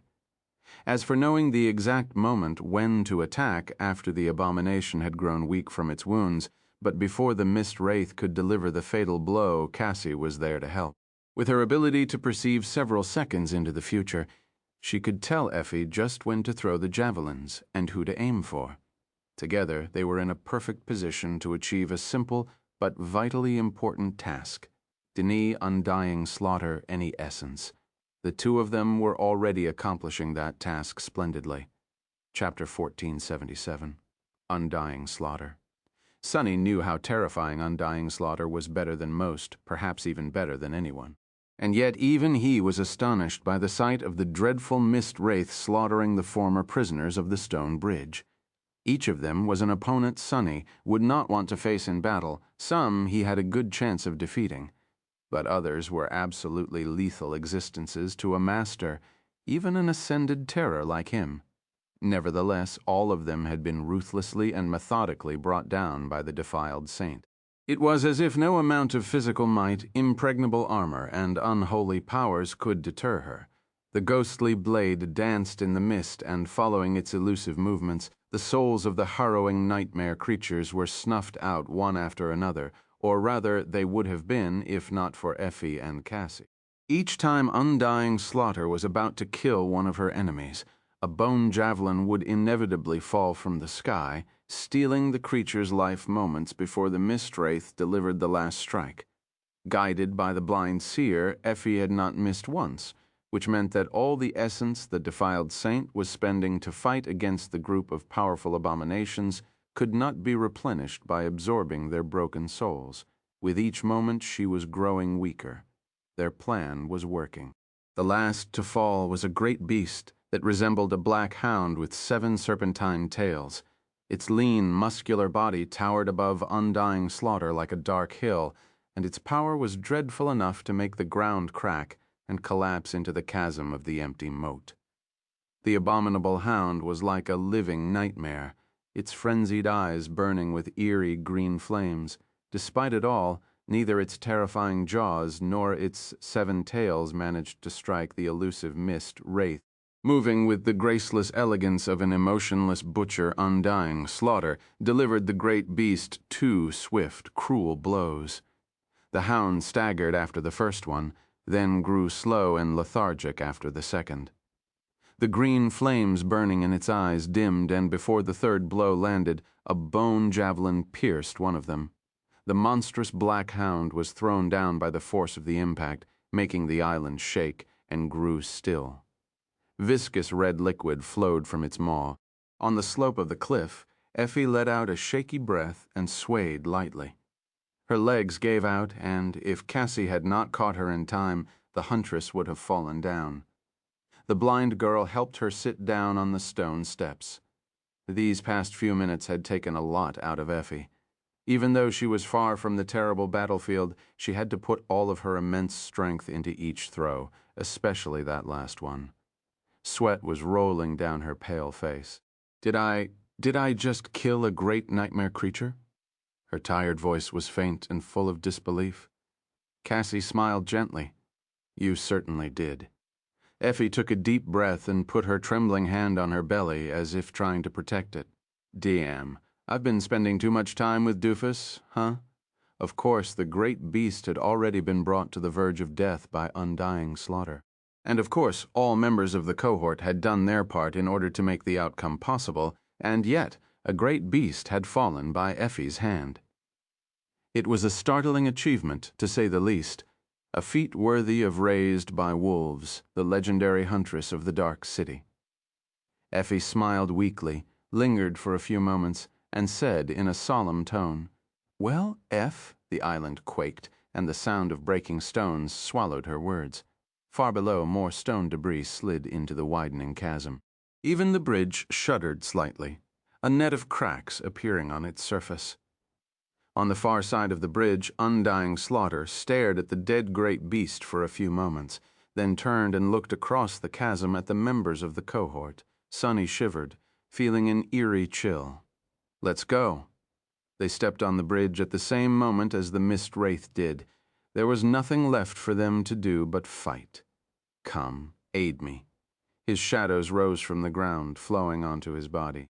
1, 2, 3, 4, 5. The 6th one, however, wrapped itself around Nifis instead. At the same time, a generous measure of her pure flame filled him with radiant warmth. The sum of their powers was greater than the parts. Sunny felt as strong as a Titan. He dashed forward, followed by Nifis and Saint. The three of them were going to confront the mist wraith first and hopefully force her to assume a less ghostly form. Jet, Fiend, and Nightmare would attack second. Remember, our weapon is time. The blade of the cruel sight ignited with divine flame. They clashed with the dreadful wraith in the middle of the cracking bridge. Undying slaughter was still stronger, faster, and far more malevolent than Nifis and Sunny. However, with Saint fighting by their side, the two of them were able to keep up. Far more important was the fact that both Sunny and Nifis were combat prodigies. He could follow Undying Slaughter's movements and even predict them because of his mastery of shadow dance. She was capable of doing the same because controlling the flow of combat and manipulating the actions of her enemies had always been the basis of her skill. Now that Nef's combat mastery entered a period of rapid growth, that ability of hers had become even more frightening. Therefore, both of them could counterbalance Undying Slaughter's undeniable superiority to a degree. Still, Sunny felt stifled in this battle. That was because he was not just fighting against the terrifying mist wraith. He was also fighting against the memories of dying terribly by her hand, the pain of having his soul shattered, the dread of seeing his shadow killed, the sorrow of being helpless to save his companions. All those scars were like chains that weighed his limbs down. If Sunny wanted to have a chance of surviving this fight, he had to break these chains. I'm alive, am I not? He received the ghostly blade on the shaft of the cruel sight and was thrown back, his hands growing numb. Before Undying Slaughter could advance and deliver a follow-up attack, though, Nifis appeared in her way, her sword shining with incandescent radiance, the single gem of the crown of dawn burning like a third eye. Sunny regained his balance and threw himself back into the fight. I survived. Nef staggered back, but Saint took her place. The graceful knight was wielding her dark sword in both hands, facing the mist wraith with cold indifference. They clashed fiercely, and the stone bridge shuddered.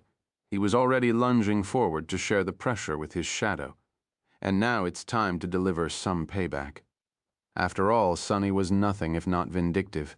He had destroyed the Black Knight of the ruined cathedral for gutting him. He killed the immortal transcendent Solvane for throwing him into the Red Colosseum. He had shattered the fallen Titan Goliath for bringing him to the very doorstep of death. Now, what was he going to do to Undying Slaughter for killing him multiple times? Chapter 1478, Soul Reaper Jet. Weighed down by an instinctual fear, Sunny used an old ally to overcome it, spite. With its help, some of the invisible chains that were holding him back snapped, but not all of them. Working together with Nefis and Saint, Sunny managed to stall Undying Slaughter. The three of them surrounded her, but they were in no position to attack. Instead, they were barely managing to stay alive while protecting each other and concentrating on defense. The mist wraith was slowly pushing them back. Sunny's spiteful nature was enough to help him overcome the memory of agony and death, but it was not powerful enough to dispel a deeper, far more painful fear, the fear of watching those he cared about die. The memory of that helplessness, that sorrow, that guilt was incomparably more dreadful than the memory of having his own life snuffed out. Death was merciful, after all. The dead felt no pain. So, to struggle free of the remaining chains, Sunny needed to find a more resilient source of strength within his heart. He could not rid himself of the lingering scars delivered to him by Aletheia's island with just spite. As he searched for that source, Undying Slaughter moved like mist, suddenly appearing behind Nefis. Her ghostly blade lashed out silently, almost piercing Nef's chest, if the young woman had not dodged at the last moment. One of her soul cores would have been destroyed. Cores would have been destroyed. Sunny froze for a moment, and then exploded with ferocious might. Ah, I think I found it finally. The fear that had been holding him back was vanquished. Sunny had found the strength he needed to free himself of it, and it was an obvious one at that. His desire to protect those he cherished was much more powerful than his vindictive desire to avenge himself. It made sense, really, since the fear of losing his companions was stronger than the fear of losing his own life. The resolve that had to do with others would naturally be larger than the resolve that only had to do with himself. Payback was fine, but protecting the people he loved was a much more powerful source of motivation. Incomparably so, really. Feeling as if a great weight had been removed from his heart, Sonny shook off the lingering trauma of having endured the loop and threw himself into the battle with boundless determination. His killing intent soared, not at all inferior to the murderous will of the dreadful wraith, and yet Sonny did not allow that intent to rule him. Coldly and callously he reminded himself of what their goal was. It was not to defeat Undying Slaughter in battle, it was to prolong the battle to the point where her flaw would destroy her without their help, or at least weaken her enough to doom her. Now that Sonny's mental state was cleansed, he entered the familiar state of combat clarity. His movements turned sharper and more precise. His wildly beating heart calmed down. We can do it. Killing the mist wraith was perhaps out of their reach, but resisting her for a while, that Sonny and his companions could accomplish as Aletheia's island shuddered and quaked. They continued to fight Undying Slaughter on a crumbling bridge. Sonny, Nephis, and Saint held out for as long as they could. Eventually, though, even their inexhaustible bodies had grown heavy with fatigue. This was one of the most intense fights Sonny had ever participated in. The perilous battle with Dire Fang seemed mild in comparison to this harrowing clash. Of course, they couldn't keep up with this level of intensity for a long time. They had done their part, though. The essence that Undying Slaughter had absorbed by killing Devouring Beast was already somewhat exhausted in her battle against the nightmare creatures. The three of them had forced the mist wraith to waste even more, draining her reserves. She had already abandoned her ghostly form, facing them as a creature of flesh and bone. Still, if things continued in that manner, the defiled saint would inevitably kill them. However, Undying Slaughter possessed one fatal weakness. She was alone, and no one survived in the dream realm alone. Just as Sonny was feeling that they were about to die, he shouted hoarsely and withdrew. Nephis and Saint dashed away at the same time. Jet and Fiend took their place, followed by Nightmare, who rose from the shadows. The retreat and advance were performed seamlessly, not giving the wraith a chance to give chase. A moment later, Jet's frosty glaive collided with Undying Slaughter's ghostly blade. Soul Reaper grinned. "My back is still itching from the last time we met. Prepare to die again, you filth."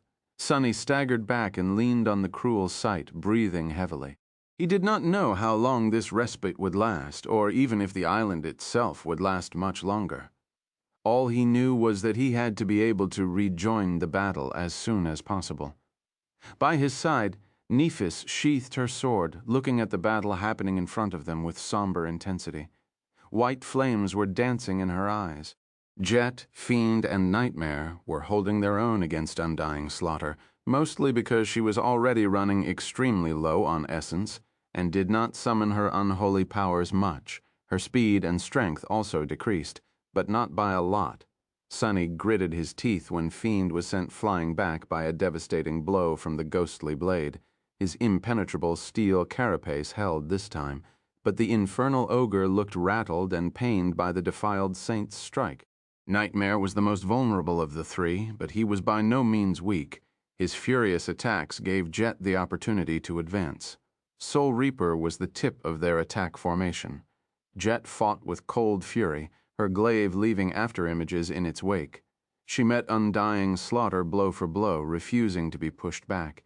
It was as if she had forgotten what hesitation was. In fact, she seemed to be enjoying herself. Her lips were twisted into a dark, murderous grin. Her icy blue eyes were like two lakes of frozen wrath. The two of them were so alike that sometimes it was hard to tell which one was the valiant master and which one was the defiled wraith. "Wretch, you're such a disappointment," Jet growled those words, and then staggered back. At the same time, Saint struck her sword against her breastplate twice and lunged forward. Sonny followed. Go, they had replaced Jet, Fiend, a Nightmare again. This time, there was a slight delay before the tired fighters retreated and the relatively rested fighters advanced. However, a bone javelin fell from the sky, forcing the defiled saint to slow down for a moment. Aletheia's island was convulsing all around them. Large chunks of stone fell from the bottom of the bridge and plummeted into the chasm of the empty moat. Sunny crossed blades with Undying slaughter once again. They fought, they endured, they bought time. Time was their greatest weapon, after all. After a while, Sunny felt like he was going to drop dead. They had already advanced and retreated 3 times, but the mist wraith was still as overbearing and deadly as ever, or maybe not quite. Her strength was decreasing, too. Her essence had to be running dry. Undying slaughter still maintained an emotionless expression, her chilling blue eyes filling him with a sense of dread, but her behavior had subtly changed. It was almost as if she was feeling, if not desperate, then at least pressed. We just need to last a little longer. At that moment, the surface of the stone bridge under his feet rippled and tilted. Startled, Sunny lost his balance only for a split second, but it was enough. The ghostly blade was already flying at him, inevitable as death itself. Before it could ravage his soul, however, an incandescent sword appeared in its path. Nephis had struck from an awkward angle and groaned when her sword clashed with Undying Slaughter's blade. It was violently thrown aside and slipped from her hands, disappearing into the darkness below the bridge. She was pushed back as well and fell down. Saint was a step or two too far to help. Sunny's eyes widened, but, strangely enough, the mist wraith did not finish either him or Nephis off. In fact, she seemed to have staggered as well. This was the first time Undying Slaughter had shown a sign of weakness. It was also the last. Before the mist wraith could regain her balance, a swift figure flew between Nephis and Sunny. He felt a cool wind throw his hair into disarray. Then he heard the air whining as it was cut by a sharp blade. A split second later, Jet's glaive tore through the distance between her and the staggered wraith, plunging into Undying Slaughter's chest. The two of them froze for a second, 2 pairs of icy blue eyes staring into each other with indescribable emotion. The defiled saint raised her blade as if trying to retaliate, but Jet simply twisted her glaive and gripped it tighter. "You go to hell." Her voice was as cold as a nameless grave. Jet batted the ghostly blade away, pulled her hand back, and then thrust her weapon into the enemy's soul once again. Sunny thought that he heard the crystal ring of something breaking, and then the chilling light of the defiled saint's eyes grew dim. The wraith swayed slightly and fell back. The moment her body touched the stone, it turned into mist and dissipated, disappearing without a trace. Undying Slaughter was no more. Chapter 1479, Fractured Island. She's dead. For a moment, there was silence. Sunny regained his balance, grunted, and hurried to help Nephis stand up. Saint lowered her sword, acting as indifferent as ever. It was as if they had not just narrowly escaped being slaughtered by a defiled saint. But they had. The defiled saint was truly, undeniably gone. Slaughtered just like she had slaughtered countless living beings. Hell. Behind them, Fiend and Nightmare were both battered but relatively unscathed. Both shadows were watching Jet with piercing intensity. Soul Reaper herself stood motionlessly above the spot where her future self had perished. Her icy blue eyes were strangely distant. Finally, she let out a long sigh. So that's how it is. Suddenly, her figure was shrouded in cold mist. That mist flowed along the graceful lines of her supple body, finally forming into a ghostly blade. Then the shape of that blade changed, elongating until it turned into a beautiful glaive, no, rather, a war scythe.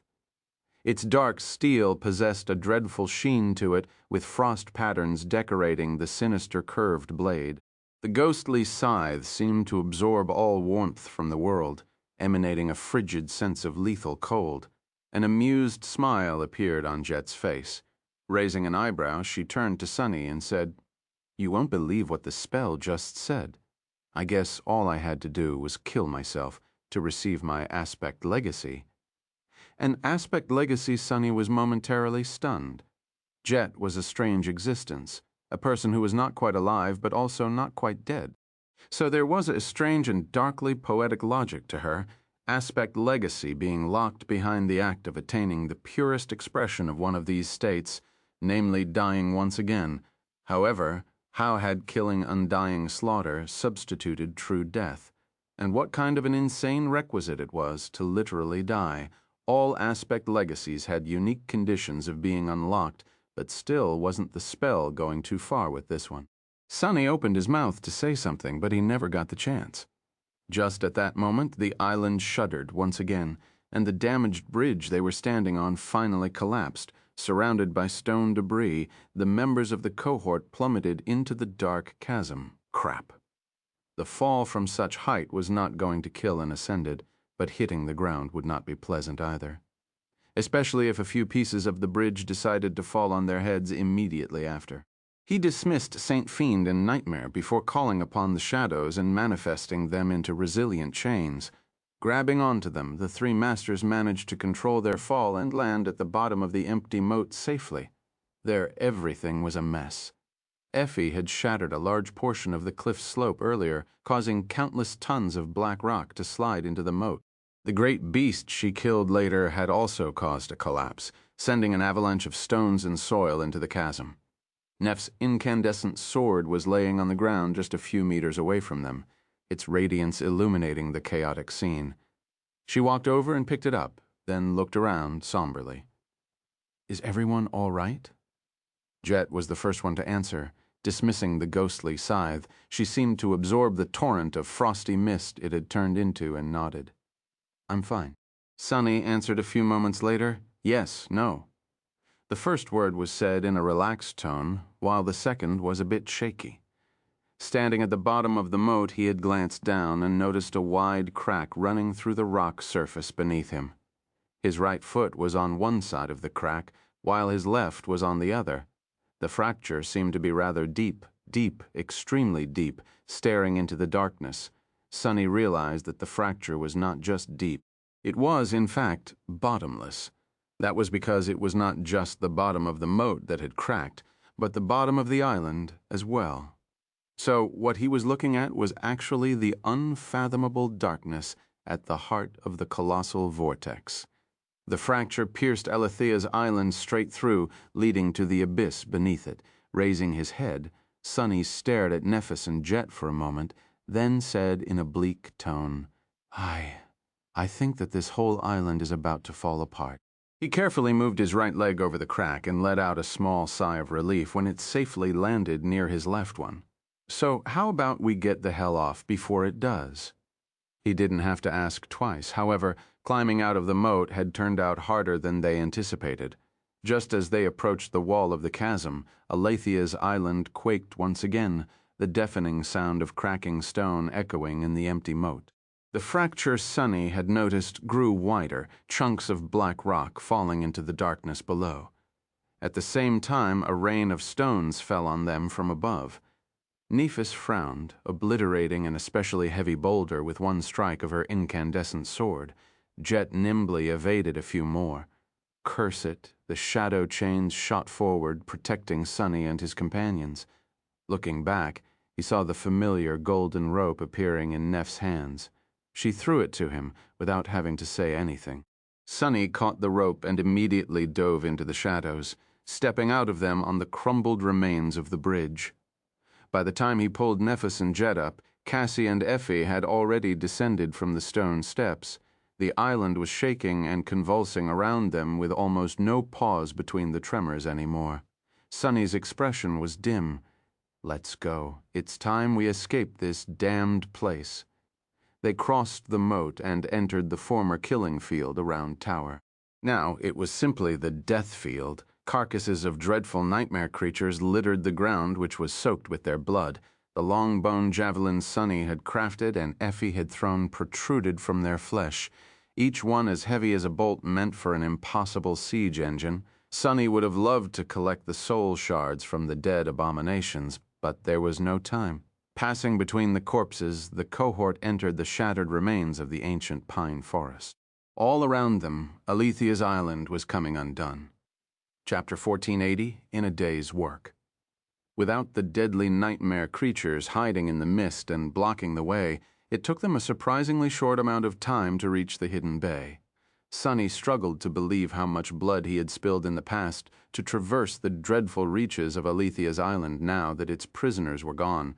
The island had fallen silent. Of course, it was hard to recognize the places where Sunny had fought, struggled, and died.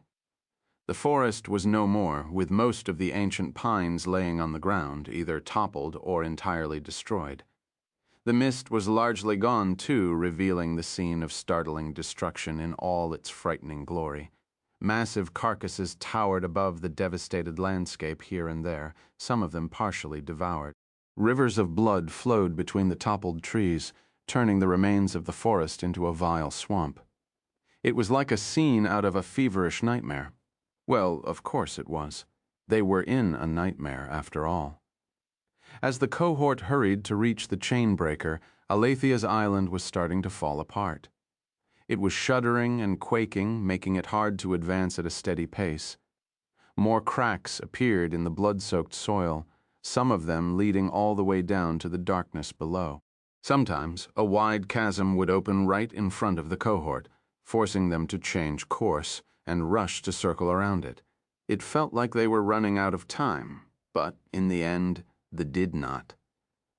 Sunny was starting to feel rather restless, but just then the cohort finally reached the stone steps leading down to the white beach. Cassie was riding Nightmare, while Effie was once again being carried by the covetous Coffer. Sending the two of them ahead, he joined Nephis and Jet in descending from the cliffs in a much faster way. They simply jumped off the edge and used their memories to glide down. Finally, they saw the chain breaker in the distance. The graceful vessel was where they had left it, crashed against a black cliff, its bow buried in the white sand. Hurry, as they raced across the white beach, the whole island seemed to have tilted. A thunderous sound of something impossibly large breaking rolled from behind them, and Sunny felt his heart skipping a beat. They reached the chain breaker and wasted no time climbing aboard. The dawn had come and gone before the battle with Undying slaughter, and dusk was still too far away. The timing of their escape was not at all optimal, but they had little choice but to make do. The task of raising the ship into the air once again fell to Nephis. While Effie and Jet were looking around with stunned expressions, neither of them had seen the chain breaker during the last cycle of the time loop. After all, Nephis dashed to the enchantment circle at the stern of the ship. Cassie had disappeared to somewhere under the deck, while Sunny simply stood where he was, looking back at Aletheia's island, that cursed place. The fact that he was finally going to escape this harrowing hell did not feel real. After all the pain, all the suffering, all the deaths with how elusive time had been inside the loop, the months Sunny spent repeating the same desperate actions over and over again felt like an eternity. Who says you can escape? The sin of solace had appeared from somewhere, unnoticed, and was now standing behind him. Who says that your suffering is over, that your pain is over? Fool, you don't even know how pitiful you are. Sunny smiled darkly. Be quiet. At least I'm not as pitiful as you. Just at the moment, the island quaked once again. In the distance, the black cliffs rising above the beach crumbed and collapsed, falling down like a black avalanche. A giant crack appeared on the ground, the sand spilling into it like water, and crawled in the direction of the chain breaker. Then the flying ship moved as well. Slowly at first, then faster and faster, it rose above the ground and soared into the sky. Nephis was guiding it away from the disintegrating beach. Sunny watched Aletheia's island break apart in silence. He had lost so much here, but he had gained so much as well. Jet and Effie were now safely back with the cohort. That had been the reason why Sunny, Nephis, and Cassie had come to the mysterious place known as Windflower in the first place. They had achieved their goal. Unexpectedly, what they had gained, the forces of the defilement had lost. 2 members had rejoined the cohort, while 2 of the 6 plagues had perished.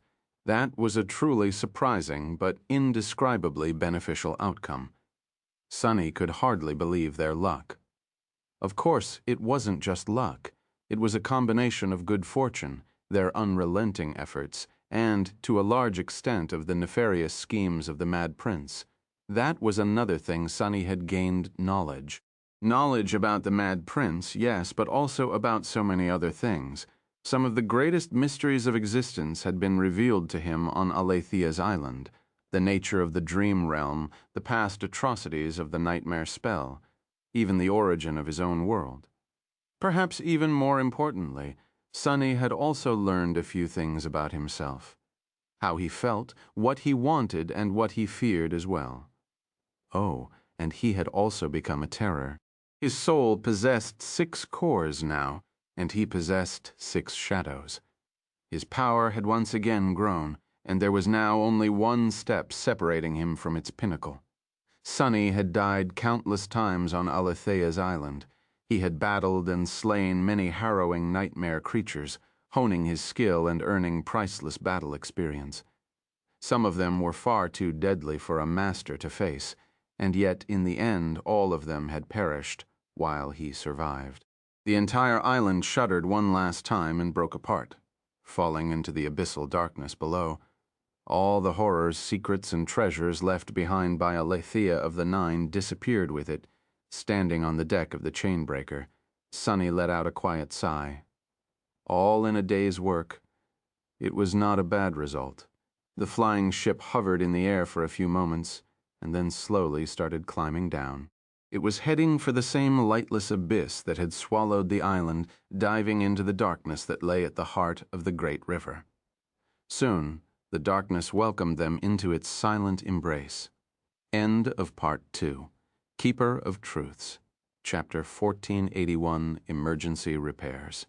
The chainbreaker was assaulted by hurricane winds as it plummeted into the heart of the colossal whirlpool. Nephis had yet to run out of essence, so their fall was controlled for now. However, that would change soon. Sonny was still overwhelmed by the destruction of Aletheia's island. Shaking off his reverie, he took a deep breath and forced himself to move. All across the flying vessel, deep shadows stirred and surged forward, turning into inky black hands. The manifested shadows pulled on the ropes, unfurling the horizontal sails. Those sails extended from both sides of the ship and were meant to help it glide on the winds. At the same time, he nervously looked down.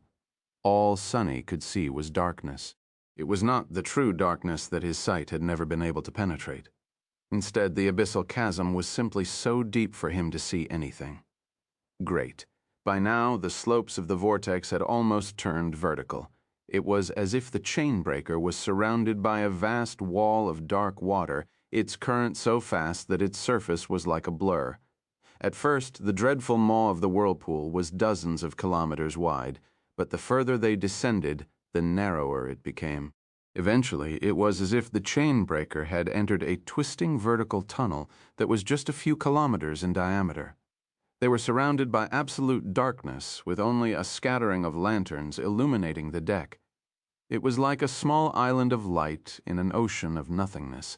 No one, except for Sonny, could see the spinning walls of the tunnel, which was, perhaps, for the best. He knew that if the ship touched the water, it would be torn apart by the tremendous pressure of the current. What the hell am I thinking? It's not for the best, not at all. The chainbreaker was falling vertically for now, but it was only possible because Neph was still empowering its enchantments with her essence. Once her essence ran dry, they would have to move in a wide spiral along the watery walls of the tunnel to keep the ship balanced. Otherwise, it would be too easy for it to roll and overturn. By then, not seeing where the darkness ended and the furious current began would be lethal. Even worse, the tunnel was not strictly vertical. Looking down, Sonny could see it twisting and turning like a descending tornado. He gritted his teeth. Damnation. Could they even survive in this abyss without the chainbreaker's enchantments?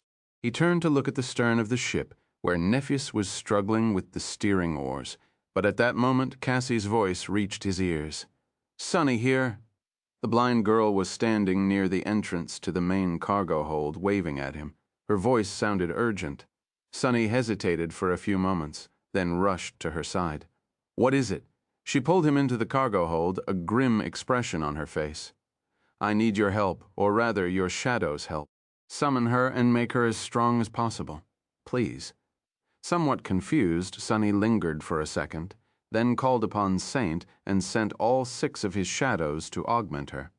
As soon as the taciturn night appeared, her onyx armor shone with dark radiance, and a feeling of oppressive might emanated from her graceful figure.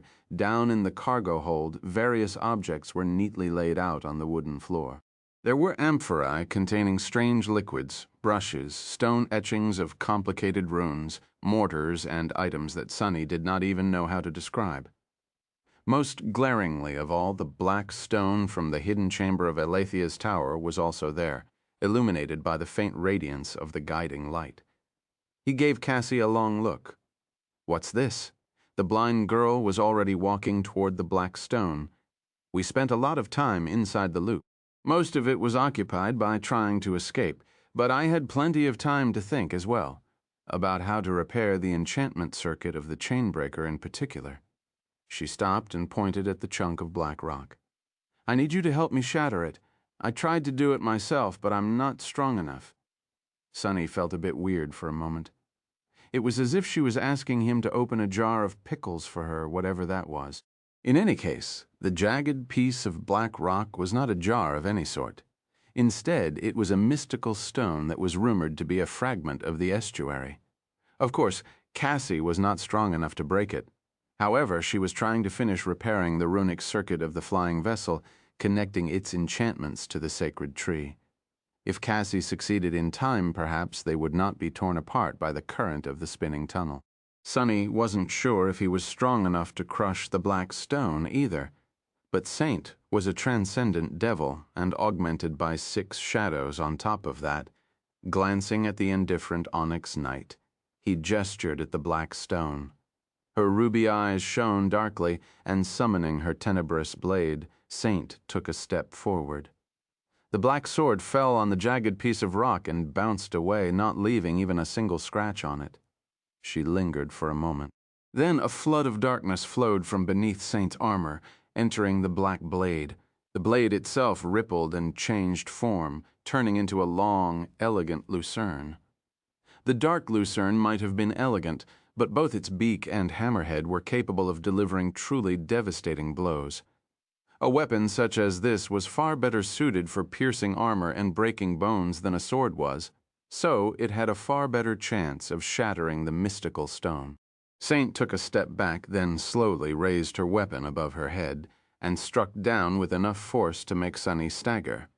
There was a flash, a shock wave, and a thunderous boom. When he regained his vision once again, Saint had already lowered the lucerne. Her ruby eyes were cold and indifferent. The black stone lay broken into several pieces. Cassie pointed to them and said hurriedly, "Again." Soon the large pieces had turned into smaller ones, and then were finally ground into fine dust inside one of the mortars. The stone dust was then mixed with the strange liquid stored inside the ceramic vessels, some of which turned out to be blood. Hopefully that of nightmare creatures. By the time they emerged from the cargo hold, Nephis was running out of essence and the chainbreaker was growing more and more unstable. Cassie hesitated for a moment, then pointed to the stern. "Go. Help." Sunny nodded and used Shadow Step to appear by Neff's side.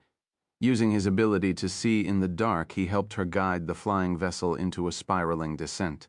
Nephis steered the ship while Sunny played the role of a navigator. Cassie, meanwhile, crawled along the grooves carved into the deck of the chainbreaker, feverishly drawing runes on the ancient wood. Essence poured out of her, making the runes glimmer slightly before being absorbed into the deck. The sorcerous ink created from the dust of the black stone disappeared without leaving a trace. Jet and Effie were helping her by carrying the amphorae containing ink and handing her brushes. Each one only lasted a dozen seconds or so, gradually dissolving into thin air. The flight of the chainbreaker turned more and more unstable. Eventually, Nephis gritted her teeth and slumped slightly, the runic circle surrounding her growing dim. The flying ship shuddered. With no more sorcery supporting it, it glided through the darkness, carried only by inertia and the wind pressure which created a lifting force under the horizontal sails.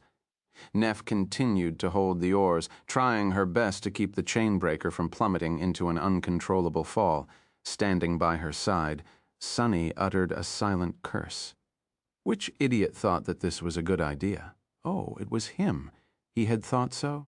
The ancient vessel descended into the darkness, its speed increasing at a frightening rate. The angle of their descent was increasing as well, slowly approaching the point where it would turn into a fatal nosedive.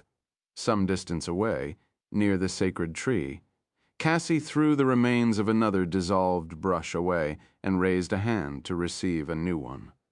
Patches of skin on her delicate hands had begun dissolving as well, and fresh blood mixed with the sorceress ink. Are we going to have to abandon the ship? Sunny had the dark wing and the heavenly burden in his sole arsenal. He could also temporarily turn into a crow. The other members of the cohort had their own memories to help them, if not fly, then at least glide. Theoretically, they could continue the descent using those, but somehow he did not think that they would survive the depths of the great river without the impregnable hull of the chainbreaker. The ancient vessel shuddered once again, and then the darkness was suddenly dispelled by a soft radiance. Raising his head, Sunny watched the sacred tree in stunned silence. Its leaves were shining with a pure, beautiful light. At the same time, the runic circle surrounding Nephis ignited once more, and their flight turned as smooth as it had been before, much smoother, even bathed in the radiance of the sacred tree. Cassie let out a tired sigh and slumped on the deck. Finally, the enchantment circuit of the chainbreaker had been fully restored.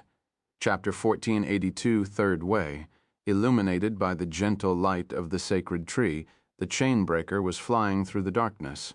It moved in a wide spiral, descending lower and lower into the abyssal darkness with each spin. Around it, the moving walls of the dark tunnel were twisting and turning as the water comprising them revolved at a dreadful speed. Now that Cassie had repaired the enchantment circuit of the ancient vessel, the immediate crisis was resolved. The members of the cohort finally received a chance to catch their breaths. The events of the past day had simply been too overwhelming. The destruction of the island had followed immediately after the battle with undying slaughter, and so everyone was exhausted. They simply dropped to the deck, praying that nothing terrible happened in the next few hours, minutes even at least. Sunny temporarily took the steering oars, allowing Nephis to heal Cassie's mangled hands. After that, everyone remained near the runic circle, looking into the darkness. Where do you think the vortex leads? Effie's voice sounded a bit stifled. He lingered for a moment, then sighed. I don't really know. All I know is that someone passed through it and survived in the past. Granted, that person was of the supreme rank. Sunny paused for a moment and added, his voice somber. It might be the inner wall of the pyramid. In any case, we shall see. After that, he glanced at Cassie. Now that they had been granted a moment to compose themselves, his curiosity was tingling, by the way. Why did you need that piece of rock to repair the ship? The others seemed curious, too. The blind girl hesitated for a bit, then explained, I guess imagine a locked door. There are a few ways to get on the other side of the door. The simplest is to use a key. Provided you have one, in this case, the key would have been the detailed knowledge of the original enchantment of the chain breaker. I do know a few things about it, but not enough. She pointed to the runic circle, which glimmered faintly in the darkness. The second way is to be a locksmith who understands the structure of the door's lock, or any lock really, on a deep level. That way, you can pick it without a key.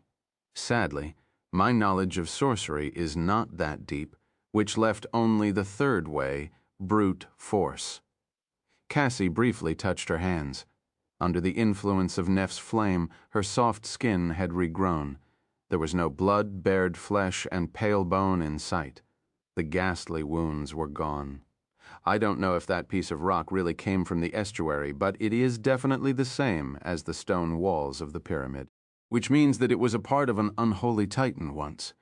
You have experience crafting extraordinary weapons yourself, so you know how much the material matters. Therefore, I simply borrowed the power of the material to make up for my lack of knowledge. Sunny stared at her incredulously for a few moments, then let out a sigh. I don't think there was anything simple about what you did, but okay. Her explanation did make some sense. Sunny was not too knowledgeable about runic sorcery, not to mention the enchantments of the Chainbreaker. However, he was a modestly accomplished sorcerer himself. As such, he knew that a valuable material could indeed substitute skill. Sometimes, for example, he would have to be a god of weaving to create an enchantment that could allow mundane steel to pierce the hide of a great beast, if such a thing was even possible. But if that mundane steel was replaced by the bones of a great tyrant, there was no need to even add an enchantment. Weapons crafted from such bones would possess a mystical power of their own, and that power would be enough to kill the great beast, at least in the hands of someone as strong as Effie. And while the abomination's own mystical power was diminished by grievous wounds to its soul. I should remember this lesson well. Sunny had no doubt that he would create many memories in the future. Before, he was mostly only worried about acquiring enough powerful soul shards and learning the patterns of varied weaves. Perhaps it was time to start concerning himself with searching for extraordinary materials as well. He smiled faintly. In any case, good job repairing the Chainbreaker. It was just in time. There were a few moments of silence, and then Effie suddenly cleared her throat. Yeah, great job, Cassie. But, can someone please explain to me how the hell is Chainbreaker here? What is it doing in our nightmare? Sunny blinked a couple of times. Right. There was this mystery as well. He and Nephis glanced at each other. A moment later, he said hesitantly, Honestly, we have no idea. You should already know about how weird time functions inside the tomb of Ariel. So, our current theory is that one of the previous owners of this ship visited the pyramid at some point. It was just drifting aimlessly far upstream. There was no one aboard and no signs of who that previous owner had been, so Neff and I took it. Effie looked at them with a strange expression, then grinned and patted the deck with her hand. Well, it's good that you did. I can't even describe how much I missed my cozy cabin while roaming the great river on the back of a weird mutant shark. Look, the floor is solid. I might honestly cry. Still smiling, she turned to Jet and asked, So what? You really got your aspect legacy? Jet glanced at her and shrugged. Yes. And before you ask, no, you can't eat it. Too bad you didn't receive anything cool yourself, huh? Effie's smile widened. Who says I didn't? With that, she stretched her long legs, assumed a more comfortable pose, and let out a small laugh. I did. If you consider a supreme memory cool, that is. Chapter 1483, Reaper's Scythe. The aspect legacy Jet had received was similar to most aspect legacies, which were usually memories uniquely suited for the aspects of their wielders, or much more rarely powerful echoes. However, that similarity was deceitful. In truth, Soul Reaper's aspect legacy was almost as weird as Sunny's. Although it looked like a weapon, it was not a memory. Instead, it was an innate ability. Jet did not need essence, no matter how little, to summon the chilling mist and turn it into a scythe. The mist was simply a part of her soul now. Its form was also not set in stone. The mist blade naturally manifested into a beautiful war scythe. But it could assume the shape of other weapons as well. As they watched, Jet turned it into a khopesh, a misericorde, a bec de corbin, and an actual scythe. There seemed to be only 5 available forms, at least for now. All 5 shapes were that of a weapon, and that weapon was soul-bound, but not in the way that Sunny's marble shell was soul-bound. In the case of the marble shell, its power was directly tied to the power of his soul. Jet's scythe, however, was bound to the souls of those it killed. Or rather, those souls would become bound to it. None of them knew what it meant. Precisely. However, Soul Reaper was able to conclude a couple of things from reading the description of this strange innate ability. First of all, the mist blade was able to absorb and contain the souls of its victims. The soul of the most powerful being killed souls of its victims. The soul of the most powerful being killed by it would become the basis of its power. So if Jet slayed a great beast, her scythe would become akin to a supreme memory of the first tier. If she killed an unholy titan, the scythe would become akin to a divine memory of the 7th tier, which was a bizarre and truly astonishing quality. Secondly, the souls contained within the mist could be consumed, replenishing Jet's essence. If all souls were consumed, leaving the mist blade empty, her own soul would become the basis of its power. These were the things she knew. However, there were still many questions about her aspect legacy. For example, how many souls could it contain? Would they only influence the mist blade's power, or would they also infuse it with unique qualities akin to enchantments? If so, if Jet consumed all the bound souls, what unique quality would her own soul infuse? Although there were no answers, Sunny felt like the souls of the victims would indeed infuse the mist blade with unique enchantments. He also suspected that the number of souls the mist could contain was 5-1 for each of the forms it could take, equal to the supreme rank of Jet's aspect. He also suspected that if she consumed all 5 of the bound souls, the aspect legacy would become much more potent and dire. The reason was rather simple. The only situation where Jet would burn both through her own essence and the souls stored inside the mist blade was a truly desperate situation, and those usually called for the most desperate solutions. He wouldn't be surprised to learn that if the mist blade was devoid of bound souls, it could allow Soul Reaper to consume her own soul in order to accomplish something truly dire. How sinister. The beautiful war scythe was a dreadful thing indeed. Effie's supreme memory, meanwhile, was much less terrifying, which was not to say that it wasn't wondrous. When the huntress first summoned the memory, no one knew what to make of it. It was not a weapon, nor was it an armor. In fact, it did not resemble a tool or a garment either. At best, it could pass for a charm. The memory looked like a large iron locket tied to a black leather cord. Inside the locket was an image of a meadow surrounded by tall hills with a river running through it and a forest visible in the distance. A black dock was resting in the shade of a tall tree. The drawing was simple and crude, as if made by a child. After looking at the weave of the supreme memory, Sunny was momentarily dazed. It was one of the most strange and intricate weaves he had ever seen. There was something familiar about it, though. After pondering for a few moments, Sunny understood why he felt this sense of familiarity. It was because he had been studying the covetous coffer recently, and some parts of this startling new weave bore a distant resemblance to a few elements of what he had been staring at for the better part of the past week. Effie confirmed his guess. The iron locket was a spatial storage memory. However, it was entirely different from the coffer. That was because, unlike his toothy chest, the locket could store living beings. Sunny was really surprised to hear that, but the vigorous huntress simply grinned and promptly demonstrated what she meant. Before he knew it, the abyssal darkness of the vortex and the softly illuminated deck of the chain breaker disappeared. Instead, he was blinded by bright sunlight. When Sunny was able to see again, he found himself standing on a green meadow. There were tall hills in the distance, a forest to his right, and a river to his left. The only thing missing was a black dog. For a few moments he felt confused at the fact that there was only one sun in the sky. Where did the other 6 go? Then Sunny realized where he was, and almost jumped in surprise. He was just about to send his shadows to explore when Effie retrieved him from the dog locket. Suddenly he was back on the deck of the chainbreaker. The huntress looked really curious. "Oh, I see that you are alive. Good. Did it work?"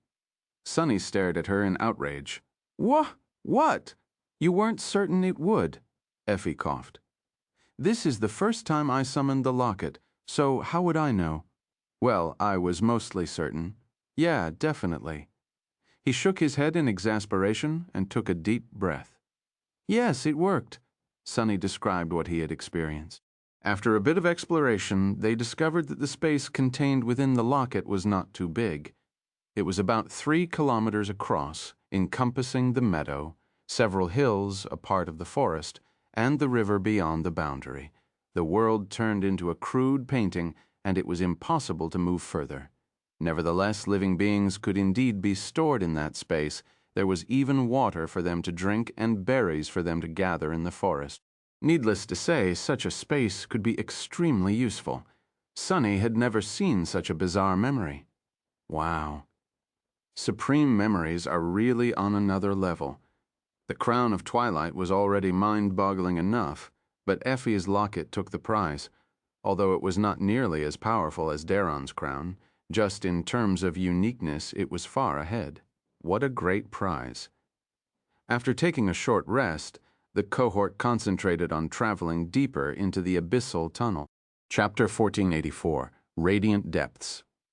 Surrounded by darkness, the chainbreaker continued to travel down the twisting underwater tunnel. Cassie had taken up the steering oars, which alleviated some of Sunny's nervousness, while she was the most experienced helmsman among them. He barely knew what he was doing. So the chances of the flying ship colliding with the walls of the tunnel and being torn apart by the water current were reduced by a lot with the blind seer at the helm. Still, no one knew what waited for them in the depths of the great river. They were nervous, apprehensive, and full of grim anticipation. The cohort rested, consumed a hearty meal, and went about repairing the slight damage dealt to the flying ship by its crash landing on Aletheia's island. The enchanted hull weathered the rough landing well, only receiving a few shallow scrapes. However, there were more delicate parts of the ship that had to be mended or replaced. Sunny, Nephis, Jet, and Effie were not carpenters or builders, but their skill was enough for the task. After all, Sunny was a specialist in wilderness survival, while Nephis had been able to build boats all the way back on the forgotten shore. Effie had the experience of surviving in the Dark City for years, while Jet was Jet. She was somehow capable of doing anything that needed to be done.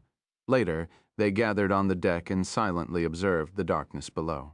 After a while, Sunny grew bored and summoned the covetous coffer. Borrowing Effie's locket, he began comparing the two weaves with each other. He was very curious to see if he could make the storage inside the coffer habitable as well for now. It seemed incredibly far-fetched. But then again, many of the things he had accomplished seemed far-fetched once. If he was not capable of doing something today, he might be able to do it in the future. Becoming a competent sorcerer was a gradual process. Time slowly passed, and as it did, the depths of the great river slowly changed. It was not something that they could see or hear, but more of a vague, eerie, oppressive feeling. Although the chainbreaker was surrounded by water and had descended deep below the surface of the river by now, none of them could perceive what hid beyond the spinning walls of the twisting tunnel. However, it seemed as if the absolute darkness that surrounded them was somehow growing darker and darker with each hour that passed. Sunny felt a sense of immense threat. Cassie was pale as well. It was as if they were surrounded by terrifying danger from all sides, worse even than it had been in the flowing mist of Aletheia's island. However, if there was some harrowing being in the water, it did not enter the tunnel to swallow them whole. Remembering how much the dreadful whirlpool resembled a colossal maw, Sunny could only hope that it was not because they were already in the being's intestines.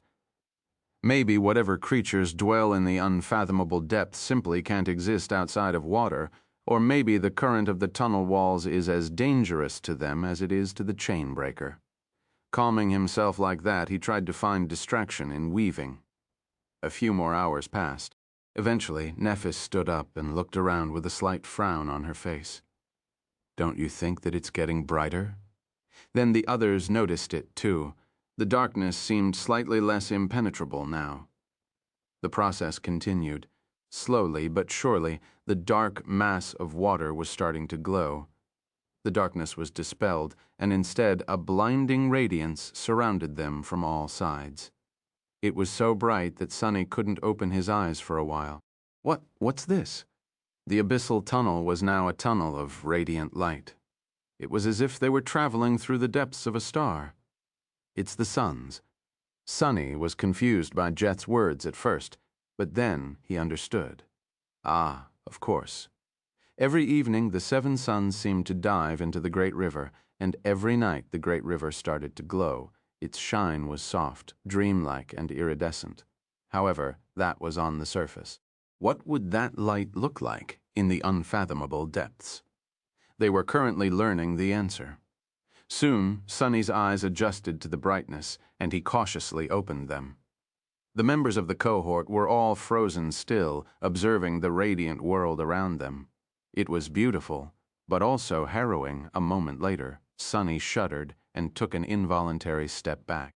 Somewhere out there in the blinding light, a shadow suddenly moved, so colossal that it dimmed the radiance of the water for a few moments. Its size was so immense that he struggled to comprehend it, and its shape, as soon as Sonny tried to ascertain it, it was as if he had lost consciousness for several seconds. When he came back to his senses, the shadow had disappeared somewhere far below, and he was covered in cold sweat. His head was pulsing with a splitting ache. That thing? How far away was it? What was it? He looked at the members of the cohort and found them in a similar state to his, especially Cassie, who was blind, but also saw much more than anyone else. Then the brightness of the water changed once again as another inconceivable shadow moved through its radiant mass far in the distance. He shivered. "Go inside." Cassie's voice was hoarse. Lowering her head, she sighed and repeated herself. "Go inside. Don't return until it's dark again. It's not good for you to stay here." Nephis looked at her for a moment, then frowned. "What about you? We won't leave you alone." The blind girl shook her head. "I'll be fine. I won't be able to see anything if you leave anyway. Most importantly," she shivered slightly, "nothing will be able to gaze back at me." Sonny knew all too well that some nightmare creatures felt when someone was looking at them. That was why people had to be careful where they turned their eyes in the dream realm, especially in those regions of it where true horrors dwelled. That was why he did not try to dissuade Cassie and silently pulled Nephis toward the entrance to the lower decks. He recalled his shadows as well. Jet and Effie followed. They spent some time together at the mess deck, but no one was in the mood to talk. It felt as if the smallest sound could be heard by the beings that moved in the depths of the great river, and so after a while the members of the cohort left for their cabins and tried to fall asleep. The merciless light bathed the chain breaker for a few more hours and then grew dim. Finally it disappeared entirely, replaced once again by absolute darkness. The spinning tunnel continued to lead them down, down, down, down into the unfathomable depths. The great river was rumored to be bottomless, and surrounded by the darkness, Sonny could easily believe that it was. However, he also felt that if they survived a few more days of the descent, perhaps they would prove the rumors wrong. Chapter 1485. Traversing the vortex, traveling through the twisting underwater tunnel was a constant struggle, but strangely enough, it was mostly safe. Just as Windflower had said, as long as the chainbreaker did not touch the water, there was little inside the vortex that could threaten them. If the flying ship did touch the spinning walls of the tunnel, though, death was all but guaranteed, not only because of the terrible current and the obliterating pressure, but also because causing even the smallest ripple was going to alert the harrowing beings dwelling in the unfathomable depth of the great river of their presence. Staying away from the walls was not challenging at first, but the deeper they descended, the more perilous that situation became. The tunnel grew narrower, while its twists became more frequent and steep with each passing day. Sometimes it bent so much that the chain breaker flew forward for a while instead of continuously descending. It was as though they were really traveling through the intestines of an unimaginable beast. Worse of all was the fact that the tunnel was not static. It constantly moved, undulating, making it seem as though the walls of spinning water were pursuing the graceful ship. Perhaps they were. Sometimes the water was shrouded in abyssal darkness. Sometimes it shone with blinding light. Nephis steered the ship in the darkness. But when the depths of the great river ignited with beautiful radiance, Cassie had to take the oars. The rest of them were forced to escape to the interior of the flying vessel, leaving her to face the harrowing shapes moving through the radiant water alone. Anyone would have been shaken and mentally strained by having to endure the horror and pressure of those terrible creatures in solitude. Despite that, Cassie remained calm and seemingly unperturbed. Sonny did not know if that was a good sign or not. What he did know, however, was that they would have never survived the journey through the vortex without the chain breaker. They would have been long swallowed by the great river if Cassie had not repaired the enchantment circuit as well. As it was, Sonny felt that they would perhaps make it to the other side of the vortex unscathed. Days passed in tense silence. The deeper they descended, the more palpable the pressure assaulting their minds was. The abyssal darkness was suffocating, and the radiant light was dreadful.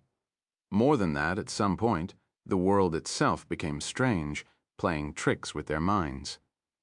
Time was growing convoluted and elusive, as if it too was being crushed by the oppressive weight of the water surrounding them. Sunny and Nephis, who had already experienced something similar in the time storm, were less affected by this strangeness than the other members of the cohort. However, eventually, they too grew accustomed to the eerie unstableness of time. With time, space had also become unreliable. At first, Sunny thought that it was the chain-breaker's flight that had lost its smoothness, making the flying ship shake and shudder from time to time. Sometimes it would jerk, and sometimes it would sway. But then he realized that it was the fabric of reality itself that had become twisted. He understood it while carrying a cup of tea, brewed with the invigorating water of the endless spring, to Nephis. Usually, a walk from the lower deck entrance to the stern would have taken him less than a minute and a few dozen steps. However, this time Sunny counted at least several hundred steps before reaching the runic circle. The tea he was carrying was still hot and steaming, though. That is not good. He stared at the teacup in his hand, then at Nephis, who was steering the ship without seemingly having noticed anything strange. What if it was not the deck that had been stretched like a rubber band, but one of us? What if the space between the ship and the walls of the tunnel suddenly contracted? Suddenly, the surrounding darkness seemed much more terrifying, but there was nothing any of them could do about it. Worrying about being torn apart by fractured space was not going to do him any good either. So Sunny distracted himself by concentrating on weaving. After around 7 cycles of darkness and light, he couldn't tell exactly how many because of how strange time had become. He successfully altered the capacious chest enchantment of the covetous coffer to allow it to store living beings. He had not copied the weave of a supreme memory, but rather borrowed a few elements from it. Sadly, it was a futile effort. Sunny might have changed the weave of the enchantment to remove the limitation on inanimate objects, but he was nowhere near knowing how to integrate a livable space into the chest's storage space. There was no meadow, no forest, and no river inside of it, which meant that there was also no light, no water, and no air there. There was nothing at all. So, unless he wanted a living being to suffocate to death, placing them inside was out of the question. Theoretically, he was able to hide his shadows in the covetous coffer now, since they did not need to breathe. However, Sunny struggled to imagine why he would want to do such a thing. Maybe to punish them for misbehaving. He did not share these thoughts with the shadows, but they still started to avoid the toothy chest for some reason. Time slowly passed. Or maybe it was passing quickly. All Sunny knew was that the depths of the great river seemed more and more dreadful each time he looked into the abyssal darkness. Even Cassie was starting to look unnerved. The tunnel was not getting narrower anymore. However, its twists and turns were becoming wilder, and then one day the chain breaker seemed to stop. Sunny was startled as the familiar feeling of motion completely disappeared. Standing up from where he was sitting, he noticed the other members of the cohort looking perplexed. Then he heard Neff's stifled yelp, looking at the stern. He saw her gripping the steering oars so hard that her hands had turned white. She was moving both oars in a strange manner, not slowly and smoothly like usual, but instead forcefully and with a sense of urgency. What the hell? Why was Nephis even moving the oars if they were standing still? Looking at the walls of the tunnel, Sunny flinched. The walls had turned into a blur. The chain breaker was frozen in place, but the tunnel itself was flying past it at tremendous speed. The twists and turns that Nephis had been cautiously navigating were now flashing past them, forcing her to steer the ship as fast as she could, and much faster than that, even if they wanted to survive. Doesn't make any sense. Sunny was confused for a moment. How could the flying ship both remain in place and be steered around the bends of the tunnel? It was as if the world itself was being spun and moved by Neff's hands, but then again, when was the last time the world made any sense? Perhaps the static position of the chain breaker was simply a matter of perspective. Perhaps they were simply being carried by some unfathomable, eerie force. What did it matter? The only thing that mattered was for Nephis to guide them through the swiftly moving tunnel. And she did, completely focused. She guided the chain breaker, not allowing the water to swallow it. A minute passed, then another, then another, then an eternity. Suddenly the tunnel disappeared. Something flashed, blinding Sunny, and was then replaced by darkness. He could feel motion once again. In fact, he could feel a lot of motion. It was as if the chain breaker had been shot from a catapult.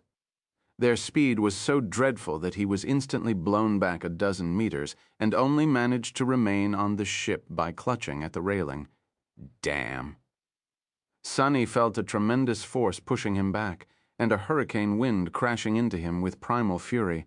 All he could do was grit his teeth and hold on for his dear life. Slowly, their speed decreased. Nephis, who had been pressed into the apluster, pushed one of the oars and rolled the ship. It was only then that Sunny realized that the chain breaker had been flying upside down. As the flying ship revolved around its axis, Sunny fell on the deck and weakly picked himself up. It seemed that they had escaped the vortex. Chapter 1486, Colorful Ribbon. The chain breaker was still flying at high speed in the direction it had been expelled from the vortex. Thankfully, Nephis had rolled the ship in time, preventing the members of the cohort from plummeting down, but Sunny was still pressed into the deck, struggling to stand up. The world was dark, with only the soft glow of the sacred tree illuminating it. Finally, he rose to his feet, swayed slightly, and called out in a stifled voice, Is everyone alive?" He could see Nephis nearby. She was safe. Looking across the deck, he noticed Effie leaning on the sacred tree, a startled expression on her face. Luckily, the huntress did not look injured. Jet was a bit further away. It seemed that she had used the fifth form of her mist blade, the scythe, as a hook to keep herself in place. Her icy blue eyes were alert and focused. Cassie had been sleeping in her cabin when the strange event happened, so she was definitely fine. The blind girl might have suffered a few bruises, but she wouldn't have been thrown overboard. I'm fine. Alive is a strong word. Hearing Effie and Jet answer his question, Sunny let out a relieved sigh. Almost at the same time, Cassie appeared from below the deck, looking a bit haggard, with each member of the cohort accounted for. He relaxed a little. They seemed to have escaped the dreadful whirlpool. At least it looked that way. The twisting tunnel was gone, replaced by a vast, empty space. The oppressive feeling Sunny had felt in the depths of the great river was gone too, and time seemed to be flowing naturally as well. Space, however, space was a bit strange. Sunny struggled to describe the wrongness he felt, but it was definitely there. Humans, after all, were not meant to perceive the fabric of space. Why would they, considering that it was meant to be constant and immutable? But many immutable concepts had become vague with the descent of the spell. Especially here in the tomb of Ariel, many things that he had considered absolute had proven to be less than reliable. The existence of the tomb was in and of itself a paradox, considering that it contained an entire world. Nevertheless, even though Sunny could not perceive the fabric of space, he could still sense that something was wrong with it. He just could not explain what. What is going on? No.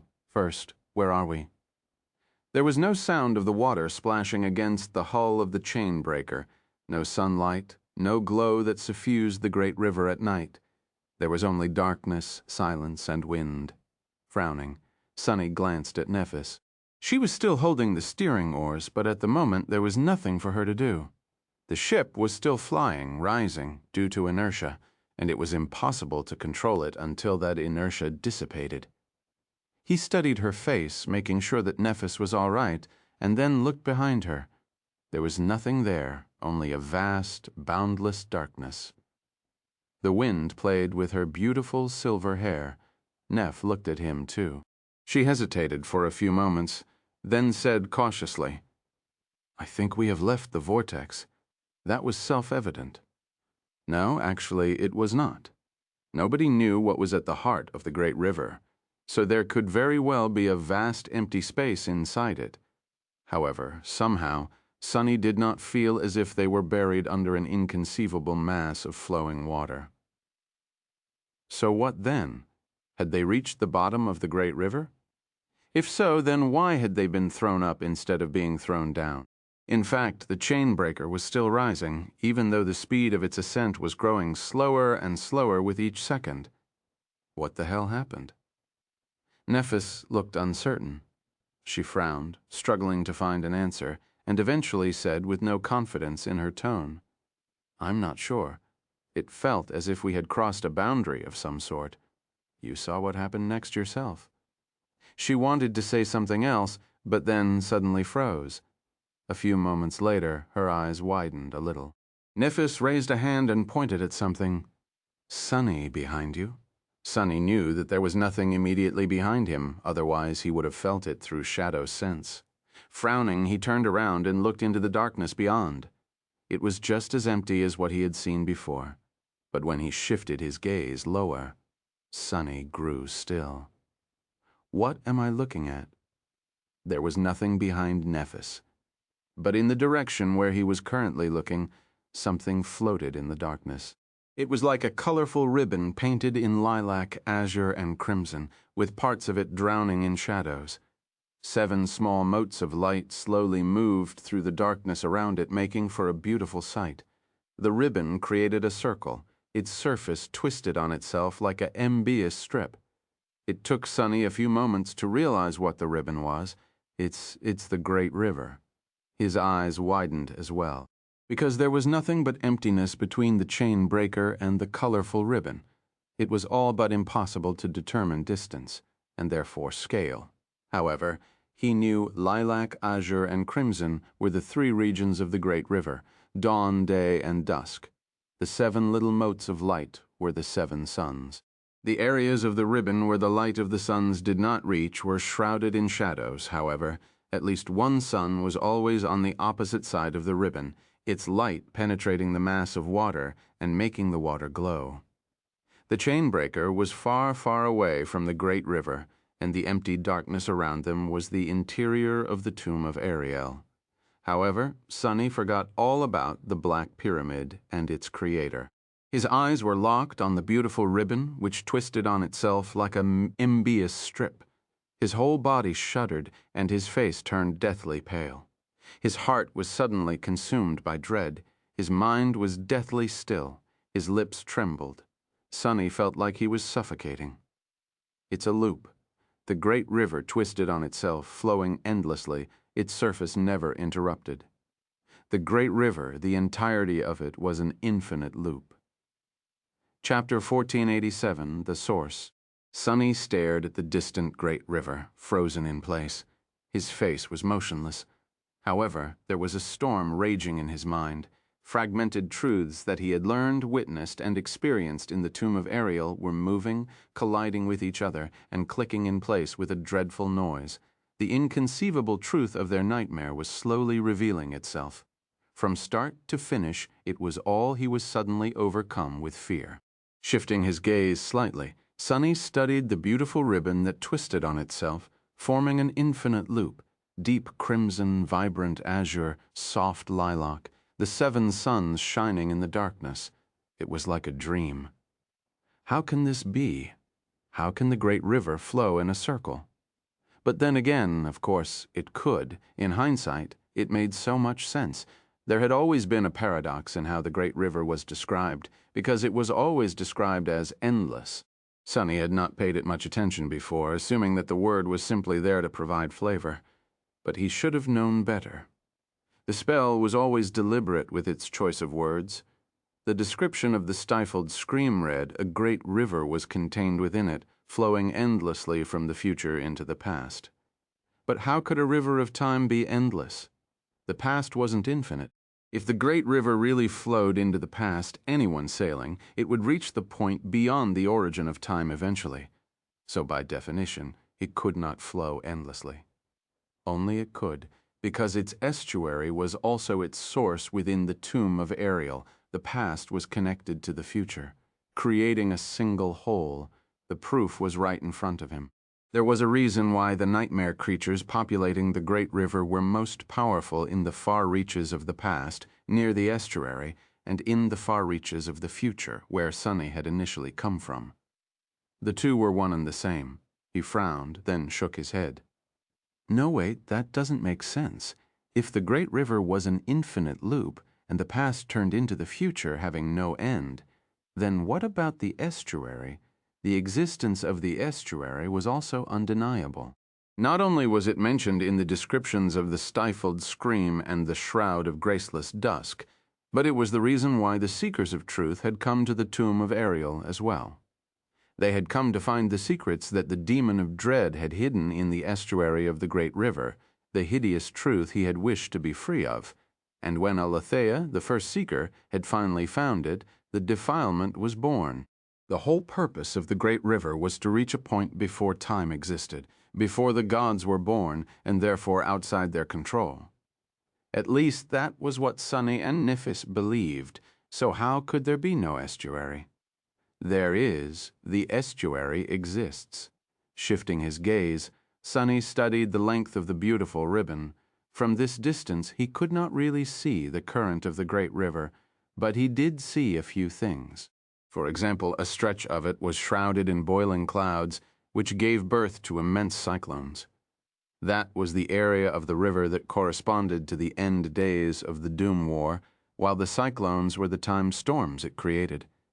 The colossal whirlpool where Aletheia's island had been situated was hidden from view, but Sunny saw a tiny speck on the crimson layer of the twisting ribbon. That was fallen grace. He thought he saw another city on the lilac layer. That had to be twilight. The second most noticeable anomaly, though, was a spot where the surface of the great river was obscured by mist. The mist was absolutely impenetrable, covering a considerable length of the river. The flow of time near it seemed restless even from a distance, which meant that it was absolutely devastating up close. Sunny suddenly felt cold, realizing that not only was there an estuary, no, that is impossible, but he had already brushed against it. Something seemed to explode in his head. Of course, looking at the distant great river, Sunny took a shaky breath. He was remembering the first few days he had spent in the nightmare, drifting on a piece of flotsam in a place shrouded in mist. Back then, everything about the situation had seemed strange and bizarre. So he had never properly questioned where that place was. However, now that he thought about it, even considering the general weirdness of the great river, those first days were especially odd. The mist, the piece of flotsam, and what had happened next. Actually, Sunny had never seen his makeshift raft sailing out of the mist. Instead, he simply heard the water roaring and was thrown underwater when the suddenly furious current overturned the piece of flotsam. By the time he resurfaced, the 7 suns were shining above his head.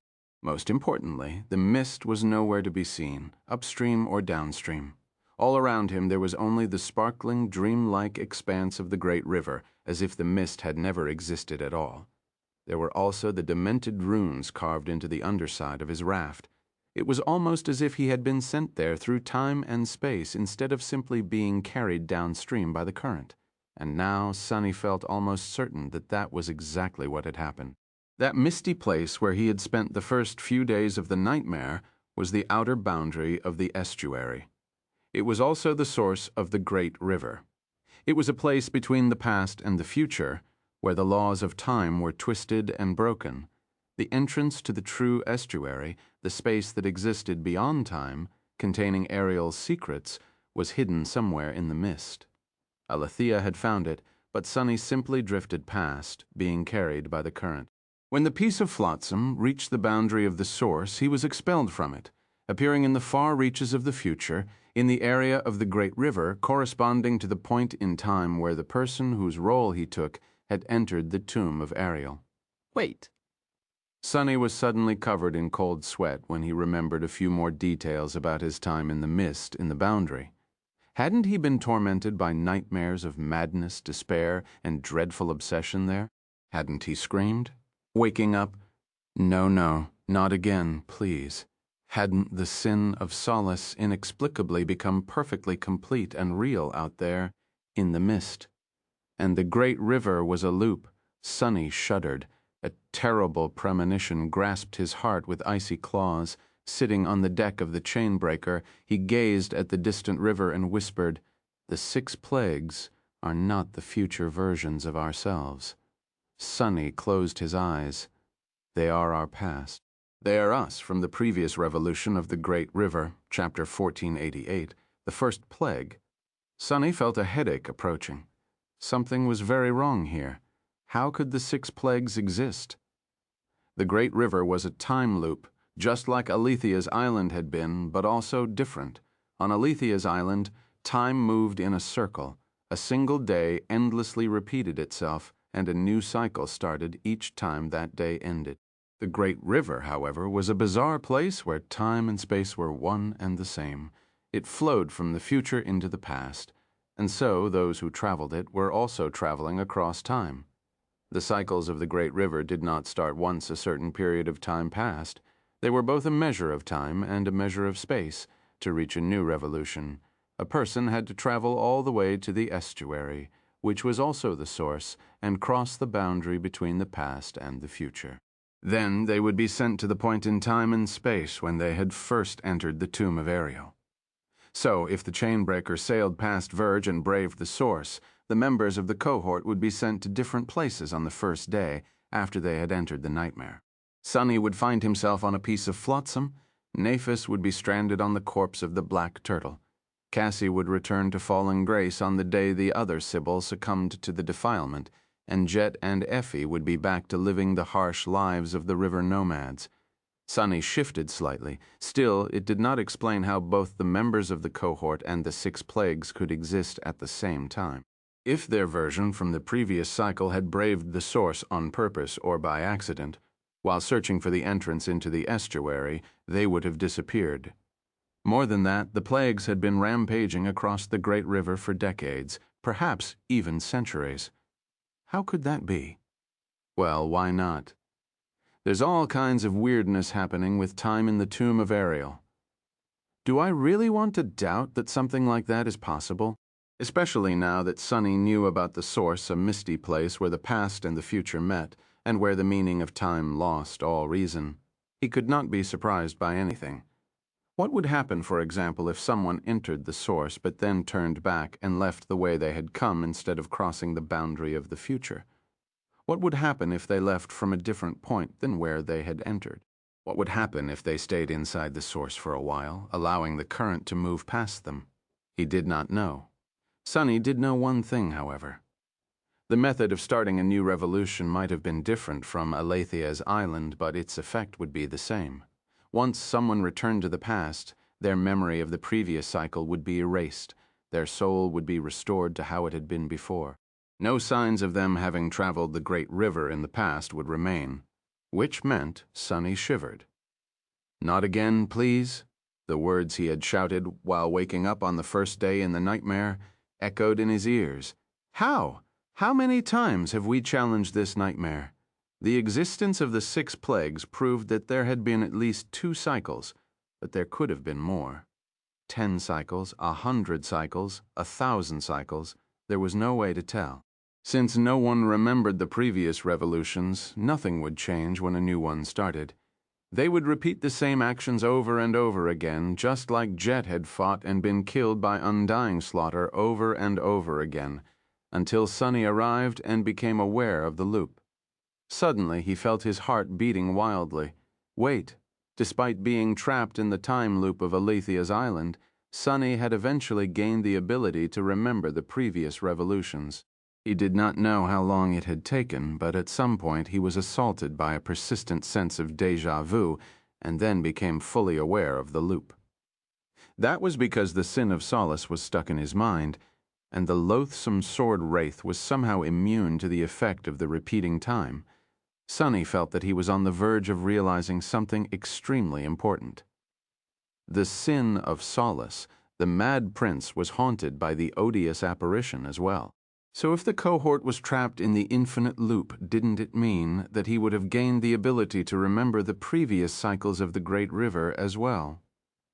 Damnation. Sonny's eyes widened. The Mad Prince, no.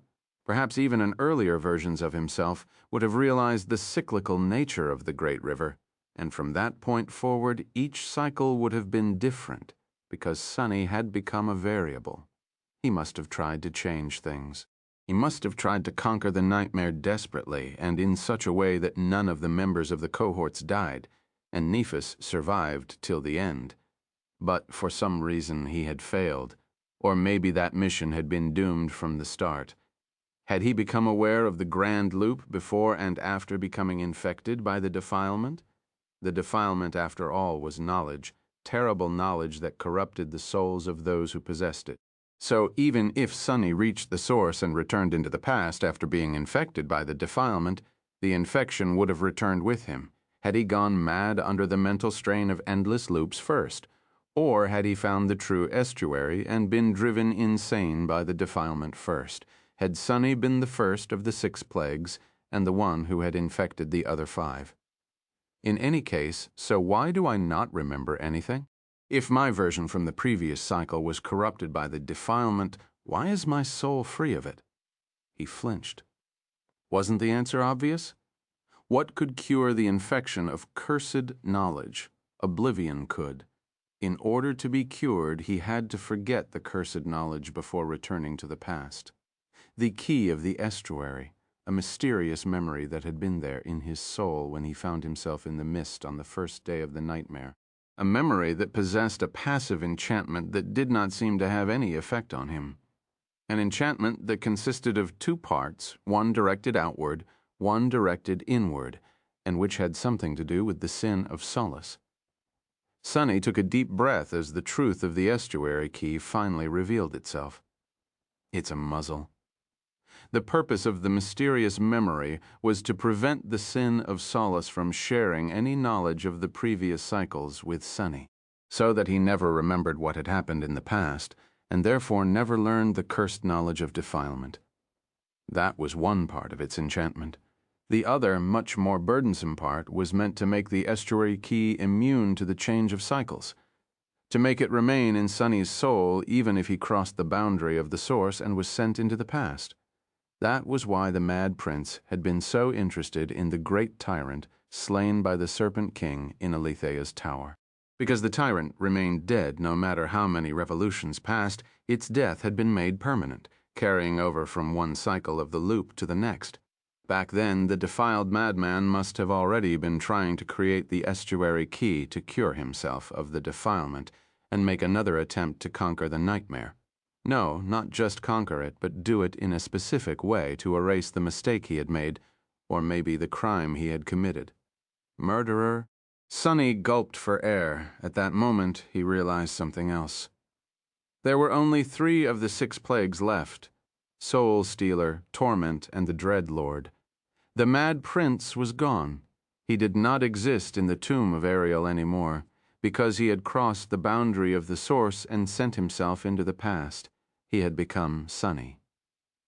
Chapter 1489, A Variable. It had to be true. The Mad Prince must have traveled in time to become Sunny for one simple reason. Sunny could not possess the key of the estuary otherwise. He took a deep breath and grasped his head, feeling dazed.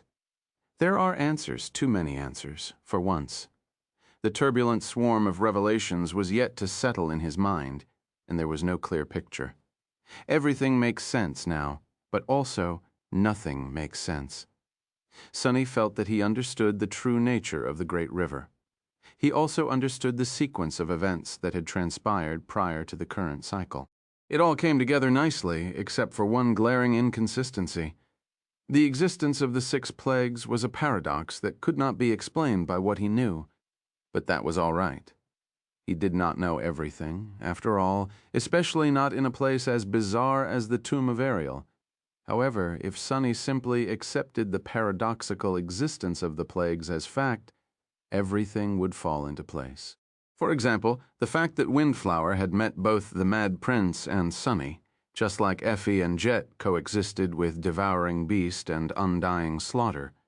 Sunny coexisted with the memories of his previous self. The vile madman was gone, but the scars he had left on the great river remained like weave which he had destroyed. or Ananke, whom he doomed to a life of loneliness and loss. So, how did it all happen? Sunny contemplated the third nightmare, numb to his surroundings. The first thing he had to admit was that he did not know, and would most likely never learn, what the initial shape of the nightmare had been. The reality of the great river had been irrevocably changed by the 6 plagues, so the challenge the original cohort had faced was entirely different.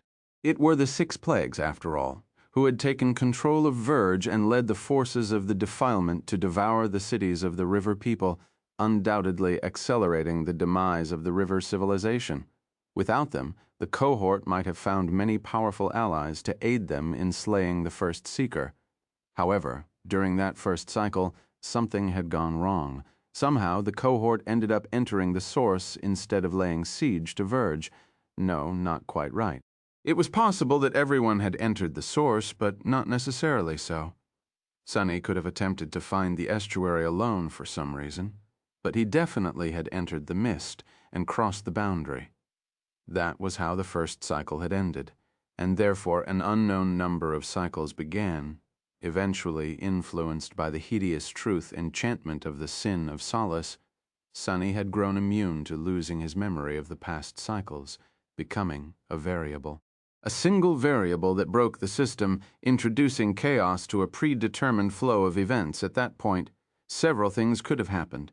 Perhaps he continued to search for a way to conquer the nightmare and preserve the lives of his companions, failing cycle after cycle and eventually going mad.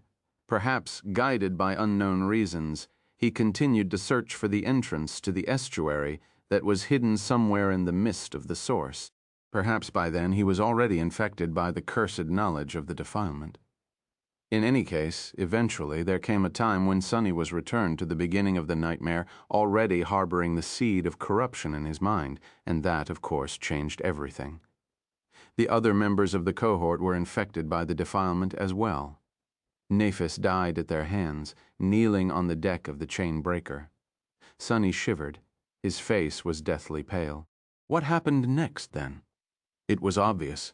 The Mad Prince was released from shadow bond, finally fulfilling his wish, becoming free. However, his freedom did not last long. Ironically, the madman was enslaved by one of the people he had surrendered to the defilement. Kai, then, the corrupted cohort found a new goal, to conquer the nightmare and be released into the real world by obliterating the river people civilization. And so they somehow found a way to travel into the distant past, to the days long before the first day of the nightmare, and at the same time became foreign invaders of the new cycle. Sunny did not know how, but he had an inkling that the source and the estuary were somehow responsible for the birth of this bizarre and eerie paradox. Over time, the members of the corrupted cohort grew stronger, eventually transcending, or rather falling deeper into corruption. Ananke had already told Sunny that it was possible for those who followed the path of ascension to reach transcendence without conquering a third nightmare. Similarly, it was possible for fallen nightmare creatures to become corrupted. The fallen terror of the Crimson Spire, for example, had been evolving into a corrupted titan when Nephis killed her. The former members of Neph's cohort achieved a similar feat inside the tomb of Ariel, and thus the 6 plagues were born. They subjugated Verge and led the forces of the defilement to annihilate the river people. Even Twilight, the city of challengers led by the Serpent King, fell to their insidiousness and might. They should have conquered the nightmare decades ago by all accounts. If not for the Mad Prince, an eerie, twisted smile appeared on Sunny's lips. Conquering the nightmare was what the Dread Lord wanted, but it was not what his slave wanted, and so the vile madman conspired against his master. It seemed that the Mad Prince was still harboring a desperate obsession, one that had nothing to do with spreading the defilement to every corner of the tomb of Ariel, obliterating the river civilization, or unleashing the 6 plagues into the real world. Sunny did not know what that obsession was, but he could guess. Be careful of what you wish for. Those were the words that the Mad Prince had carved into the piece of flotsam drifting in the mist of the source, over and over again with his nails. It wasn't hard to guess that he regretted fulfilling his wish. What did Sunny want to be free? That wish of his had killed Nephis. He shuddered. The Mad Prince, that bastard, was that what he wanted to achieve? To rewrite history and ensure that Nephis survives. Perhaps, and so, the Mad Prince started scheming as he prepared for the arrival of the members of the cohort. He trapped Undying, Slaughter, and Devouring Beast on Aletheia's island. He had met with Windflower and learned how to create the estuary key. He massacred Weave, and then sent a dream message to Ananke, instructing her to meet Sunny and Nephis in the far reaches of the future when the time came. And gods knew what else. Sunny simply did not know the extent of preparations the Mad Prince had undertaken to ensure that in this cycle, the events of the nightmare went exactly as he planned. The reality of the Great River had already been entirely changed from how it had originally been by the existence of the 6 plagues, and the vile madman manipulated it even more, purposefully setting the stage for his future self. And then, when all the preparations were done, he simply entered the source and ceased to exist, transferring the estuary key to Sunny, ensuring that he would not be poisoned by the defilement immediately after entering the nightmare, unlike how it had happened in the previous cycles.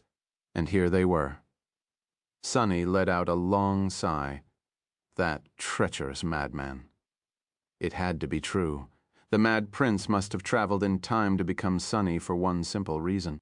Sunny could not possess the key of the estuary otherwise. He took a deep breath and grasped his head, feeling dazed. There are answers, too many answers, for once.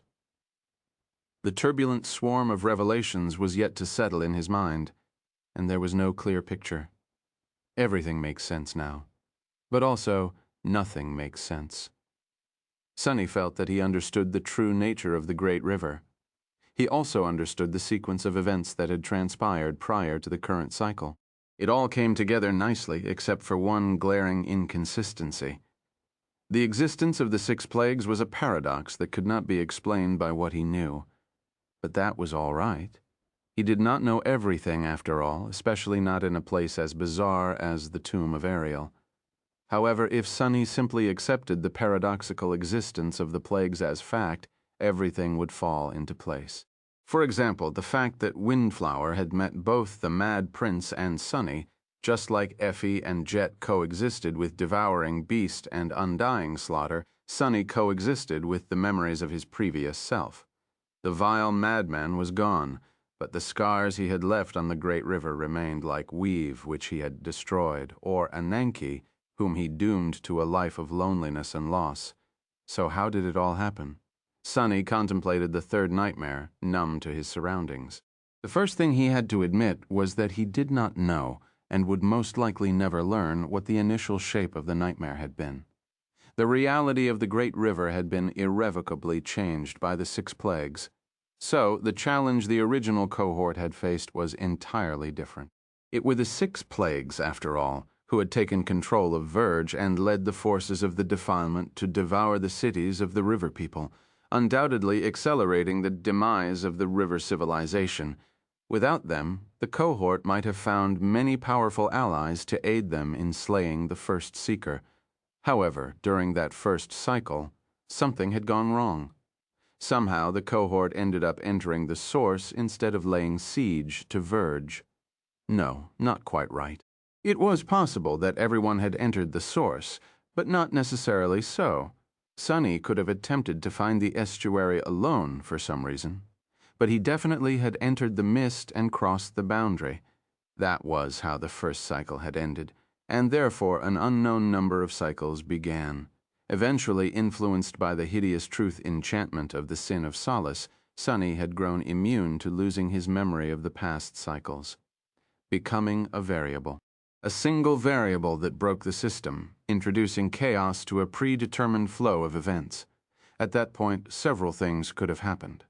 Perhaps he continued to search for a way to conquer the nightmare and preserve the lives of his companions, failing cycle after cycle and eventually going mad. Perhaps, guided by unknown reasons, he continued to search for the entrance to the estuary that was hidden somewhere in the mist of the source. Perhaps by then he was already infected by the cursed knowledge of the defilement. In any case, Eventually, there came a time when Sunny was returned to the beginning of the nightmare, already harboring the seed of corruption in his mind, and that, of course, changed everything. The other members of the cohort were infected by the defilement as well. Nephis died at their hands. Kneeling on the deck of the chainbreaker, Sunny shivered. His face was deathly pale. What happened next, then? It was obvious. The Mad Prince was released from shadow bond, finally fulfilling his wish, becoming free. However, his freedom did not last long. Ironically, the madman was enslaved by one of the people he had surrendered to the defilement. Kai, then the corrupted cohort, found a new goal: to conquer the nightmare and be released into the real world by obliterating the river people's civilization. And so they somehow found a way to travel into the distant past, to the days long before the first day of the nightmare, and at the same time became foreign invaders of the new cycle. Sunny did not know how, but he had an inkling that the source and the estuary were somehow responsible for the birth of this bizarre and eerie paradox. Over time, the members of the corrupted cohort grew stronger, eventually transcending, or rather, falling deeper into corruption. Ananke had already told Sunny that it was possible for those who followed the path of ascension to reach transcendence without conquering a third nightmare. Similarly, it was possible for fallen nightmare creatures to become corrupted. The fallen terror of the Crimson Spire, for example, had been evolving into a corrupted titan when Nephis killed her. The former members of Neph's cohort achieved a similar feat inside the tomb of Ariel, and thus the 6 plagues were born. They subjugated Verge and led the forces of the defilement to annihilate the river people. Even Twilight, the city of challengers led by the Serpent King, fell to their insidiousness and might. They should have conquered the nightmare decades ago, by all accounts, if not for the Mad Prince. An eerie, twisted smile appeared on Sunny's lips. Conquering the nightmare was what the Dread Lord wanted, but it was not what his slave wanted. And so the vile madman conspired against his master.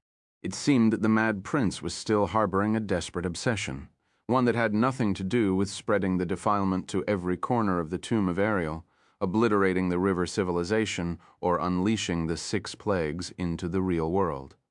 Sunny did not know what that obsession was, but he could guess. Be careful of what you wish for. Those were the words that the Mad Prince had carved into the piece of flotsam drifting in the mist of the source, over and over again with his nails. It wasn't hard to guess that he regretted fulfilling his wish. What did Sunny want to be free? That wish of his had killed Nephis. He shuddered. The Mad Prince, that bastard. Was that what he wanted to achieve? To rewrite history and ensure that Nephis survives? Perhaps. And so the Mad Prince started scheming as he prepared for the arrival of the members of the cohort.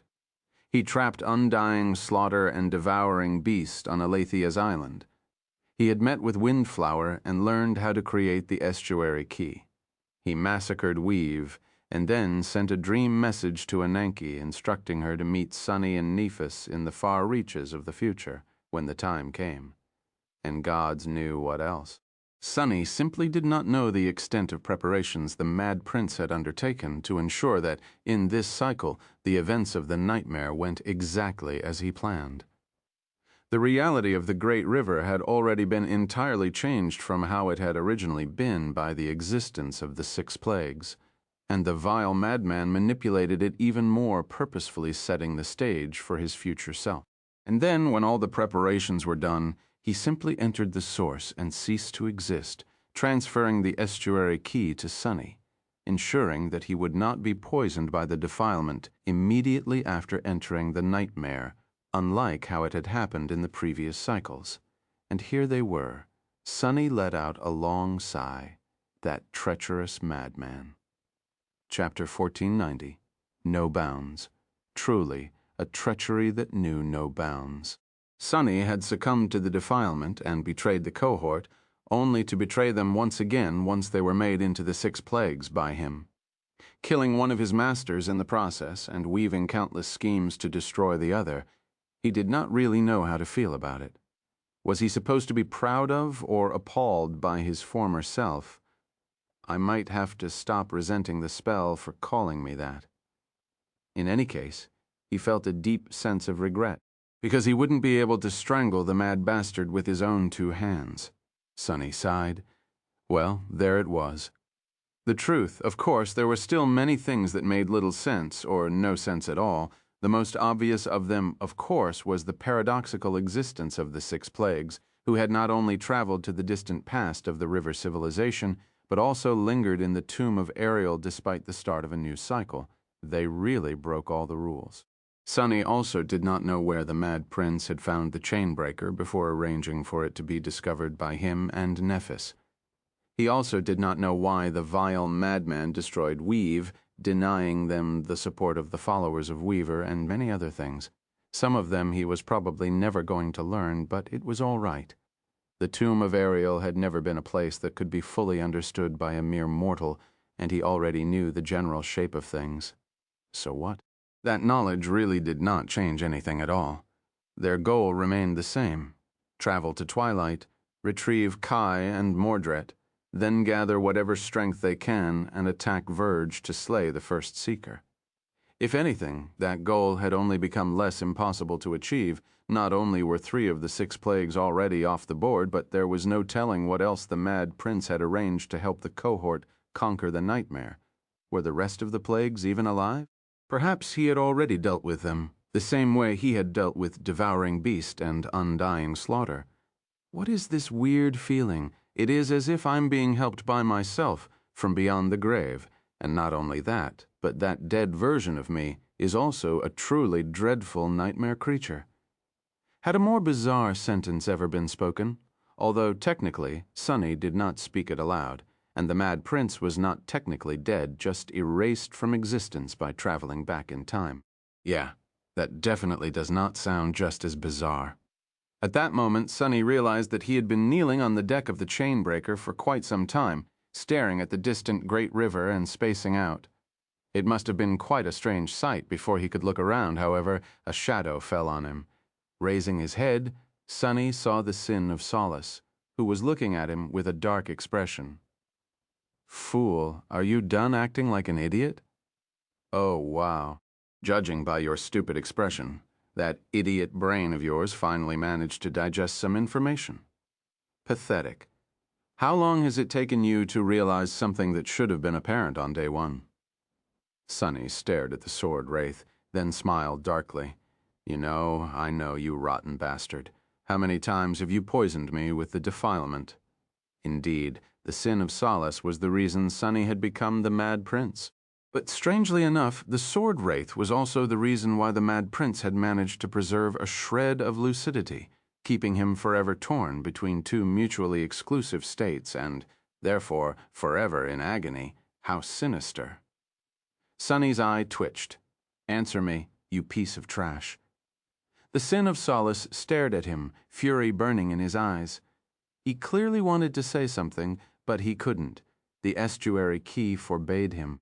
Not only that, but it also prevented the innate connection that Sunny shared with the splintered piece of his mind from serving as a conduit for subconscious knowledge about the previous cycles of the Great River and the secrets of the estuary. And, on top of that memory was the first one Sunny had ever seen that functioned even without being summoned. Its passive enchantment was in effect despite the estuary key resting within his soul, both silencing the sword wraith and preventing time from influencing the jagged piece of black rock. Amazing? Just how skilled of a sorcerer had he become after countless years of being a corrupted titan? Sunny sighed. It did not matter. The cost was much too high. It was unbearable. Nevertheless, the key of the estuary was a promise of what he could potentially achieve one day. Right. The others might be concerned about me suddenly going catatonic. Or maybe they were petrified by dire revelations of their own. Looking back, Sunny saw the members of the cohort. Cassie was staring at the distant ribbon of the great river, her expression distant. She must have realized the same things Sunny had, perhaps even more. Nephis was even more expressionless than usual. She seemed to have grasped the truth as well. Jet and Effie, however, knew less about the tomb of Ariel. It did not appear that they were interested in the sight of the great river at all. Instead, they were on the opposite side of the chain breaker, staring into the darkness beyond by then. The inertia carrying the flying ship forward had mostly dissipated. They were slowing down. Nifis sighed. "So that is what the vortex is." Sunny glanced at her in confusion. "What?" She pointed at the great river. "It's flat. Although its shape makes it so that the entirety of the river is one plane, there are actually two sides to it. The tunnel we traveled through is simply a passage that connects one side to the other. In other words, we did not descend to the bottom of the great river. We simply passed through it, emerging from the other side. And at some point, they were catapulted out of the vortex at such a tremendous speed that the chain breaker soared high above the surface of the river. How long was it going to take them to come back?"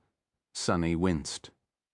"We don't even know how long we spent on Aletheia's island. Months, could have passed years even before I became aware of the loop." Was Kai doing fine? What about Fallen Grace? How were that brat Kronos and its other residents faring? We need to return as soon as possible. There was also Effie and her baby. Sunny did not know what would happen if she gave birth within the seed.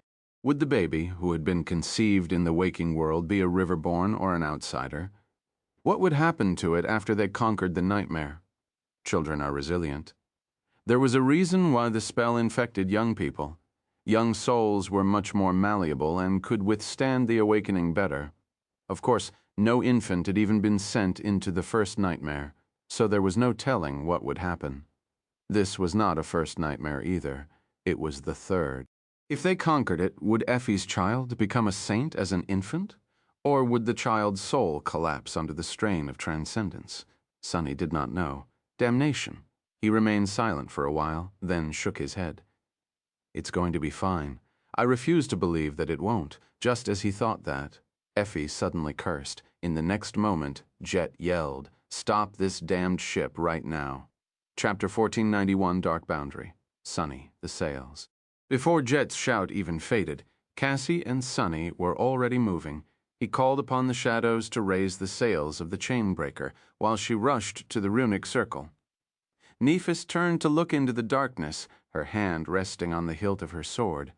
What kind of disaster have we stumbled into now? Grasping the steering oars, Cassie skillfully turned the ship to borrow the force of the wind. At the same time, the runic circle ignited, absorbing strands of her essence. Now that the enchantment circuits were repaired, it was not to power the sorcery of the ancient vessel, but simply to control it. Finally, the chain breaker came to a halt, hovering in the boundless darkness of the tomb of Ariel. Sunny approached Jet and Effie, tracing their gazes into the distance. "What is the matter?" His voice faltered. Out there, far away, the world ended.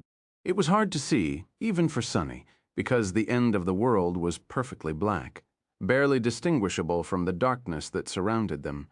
But still, there was a vast, seemingly endless surface in front of them, stretching in all directions as far as the eye could see, like a boundary of the world, smooth and lusterless like polished stone. It took him a moment to realize what he was looking at. It's the inner wall of the pyramid. The endless black boundary was just that, the wall of Ariel's tomb seen from the inside. However, it dwarfed anything he had ever seen. The towering walls of the dark city were like a speck of dust in front of it. The great ramparts of Falcon Scott were like sand. Looking at the endless black wall, Sunny was stunned by its sheer magnitude. For a moment he wondered, was the interior of the pyramid truly large enough to encompass an entire realm? Or was it him who had been reduced to the size of an ant? Well, in any case, Jet's warning had come in time. The chain breaker was not going to crush into the endless wall of black stone anymore. They had already stopped, and there was plenty of distance between them and the boundary of Ariel's dreadful world. But then a slight frown appeared on his face. Turning to Jet, Sunny remained silent for a moment. He could see the surface of the wall because of how special his sight was. She, however, did not share his ability to see in the darkness. So how had Jet and Effie known to warn them? What is it? The huntress was looking forward with a somber expression. She remained silent for a moment, then grimaced. "Can't you smell it? It reeks of nightmare creatures. Sunny slowly shook his head and glanced at Jet, raising an eyebrow. Her icy blue eyes were radiating a chilling cold. There are souls, powerful souls, far ahead. Soul Reaper was usually easygoing and relaxed, but now her expression was grave. Seeing it, Sunny felt a shiver run down his spine. His frown deepened. Jet wouldn't be wary of just any soul. What kind of power? Cursing inwardly, he turned to the distant black boundary and strained his eyes, trying to discern anything to understand what was threatening them, knowing that Sunny had the best chance of discovering the hidden threat. The rest of the cohort fell silent. What is it I can't see anything? Now that his initial shock of witnessing the inner wall of the tomb had subsided, Sunny could study it in more detail. Not that there was a lot to study. It was just a solid black surface, stretching endlessly into the darkness. He was too far away to notice anything else. Well, if there was one thing, it was that the wall was not smooth as he had initially thought. Rather, it was uneven, as if covered in countless ridges and bumps. Those ridges and bumps looked tiny from afar, but they should be dozens, if not hundreds, of meters across. Sunny peered at the irregularities, thinking, there might be something hiding in the seams. Maybe there are caves in the stone. I don't see any entrances, though. Then he suddenly froze. Out there on the wall of the Black Pyramid, something had just moved. The movement was tiny and at the very periphery of his vision. So if Sunny had not been looking at the wall of Ariel's tomb intently, he would not have noticed it. Turning his head slightly, he stared at a particular spot. What was it? He still couldn't see any creatures hiding in the recess between the strange, irregular ridges. Then, his perception shifted slightly. It was just a mundane shift, like concentrating on a near object instead of a distant one, as well as a mental one, like trying to perceive something as a part of a whole instead of a separate entity. It was at this moment that Sunny's hair stood on end, and his face became as pale as that of a ghost. Instantly petrified, he swayed slightly. Damnation, powerful souls, there was nothing hiding in the recesses of the endless wall. There were no caves hidden between the bumps and ridges where dreadful abominations could dwell. Instead, the entire surface of the wall was covered by abominations who clung to it like moths. The bumps and ridges were the edges of millions of black wings. The inner wall of Ariel's tomb was obscured by a colossal swarm of numerous dark butterflies. There were myriads of these eerie great monsters resting on the endless black surface, seemingly asleep, but also ready to awaken if anything disturbed their slumber. Sunny took an involuntary step back. This is the place Song and Valor wanted to conquer. One great monster was a calamity that only a few people in the waking world could quell, but there were countless dark butterflies dwelling inside the Black Pyramid, protecting its boundary, waiting for some fool to set them free. Or maybe waiting to destroy anyone who would try to desecrate the tomb that the demon of dread had built. Sunny shuddered. Ariel? That lunatic? Just what did he build? And why? Turning his head slowly, he looked at Cassie with hollow eyes and asked quietly, Cassie, can you extinguish the radiance of the sacred tree? She seemed confused for a moment, then nodded. In the next moment, the beautiful light of the rustling tea grew dimmer, eventually disappearing entirely. Sunny let out a shaky sigh. The lanterns illuminating the chain breaker were extinguished as well. Soon, the members of the cohort found themselves in absolute darkness. Only Sunny and Cassie could move freely in the absence of light. Unable to look away from the harrowing sight of countless black butterflies crowding the surface of the endless stone wall, he calmed his wildly beating heart and said in a hoarse whisper, Cassie, take us away from here, back to the river fast as you can. The chain breaker moved, slowly turning its bow. The creaking of the masts, the rustle of leaves, and the ripple of the billowing sails sounded like thunder to his ears. If they notice us, we die. I have survived many situations in which I had no business surviving, but this one, there's no surviving that they had to get away. Sonny gritted his teeth and waited. A few moments passed, then a few moments more. A minute. The chainbreaker was gliding toward the distant great river, steadily gaining speed. Faster, faster. Sonny never expected that he would be praying to return to the great river one day, but here he was, doing just that. Perhaps someone had heard his prayers. Eventually, the dreadful wall of Ariel's tomb disappeared from view, and the beautiful ribbon of the great river drew closer. Chapter 1492. Back to the river, the chainbreaker escaped from the slumbering legion of the monstrous butterflies, traveling further and further away from the endless black surface of the pyramid's wall. Sonny counted the seconds, afraid that a dark cloud would rise into the air and chase them. Tense silence permeated the air, and none of the cohort members spoke. Powerful winds wandered the hollow darkness around them. The space itself was acting strangely, making it feel as if the world was not quite right. The distant ribbon of the great river was drawing nearer at tremendous speed. After a while, he took a deep breath. We should be safe now, right? He wasn't sure. Sonny had thought that he knew a lot about the tomb of Ariel, but now he felt that the unassuming daemon was far more sinister and mysterious than it seemed, and why wouldn't he have been? Ariel did not leave that strong of an impression, true, but that was only in comparison to his three harrowing siblings, Weaver, Nether, and Hope. The demon of dread was still a true deity, though a being capable of challenging the gods and tearing down the heavens. Of course, this pyramid of his would be just as dreadful. In fact, it was a testament to how adaptable people were that Sonny had learned to take this terrible place for granted, a tomb built from the body of an unholy titan, containing a mystical river created from the titan's blood. Was he insane to hope that they could escape its boundary unscathed? But in the end, they did escape. None of the dark butterfly had awakened or rushed to pursue them, allowing the chainbreaker to freely dive into the darkness. The space itself rippled and flowed, streaming past the flying ship like liquid. It was a strange feeling. They were descending toward the great river much faster than it should have been possible. Eventually, Sonny let out a relieved sigh. We are safe, I think.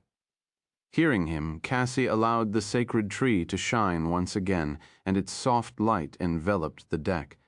The members of the cohort glanced at each other, their faces full of weariness and fatigue. The last few days had not been easy on them, and the days before that had been even more dire. Jet looked back with a bleak expression. What the hell was there in the darkness? The others looked at Sonny as well. He remained silent for a moment, then shrugged. The wall of the pyramid.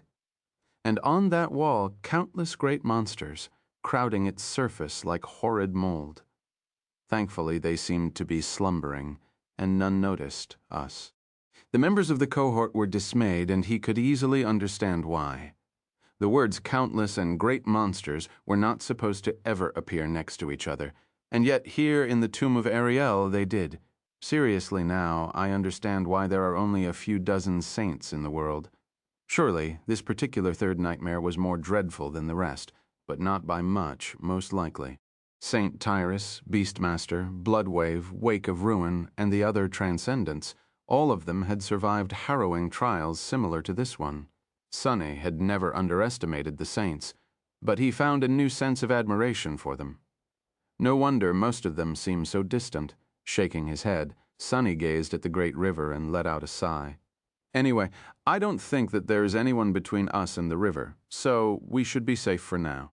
Without saying anything, they stood together in silence and looked at the colorful ribbon that floated in the darkness, far, far away. Eventually, Naphis spoke. Then we need to decide what to do next. The chain breaker hovered in the emptiness, illuminated by the soft radiance of the sacred tree. Saint stood guard on its bow, while Fiend crouched near the runic circle at its stern.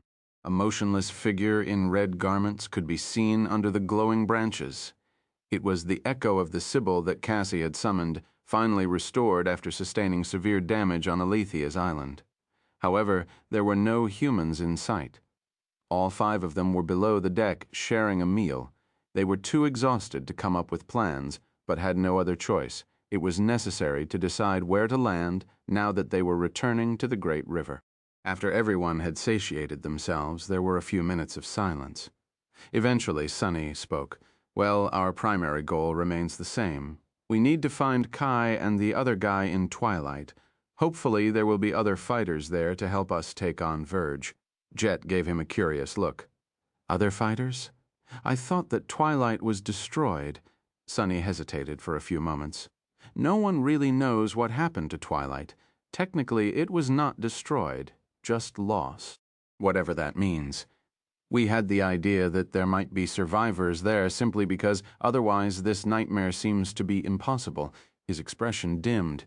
That was before, though. Now, any preconceived notions we had about the nightmare are meaningless. We don't even know if the remaining plagues are still alive or how many defiled are left in Verge. Perhaps their power has dwindled enough for the spell to decide that we can handle it all ourselves. No, even that is a fundamentally false assumption, because the balance of forces within the nightmare has been tempered with. As he finished speaking, Cassie added, Our plan was to explore Windflower, Aletheia's island, to find you two, then return to Fallen Grace, regroup, and sail for Twilight. However, the situation is a bit different now, because we can reach both cities from up here. We can event travel directly to Verge, not that it's a good idea. Nephis nodded. So, what we need to decide today is whether we want to go directly to Twilight or recuperate at Fallen Grace first. Effie and Jet glanced at each other. Neither of them had been to Fallen Grace or knew a lot about Twilight. At the same time, due to the difference in how the members of the cohort had experienced time in the nightmare, they were the most exhausted of the five. Sunny, Nephis, and Cassie had spent more time inside the tomb of Ariel, but they at least had plenty of downtime between the many harrowing ordeals. Effie and Jet, however, never had an opportunity to rest. After a few moments of silence, Effie smiled. What's the point of delaying the inevitable? Let's go directly to where Knight and that Valor Princeling are. Wait, or is he a song princeling now? Anyway, the sooner we get them, the sooner we can escape this damned nightmare. Jet grinned. I agree. I consider myself a very patient woman, you know? I waited for a long, long time to get a chance at transcendence. But now my patience is running thin. Let's conquer this nightmare as soon as possible. She secretly threw a glance at Effie's belly, but did not add anything else. Sunny sighed. Well, then, he looked at Nephis, remained silent for a moment, and nodded. It's unanimous. We are going to Twilight, I guess. Chapter 1493, Sins of the Past. The plan of action was clear. In the next however long it was going to take, the Chainbreaker would traverse the empty darkness and return to the great river. They would aim to land as close to Twilight as possible. Granted, no one knew where the lost city was located, exactly. All they knew was that it was situated in the reaches of the great river, where the sky was painted lilac by the light of dawn, as well as the general era when it had been established. The latter was inscribed on the slates recovered from the drowned temple. So Cassie was going to guide the Chainbreaker to the stretch of the river corresponding to that era, and they would explore the currents from there. Sunny felt a bad premonition when he thought about Twilight, and the blind girl seemed troubled as well. Neither knew what was waiting for the cohort there, but whatever it was, two things were certain. First, that they were going to face a trial no less dangerous, and most likely far more terrible than anything they had experienced in the tomb of Ariel yet, which was saying a lot considering how utterly dreadful Aletheia's island had been. Second, that the Mad Prince had to have arranged something to happen in Twilight as well. There were 4 fixed events in each cycle after all. Nephis and Sunny entering the tomb of Ariel in the far reaches of the future, upstream of Weave, Cassie entering the nightmare in Fallen Grace, Effie and Jet entering the nightmare among the river nomads, and Kai entering the nightmare somewhere near Twilight accompanied by Mordred. It would be strange if the Mad Prince had not included the Lost City in his schemes. Something unspeakable is waiting for us there. I can feel it. Sunny's expression was bleak. Nevertheless, he felt strangely hopeful, precisely because the Mad Prince had most likely already done something to give them a chance, no matter how small. Was it arrogance to have faith in the devious nature of his former self? He did not know, and he did not care. Additionally, Sunny had two more hidden advantages. The crown of twilight he wore was going to grant him a nearly inexhaustible reserve of essence in the land, well waters of constant dawn. More than that, it was a key to the defensive arrays of twilight. All he had to do to gain control of them was reach Daron's throne room. He and Nephis were two of the most powerful masters in history, and their power only became greater when they were together. Jet received her aspect legacy, while Effie could inspire all three of them with her ascended ability and support the cohort from the back with javelins. There was Cassie as well, the unassuming seer who was actually the hidden ace of the cohort. Her affinity to mysteries and revelations could resolve many problems that would otherwise be unsolvable and warn them of the most dire threats in advance. So, overall, he judged that their chances of tackling Twilight were not bad. Right now, however, Sunny hid his face behind a cup of tea and furtively studied the faces of his companions. There was another conversation they had to have. He sighed. This is silly. They had not discussed the revelations about the nature of the great river, the true identity of the six plagues, and his own role in all that had happened yet. It was indeed stupid to feel ashamed of the actions of his defiled past version, but he was. How did one go about telling his friends that he had turned them all into nightmare creatures in the past life, or maybe even in countless past lives? It is probably just as awkward as telling the girl you're in love with that you killed her. Sunny coughed, but then again adding that your evil version betrayed the other defiled and brutally slaughtered countless innocent people just to create a future where she remains alive. Should count for something, right? I mean, it's a bit romantic, right? He suppressed the desire to groan and looked away. What was this insanity? Who else had a life as unhinged as his? Eventually, Sunny sighed. Now, let's talk about the great river itself. You should have realized something after seeing it from afar. I realized a few things as well, and they might very well affect how this nightmare ends. Trying to keep his voice neutral, Sunny shared what he had deduced. The cyclical nature of the great river. The existence of the source and how the past and the future were connected through it. The fact that it wasn't their first time challenging the nightmare. The commonalities between the great loop of the river and the artificial loop of Aletheia's island. Among those commonalities was his ability to slowly become aware of the repeating nature of time, which led to his eventual defilement, and, therefore, to the defilement of the rest of the cohort and Neff's death. Lastly, Sunny explained why he thought that the Mad Prince was gone, and how the influence of his demented predecessor was still affecting everything that was happening on the Great River, and in particular to them. He did, however, keep a few things to himself. For example, the fact that the vile madman had been enslaved by the Dread Lord, as well as why the Mad Prince had been so obsessed with rewriting the past. In the end, Sunny took a deep breath and said, his voice a bit stifled, "So, sorry, I guess, for creating the six plagues." The other members of the cohort stared at him silently for a while. He winced. "You can at least say something, damn it." At that moment, Jet chuckled. "What are you apologizing for? It's not your fault. You and I both watched over people who failed their first nightmare and became nightmare creatures, so you should know better than most that the person is not to be blamed for what the abomination does." Effie looked at him with a mischievous smile. "Right, but since we're apologizing for what our evil twins did, sorry for squishing you like a bug. A very small, teeny-tiny, squishy bug. That's what Devouring Beast did, right? Should I feel guilty about it as well?" Nephis shook her head. "We don't know what happened during our first cycle in the nightmare and how you ended up entering the source.